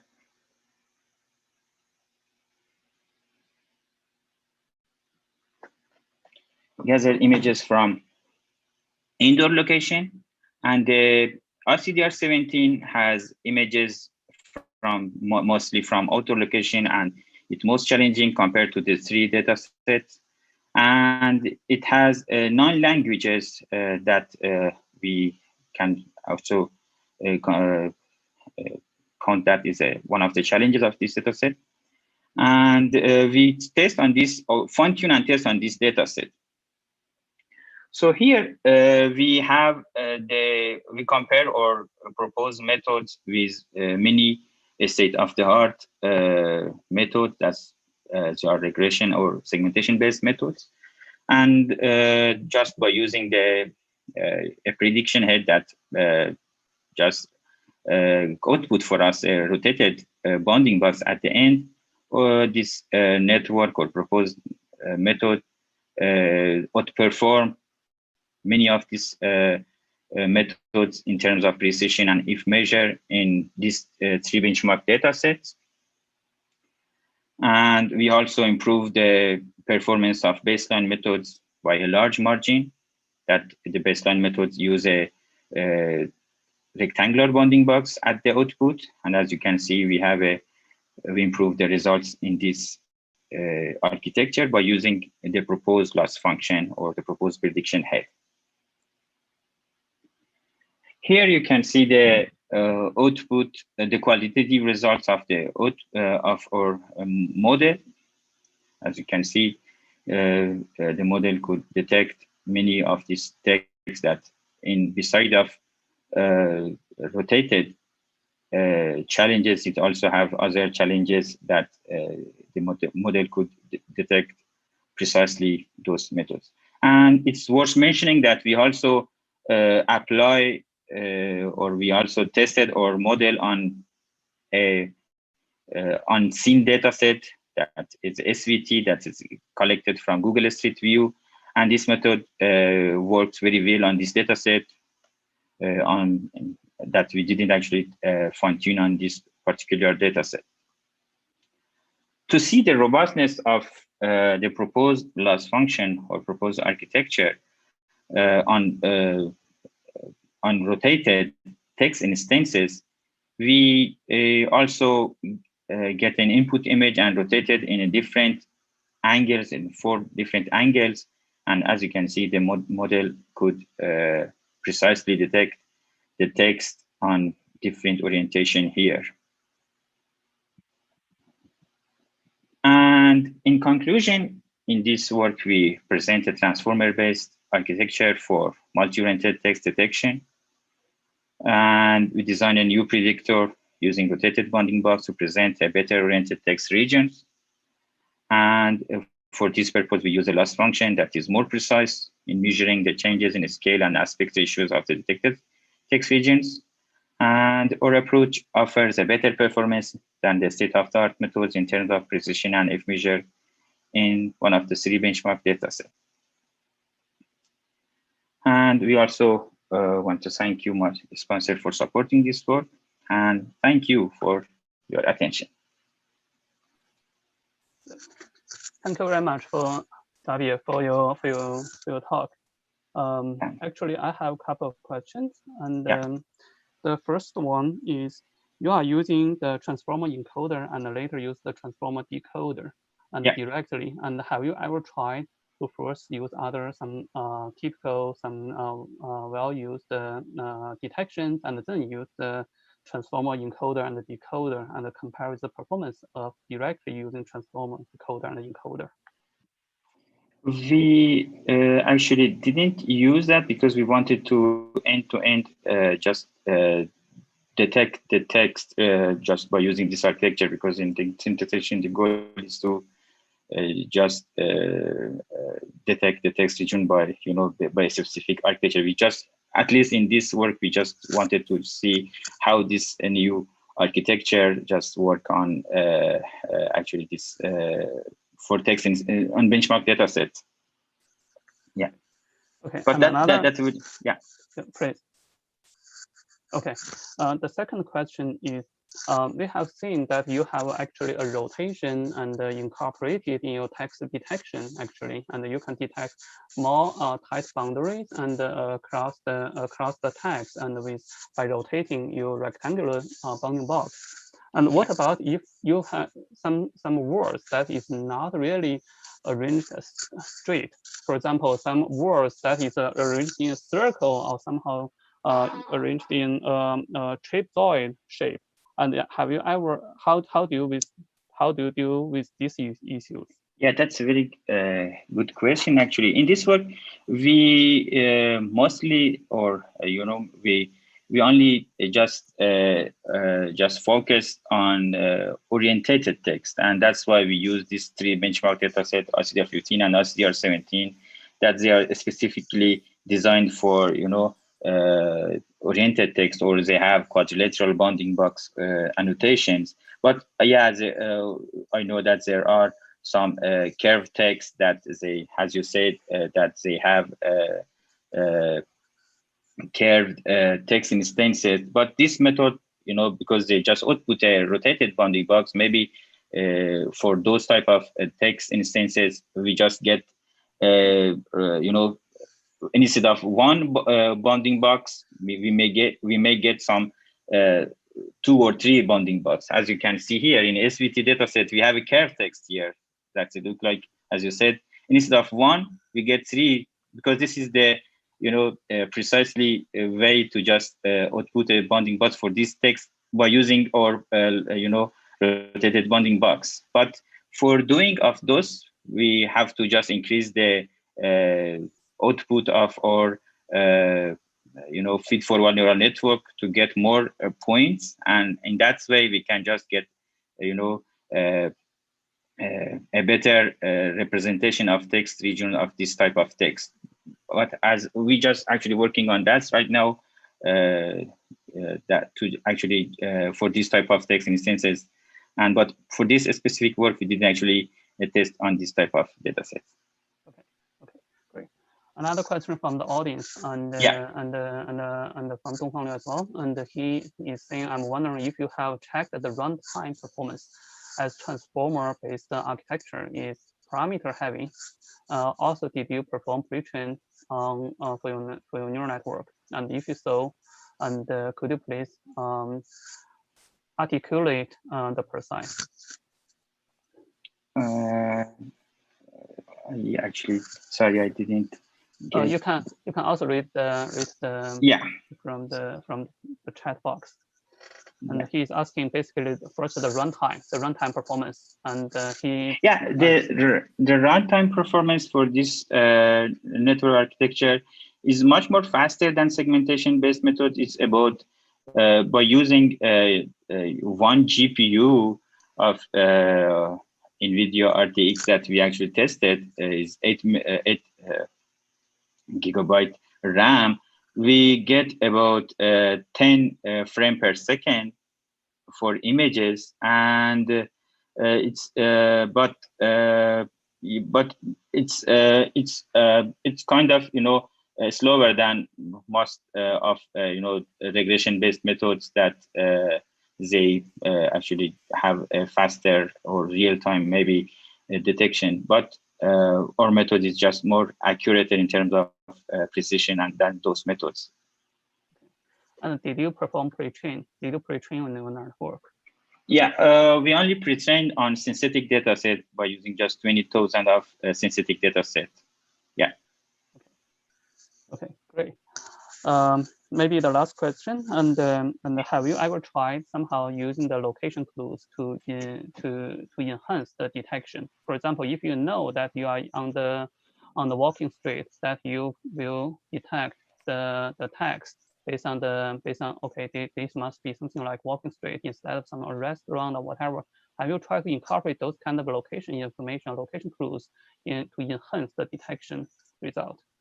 Yeah, that's very good question. And honestly, we didn't try that, but we can just use this type of things to better enhance the detection. But no, we didn't actually try that in this work. But yeah, we can just consider that as a future work. Okay, great. Yeah. So I think we don't have further questions at the moment, and thank you very much for your great talk. Thank you. We can move to the next talk, and the next talk is HCPO2 and a new human physical fitness action dataset for recognition and 3D reconstruction evaluation. I wonder whether the author is here right now. Yeah, I think Li Xin Liu is here to present their work. Okay, can you hear me? Yeah, we can hear you. Yeah. Okay.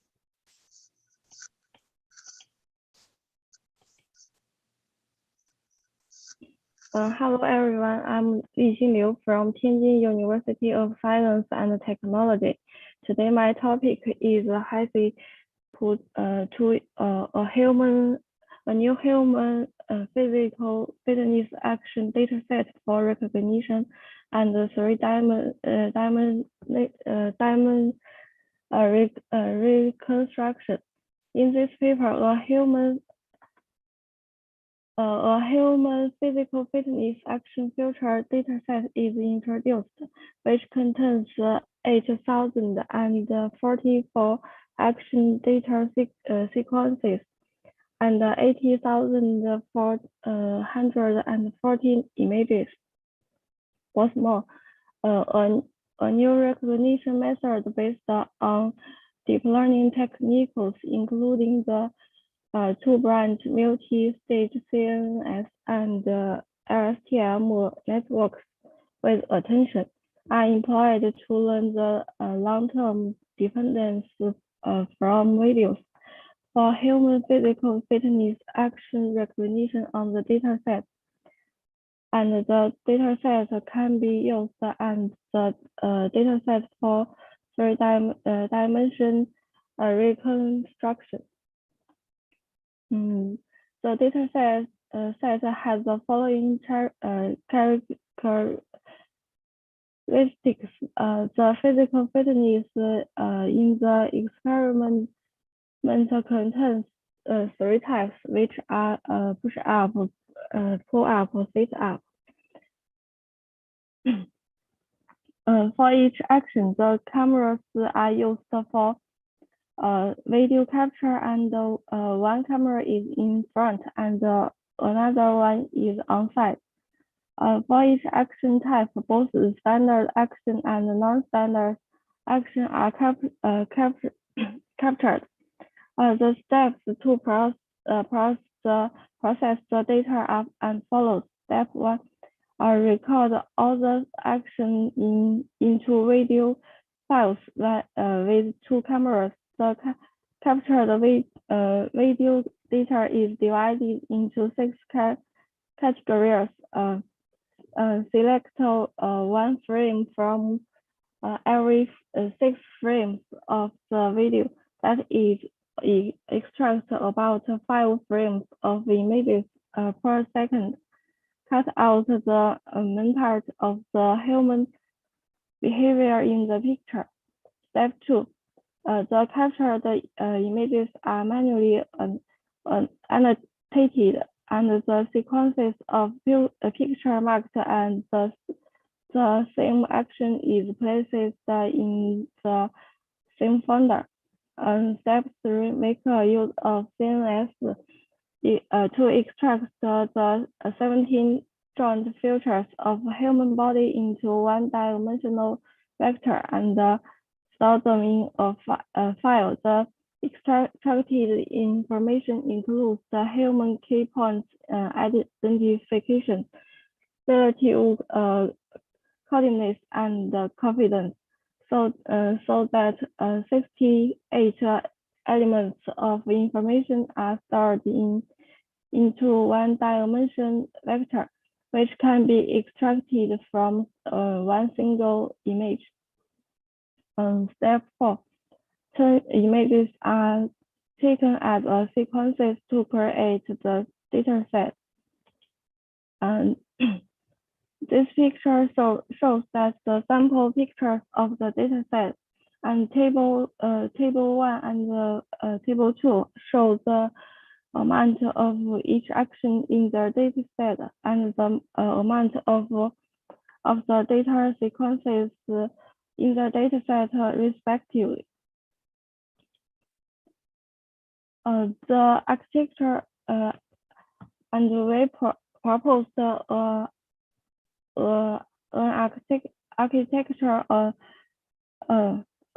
we proposed an architecture and the architecture of proposed two-branch multi-stage CNN and the long LSTM attention-based human action recognition method is demonstrated in Figure 2. For the spatial dimension, the two-branch multi-stage CNN is utilized to extract the key point filter. The images are first input to VGG19, generating a set of feature maps. The feature maps are input to the two-branch multi-stage CNN. For temporal dimension, the sequences of key points feature works and input to obtain the temporal filters, and the LSTM attention model is applied to recognize the fitness action categories. To evaluate the effectiveness of our proposed fitness action recognition method, the architecture is trained and tested on the dataset. We compared the results of the thorough and traditional machine learning model. It can be found out that the proposed model is much better than the traditional machine learning models. Thanks to the high efficiency of two-branch multi-stage CNN filter extraction, a new demo system is constructed based on the proposed human physical fitness action recognition method to show that our approach can be used in practice in real time. The system is tested with the captured video. The results are can be seen in the future. And the upper left corner of the picture shows the probability that this motion is standard. Moreover, we also evaluated two classic three-dimension reconstruction models on our data set. From the From the figure 4 and the figure 5, we can find that the data set can serve as the data set from which we can construct a 3-dimension of human physical actions. Thank you. Okay. Okay. Thank you, Li Xin, for your talk. And I actually have a couple questions as well. And when you do the action recognition, do you find front view and side view which is more helpful in action recognition, or have you tried to use both views as simultaneously to recognize the action? So for example, first one is a front view and another one is side view. Which one do you think is in testing is more helpful in recognizing the action? I'm sorry that I didn't follow you. Okay, and one is for example, one camera is in the front view, and another camera is on the side of view, and which view is more important, and do you think or more helpful in recognizing the actions? I think that they are all important because our data sets are multi-view. We use all the data to recognize the motion. So I think that they are all important. Okay, and another question from Yawen Lu, and how do you extract the key points? And which I think he is referring to the joint points, and how is the performance compared with using transformer or 3D CNN on recognition? And for example, and there's some you mentioned about there will be 16 or 18 joint points. How do you extract those joint points? We use this model. This model can extract the human joint features. Okay. Okay. And have you ever tried something like 3D CNN in recognition? Oh, no, I didn't try. Okay. Okay. Also, another question is, so have you? I can see later you are actually did the 3D reconstruction actually, right? You model the 3D body of the human. Have you ever tried to use the 3D reconstruction model in recognizing the actions? Oh, I didn't do it. Yes. Okay, I think probably you could try later. Okay. So one final question is, have you is the data set released already, or it will be released soon? I mean, the data set right now is public or still not public, or later you will make it public soon? The data set is public now. Okay. Okay, so we can download from your website, right? Yeah. Okay. Okay, great. Okay, thank you very much. I think with this, with finishing of this talk, HC22, and we have finished our workshop. And thank you very much for all the audience, and thank you for all the speakers and our presentation presenters, and thank you for your attention. Thank you. Yeah, thank you.